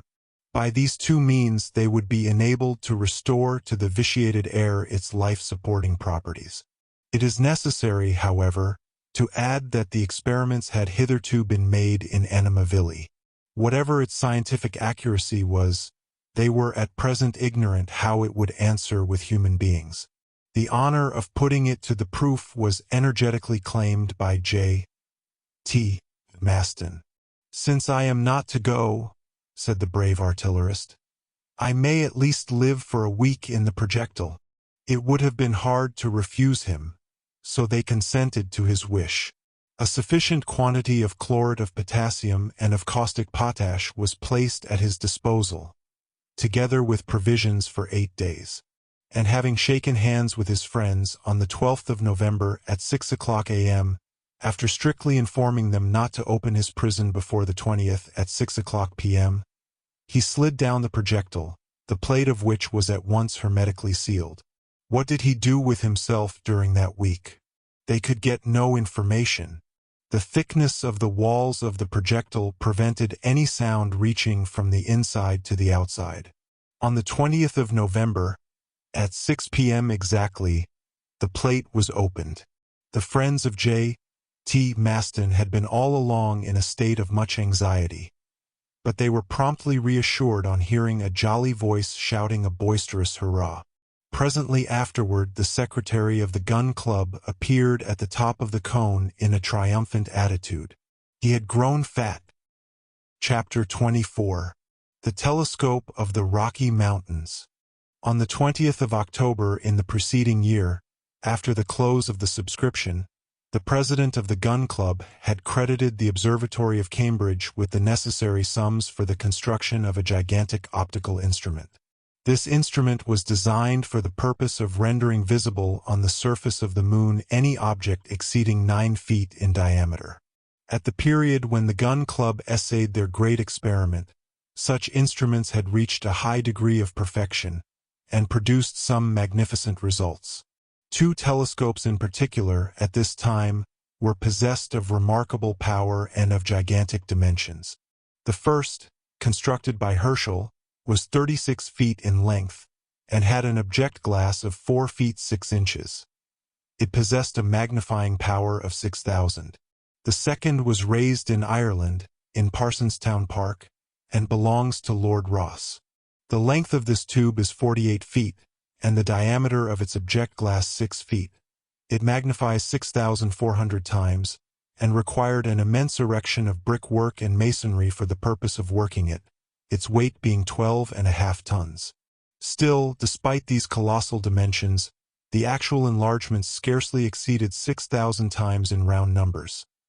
Consequently, the moon was brought within no nearer an apparent distance than 39 miles, and objects of less than 60 feet in diameter, unless they were of very considerable length, were still imperceptible. In the present case, dealing with a projectile 9 feet in diameter and 15 feet long, it became necessary to bring the moon within an apparent distance of 5 miles at most, and for that purpose to establish a magnifying power of 48,000 times. Such was the question proposed to the Observatory of Cambridge. There was no lack of funds. The difficulty was purely one of construction. After considerable discussion as to the best form and principle of the proposed instrument, the work was finally commenced. According to the calculations of the Observatory of Cambridge, the tube of the new reflector would require to be 280 feet in length, and the object glass 16 feet in diameter. Colossal as these dimensions may appear, they were diminutive in comparison with the 10,000-foot telescope proposed by the astronomer Hooke only a few years ago.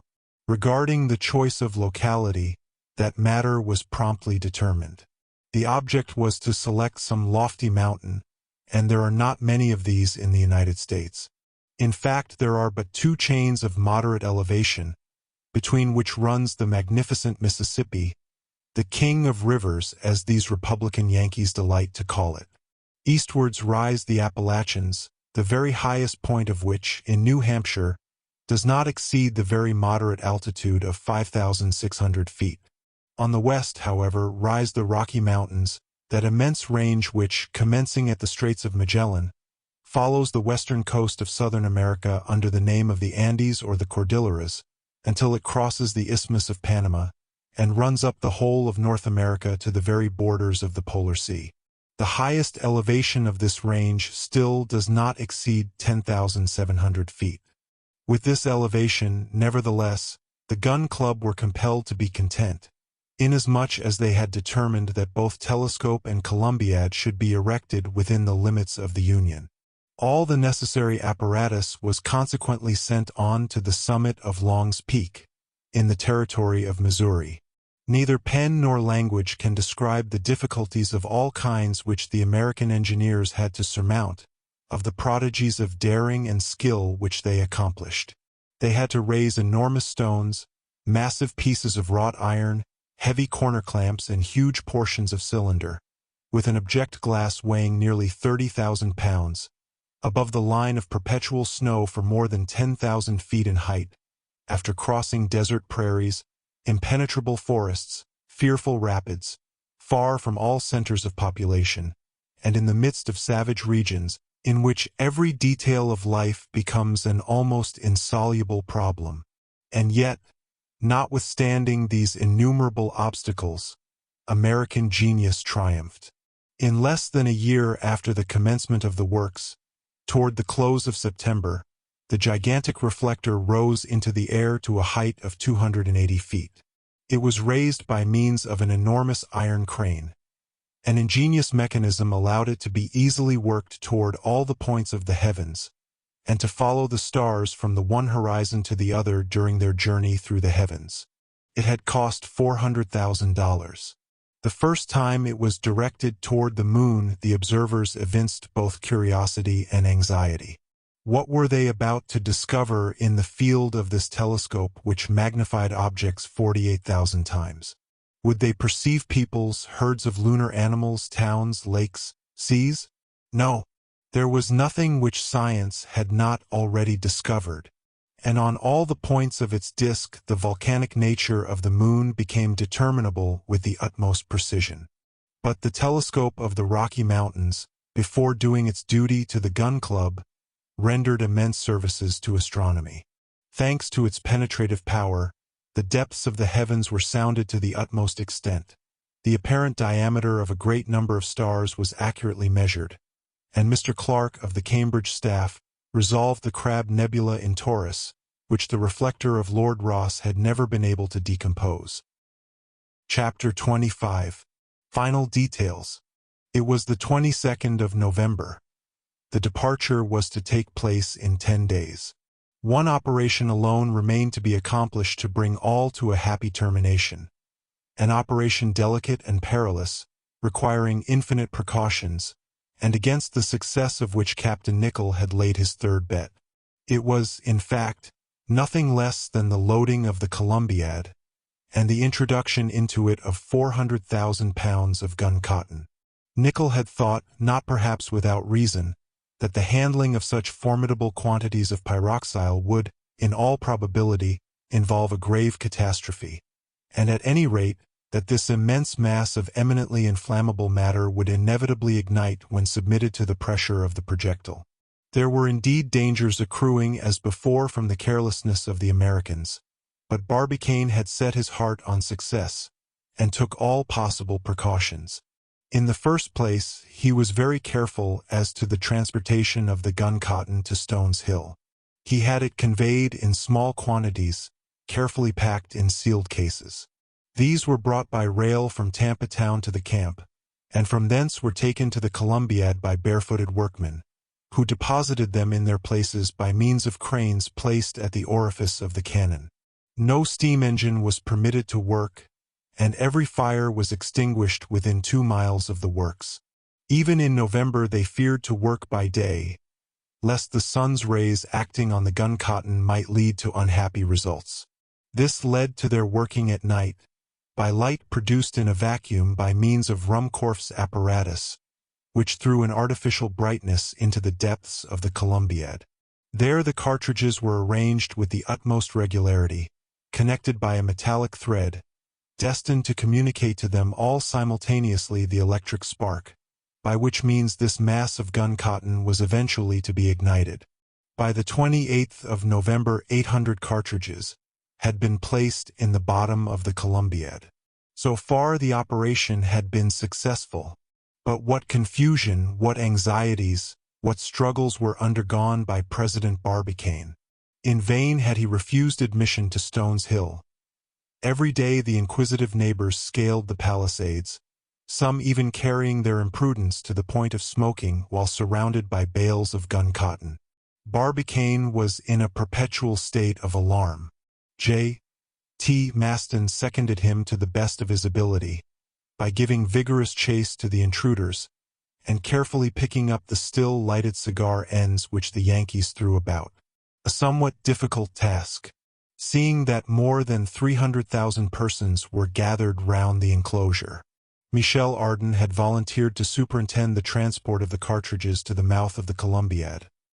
But the president, having surprised him with an enormous cigar in his mouth, while he was hunting out the rash spectators to whom he himself offered so dangerous an example, saw that he could not trust this fearless smoker, and was therefore obliged to mount a special guard over him. At last, Providence being propitious, this wonderful loading came to a happy termination, Captain Nicholl's third bet being thus lost. It remained now to introduce the projectile into the Columbiad, and to place it on its soft bed of gun cotton. But before doing this, all those things necessary for the journey had to be carefully arranged in the projectile vehicle. These necessaries were numerous, and had Ardan been allowed to follow his own wishes, there would have been no space remaining for the travelers. It is impossible to conceive of half the things this charming Frenchman wished to convey to the moon. A veritable stock of useless trifles, But Barbicane interfered and refused admission to anything not absolutely needed. Several thermometers, barometers, and telescopes were packed in the instrument case. The travelers, being desirous of examining the moon carefully during their voyage, in order to facilitate their studies, they took with them Bower and Möller's excellent Mappa Selenographica, a masterpiece of patience and observation, which they hoped would enable them to identify those physical features in the moon with which they were acquainted. This map reproduced with scrupulous fidelity the smallest details of the lunar surface which faces the Earth.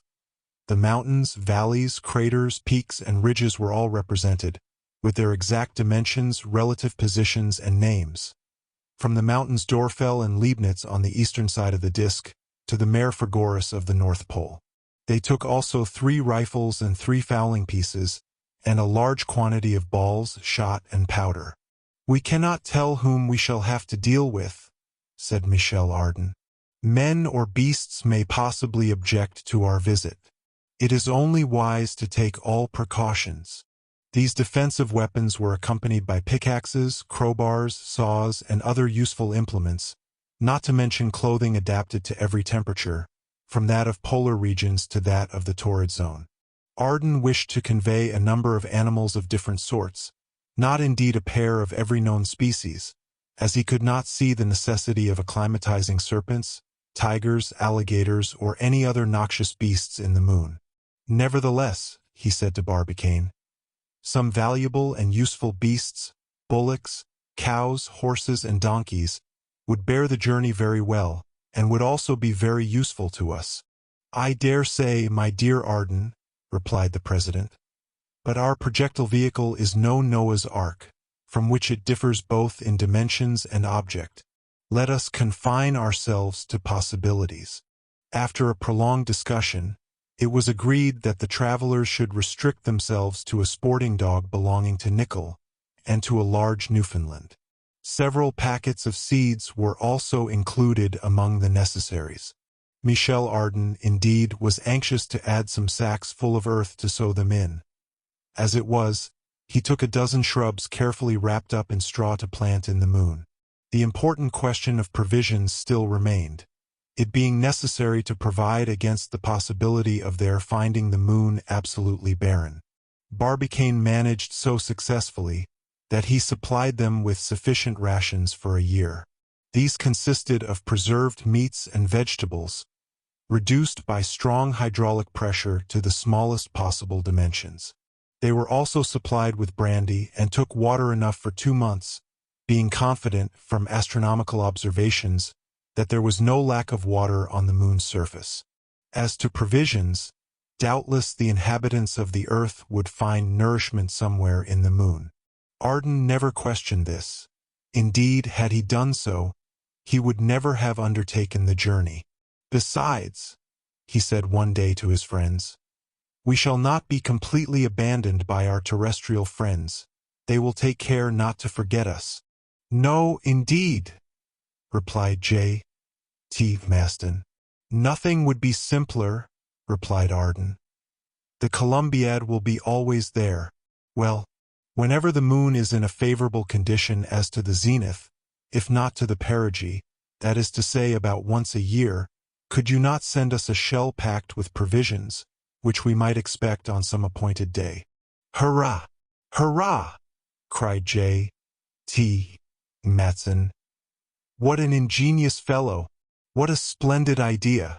Indeed, my good friends, we shall not forget you. I shall reckon upon you. Then, you see, we shall receive news regularly from the earth, and we shall indeed be stupid if we hit upon no plan for communicating with our good friends here."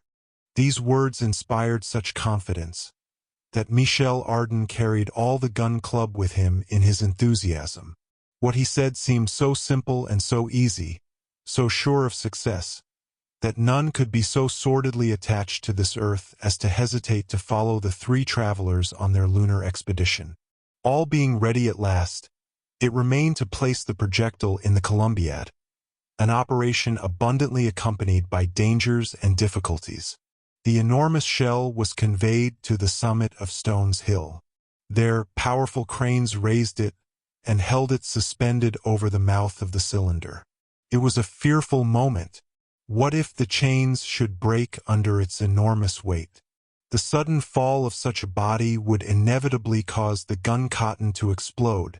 Fortunately, this did not happen, and some hours later the projectile vehicle descended gently into the heart of the cannon and rested on its couch of pyroxyle, a veritable bed of explosive eiderdown. Its pressure had no result, other than the more effectual ramming down of the charge in the Columbiad. "I have lost," said the captain, who forthwith paid President Barbicane the sum of $3,000. Barbicane did not wish to accept the money from one of his fellow travelers, but gave way at last before the determination of Nicholl, who wished before leaving the earth to fulfill all his engagements. "Now," said Michel Ardan, "I have only one thing more to wish for you, my brave captain." "What is that?" asked Nicholl. "It is that you may lose your 2 other bets. Then we shall be sure not to be stopped on our journey." Chapter 26. Fire. The 1st of December had arrived, the fatal day, for, if the projectile were not discharged that very night at 10h. 48 m. 40s. p.m., more than 18 years must roll by before the moon would again present herself under the same conditions of zenith and perigee. The weather was magnificent. Despite the approach of winter, the sun shone brightly, and bathed in its radiant light that earth which 3 of its denizens were about to abandon for a new world. How many persons lost their rest on the night which preceded this long-expected day? All hearts beat with disquietude, save only the heart of Michel Ardan. That imperturbable personage came and went with his habitual businesslike air, while nothing whatever denoted that any unusual matter preoccupied his mind. After dawn, an innumerable multitude covered the prairie which extends, as far as the eye can reach, round Stones Hill. Every quarter of an hour the railway brought fresh accessions of sightseers, and, according to the statement of the Tampa Town Observer, not less than 5 millions of spectators thronged the soil of Florida. For a whole month previously, the mass of these persons had bivouacked round the enclosure, and laid the foundations for a town which was afterward called Ardan's Town. The whole plain was covered with huts, cottages, and tents. Every nation under the sun was represented there, and every language might be heard spoken at the same time. It was a perfect Babel reenacted. All the various classes of American society were mingled together in terms of absolute equality. Bankers, farmers, sailors, cotton planters, brokers, merchants, watermen, magistrates, elbowed each other in the most free and easy way. Louisiana Creoles fraternized with farmers from Indiana. Kentucky and Tennessee gentlemen and haughty Virginians conversed with trappers and the half-savages of the lakes and butchers from Cincinnati. Broad-brimmed white hats and Panamas, blue cotton trousers, light-colored stockings, cambric frills were all here displayed, while upon shirt fronts, wristbands, and neckties, upon every finger, even upon the very ears, they wore an assortment of rings, shirt pins, brooches, and trinkets, of which the value only equaled the execrable taste. Women, children, and servants, in equally expensive dress, surrounded their husbands, fathers, or masters, who resembled the patriarchs of tribes in the midst of their immense households. At mealtimes all fell to work upon the dishes peculiar to the southern states, and consumed with an appetite that threatened speedy exhaustion of the victualling powers of Florida, fricasseed frogs, stuffed monkey, fish chowder, underdone possum, and raccoon steaks. And as for the liquors which accompanied this indigestible repast, the shouts, the vociferations that resounded through the bars and taverns decorated with glasses, tankards, and bottles of marvelous shape, mortars for pounding sugar, and bundles of straws. "Mint julep," roars one of the barmen. "Claret sangaree," shouts another.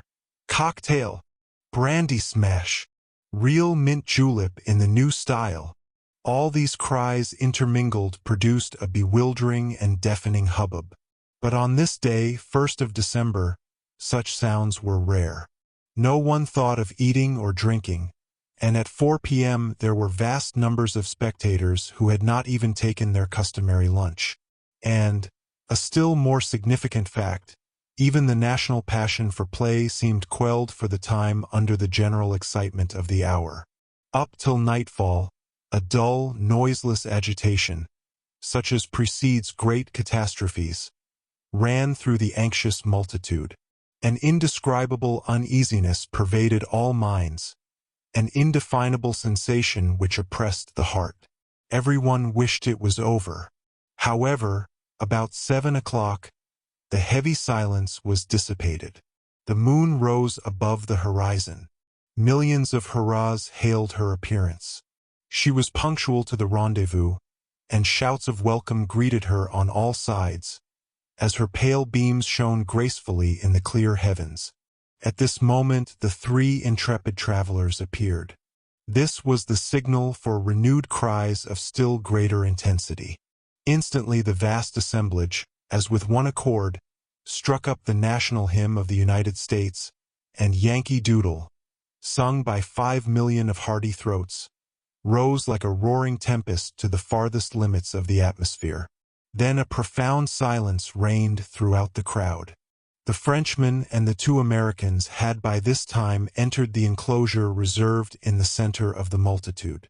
They were accompanied by the members of the Gun Club and by deputations sent from all the European observatories. Barbicane, cool and collected, was giving his final directions. Nicholl, with compressed lips, his arms crossed behind his back, walked with a firm and measured step. Michel Ardan, always easy, dressed in thorough traveler's costume, leathern gaiters on his legs, pouch by his side, in loose velvet suit, cigar in mouth, was full of inexhaustible gaiety, laughing, joking, playing pranks with J.T. Maston. In one word, he was the thorough Frenchman, and worse, a Parisian, to the last moment. 10 o'clock struck. The moment had arrived for taking their places in the projectile. The necessary operations for the descent, and the subsequent removal of the cranes and scaffolding that inclined over the mouth of the Columbiad, required a certain period of time. Barbicane had regulated his chronometer to the 10th part of a second by that of Murchison the engineer, who was charged with the duty of firing the gun by means of an electric spark. Thus the travelers enclosed within the projectile were enabled to follow with their eyes the impassive needle which marked the precise moment of their departure. The moment had arrived for saying goodbye. The scene was a touching one. Despite his feverish gaiety, even Michel Ardan was touched. J.T. Maston had found in his own dry eyes one ancient tear, which he had doubtless reserved for the occasion. He dropped it on the forehead of his dear president. "Can I not go?" he said. "There is still time." "Impossible, old fellow," replied Barbicane. A few moments later, the 3 fellow travelers had ensconced themselves in the projectile and screwed down the plate which covered the entrance aperture. The mouth of the Columbiad, now completely disencumbered, was open entirely to the sky. The moon advanced upward in a heaven of the purest clearness, outshining in her passage the twinkling light of the stars. She passed over the constellation of the Twins, and was now nearing the halfway point between the horizon and the zenith. A terrible silence weighed upon the entire scene, not a breath of wind upon the earth, not a sound of breathing from the countless chests of the spectators. Their hearts seemed afraid to beat. All eyes were fixed upon the yawning mouth of the Columbiad. Murchison followed with his eye the hand of his chronometer. It wanted scarce 40 seconds to the moment of departure, but each second seemed to last an age. At the 20th there was a general shudder, as it occurred to the minds of that vast assemblage that the bold travelers shut up within the projectile were also counting those terrible seconds. Some few cries here and there escaped the crowd. 35, 36, 37, 38, 39, 40. Fire! Instantly Murchison pressed with his finger the key of the electric battery, restored the current of the fluid, and discharged the spark into the breech of the Columbiad. An appalling, unearthly report followed instantly, such as can be compared to nothing whatever known, not even to the roar of thunder or the blast of volcanic explosions. No words can convey the slightest idea of the terrific sound. An immense spout of fire shot up from the bowels of the earth as from a crater. The earth heaved up, and with great difficulty some few spectators obtained a momentary glimpse of the projectile victoriously cleaving the air in the midst of the fiery vapors. Chapter 27. Foul Weather. At the moment when that pyramid of fire rose to a prodigious height into the air, the glare of flame lit up the whole of Florida, and for a moment day superseded night over a considerable extent of the country.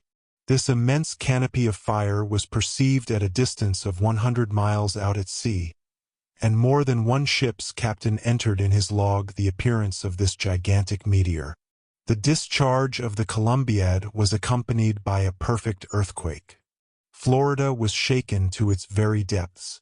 The gases of the powder, expanded by heat, forced back the atmospheric strata with tremendous violence, and this artificial hurricane rushed like a waterspout through the air.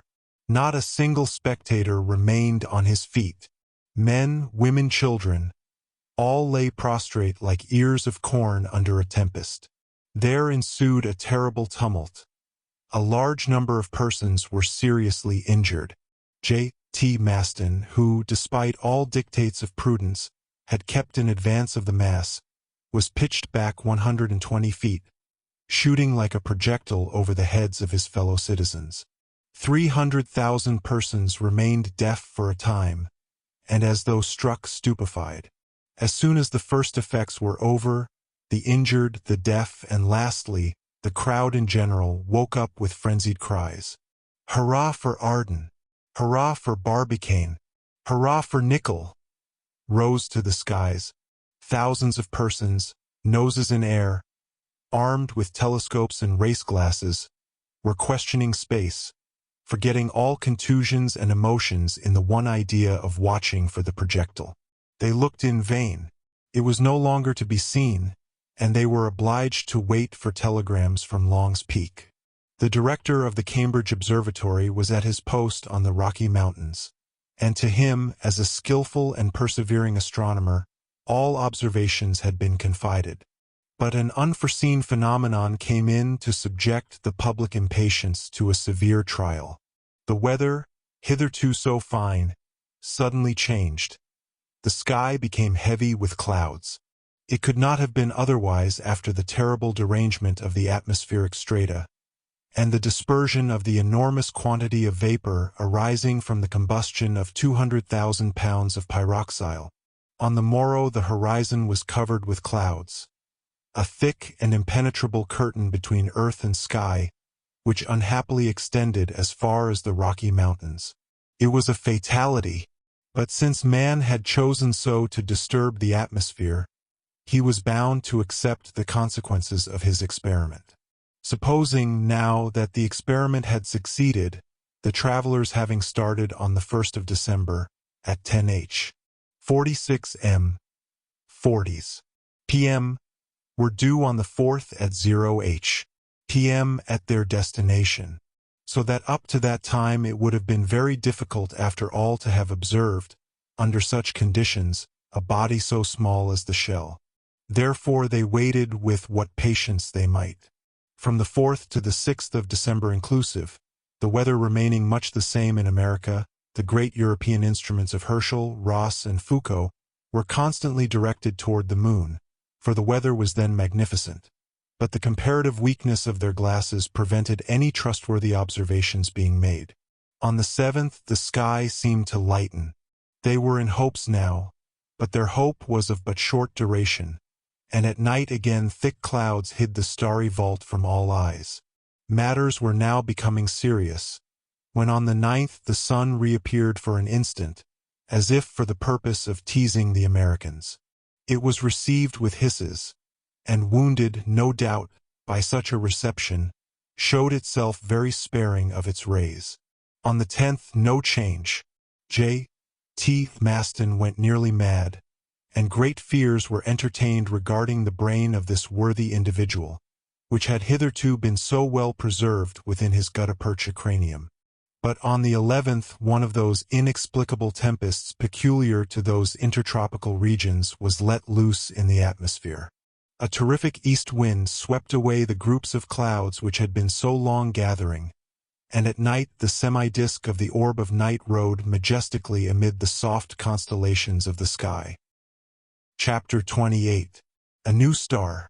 That very night, the startling news so impatiently awaited burst like a thunderbolt over the United States of the Union, and thence, darting across the ocean, ran through all the telegraphic wires of the globe. The projectile had been detected, thanks to the gigantic reflector of Long's Peak. Here is the note received by the director of the Observatory of Cambridge. It contains the scientific conclusion regarding this great experiment of the Gun Club. Long's Peak, December 12th. To the officers of the Observatory of Cambridge. The projectile discharged by the Columbiad at Stones Hill has been detected by Messrs. Belfast and J.T. Maston, 12th of December, at 8:47 p.m., the moon having entered her last quarter. This projectile has not arrived at its destination.